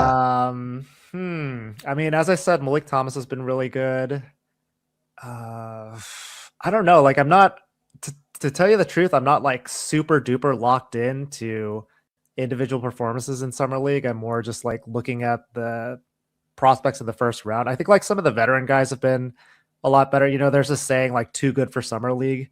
So a lot of these, I mean, like you look at the Brooklyn Nets, they have their actual roster playing in these games. So it's kind of unfair, you know, when you have a lot of undrafted guys, a lot of guys who aren't going to make the league or just like looking for a shot in Europe playing against like a real NBA team. Yeah, so I don't know. There've been a lot of guys. Sorry, Steven, didn't you say when you saw Caleb Wilson play, didn't you say I just saw God play? I did say, I said, I think it was God disguised as Michael Jordan. Yeah, famous Larry Bird. Yeah. Caleb, I think he's sitting out after 4 games, I want to say. He's been awesome, but yeah, maybe a guy like Cedric Howard or something, these like third-year guys that are just shouldn't even be in Las Vegas anyway. Stefan, No, thank you so much. We appreciate it. Hopefully we'll see you before you go. Thanks for joining us and thanks for your insight. And we're hoping, keep an open mind on Acuff, getting him off that loser list. Will you at least promise us you'll consider it going forward? Absolutely. Like I think Acuff is a super exciting player. One of the best lob throwers in college basketball, just an electric shooter. I mean, he's not going to struggle to score this much when it comes to the NBA. It's just like a weird fluke. So I would not worry too much if I was a Kings fan. Nice. Thank you, Steph. And we got more with the Drive guys from the Sack Shack in Vegas coming up on Sactown Sports. Like and subscribe to the Sactown Sports 1140 YouTube channel at Sactown Sports 1140 to get the Carmichael Dave Show with Jason Ross, Matt and Kayla, and the Drive Guys with Kevin Gleason and Alan Stiles on demand and at your fingertips. Get your fix of the Sacramento Kings, 49ers, Giants, Athletics, NFL, NBA, and the latest in sports and entertainment all in one place at Sactown Sports 1140 on YouTube. Your local sports leader, Sactown Sports 1140. Sacramento weather is brought to you by Bonnie. I'm Dirk Verdorn in the KCRA3 Weather Center. Clear skies tonight and light winds. Temperatures will be dropping off into the mid to upper 50s by Friday morning and then warming only into the upper 80s to lower 90s through the afternoon, so a bit cooler. Get the latest forecast on the KCRA3 News and the KCRA3 app. Oh, the Sacramento heat. Right now, get your AC professionally tuned up for as low as just $59 and enjoy your summer nice and cool. Plumbing, electrical, heating, and air, Bonnie.com. Summer restrictions apply. License 696-355. Country in the Park 2, presented by your California Army National Guard, October 23rd at Hart Health Park at Cal Expo with Bailey Zimmerman, Russell Dickerson. Plus more. Enjoy line dancing, live DJs, mechanical bull, and food trucks. Tickets start at just $70. Country in the Park 2, October 23rd at Hart Health Park at Cal Expo with Michelob Ultra, the California Office of Traffic Safety, and Caltrans. More info at CITPFest.com. Wow, what is all this? These screens, the food. All for the game, bro. Let us pitch in. No need. I'm saving $1,000 bundling my wireless and internet with T-Mobile. I've got it all covered. Goal! Here to score big with T-Mobile. Families save up to $1,000 a year when they bundle 5G home internet with 4 phone lines on Experience Beyond. Compared to regular rates after third line free on Experience Beyond plan with internet bundle discount via monthly bill credits and auto-pay discount. Credit stop if you cancel or change plans. We wouldn't be celebrating America 250 if it wasn't for a strong foundation set by the framers. Hamilton built America's financial foundation on sound money, later embodied by the gold standard. But we abandoned that discipline in 1971 and have seen inflation erode the dollar's value. What's the foundation of your savings? Is it gold or something that can be devalued? Hi, it's Dr. Ron Paul, and I encourage you to speak with my friends at Birch Gold Group about diversifying an existing IRA or 401k into a tax-sheltered IRA in gold. Learn more by requesting a free info kit on gold IRAs. Just text the word SECURE to the number 989898. Let Birch Gold help you build your foundation with gold. Text the word SECURE to the number 989898. Text SECURE to 989898. What's up? We're talking to Chad Hoblet, Hoblet Dodge Chrysler Jeep Ram in Woodland. I've heard you're extending the 4th of July sales event because the deals were just so good. They were the best deals of the year, and we wanted to keep the savings going. Right now, you can save up to $10,000 off MSRP on new 2026 Jeep Gladiator Sport S. If you're looking for a truck for everyday life that you can still take off-road, the Jeep Gladiator is for you. My brother had one, and he loved it. They are really cool trucks for sure. But Hoblet is so much more than Jeeps. Whatever you're looking for, you can find it at Hoblet with our Hoblet Certified Pre-Owned Supercenter. With 200 vehicles and over 50 under $30,000. Search, select, and save through our whole inventory at HobletDodge.com. Unbeatable prices, unbeatable selection, nobody beats Hoblet, period. 10,000 total net savings on select new 2026 Jeep Gladiator Sport S after $36.20 Hoblet discount and factory incentives. Incentives may include 10% below MSRP incentive, 500 military or first responder bonus cash for eligible members, 1,000 Hoblet trade-in assistance with eligible trade, 3,000 net savings, simple VIN 175877. See dealer for details. Live from Las Vegas for NBA Summer League, presented by Power Business Technology. Here's Whitey Gleason and Alan Stiles. NBA Summer League is here, and so are we. The Sactown Sports 1140 crew is out in full force here in Las Vegas, thanks to Power Business Technology. To be your eyes and ears for all things Kings, Power Business Technology, copiers and printers for your office needs. We appreciate their support. We appreciate Stefan New joining us. I don't know that he'll be compelled to take Darius Akov off his Summer League losers list. Darius Akov doesn't play tomorrow, Alan, but at least we got him to, consider it. If he did, yeah, it would be based off of what he did in his last game, and I don't think that is going to happen. Right. Yeah. Well, we didn't even ask him if he was writing another article for when Summer League ends. We're just assuming. Yeah, you're right. I am assuming that. I mean, that's one of the reasons why there's so much overreactions. As we've talked about that and used that word so many times, I realized, I was doing with Chris today, we were doing the Whitey's Wake Up, and I realized sports media, which we're a part of, and thank goodness, we're grateful to be a part of it, it's like 99% at least overreaction. That's what it is. Yeah. That's what it is. Uh-huh. That is whoever wins, they have to be the best team ever or the worst team ever. Mm-hmm. Well, they might be in the middle. Oh, well, that's boring. Yeah. Well, and because not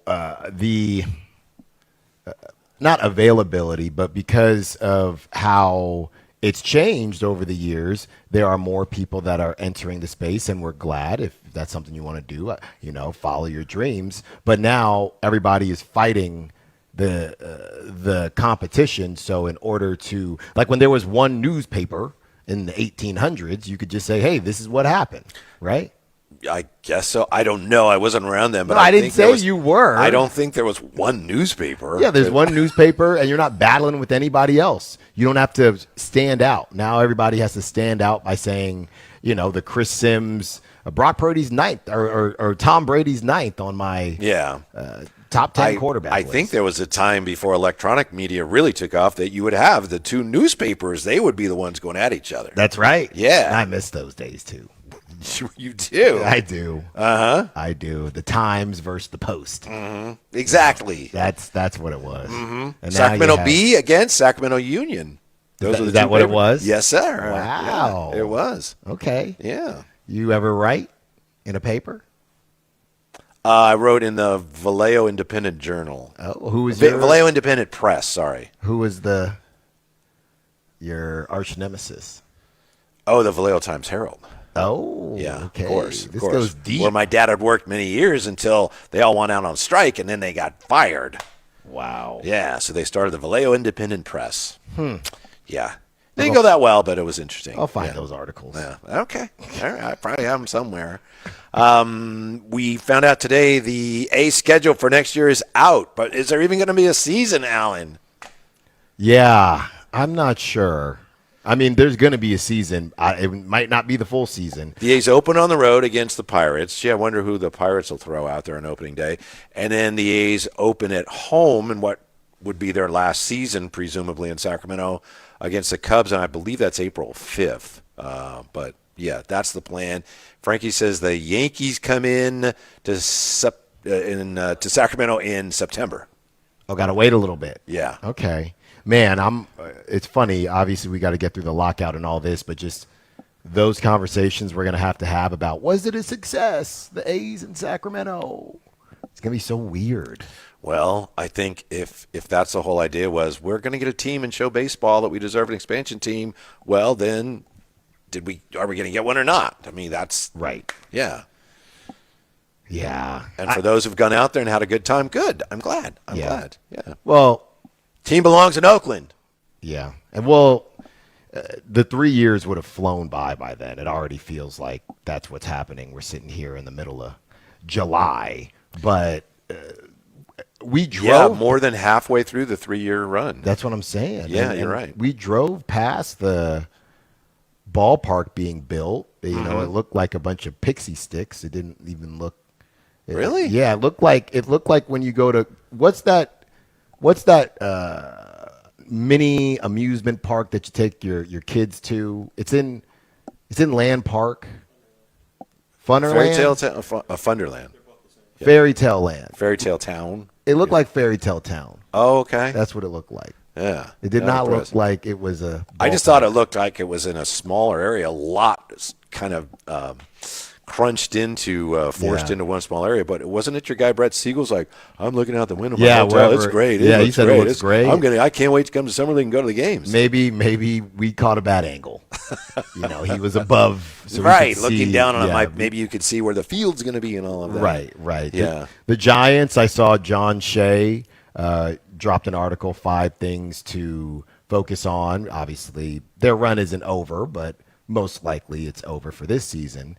And, the idea of moving off of Tony Vitello is a 3-year deal, Whitey, $10 million, making a lot of money, definitely in the upper echelon of MLB managers. Maybe that's another reason some of the OG baseball people were thinking, not only did you grab this guy, but he's making more than a lot of managers that have been around for a very long time.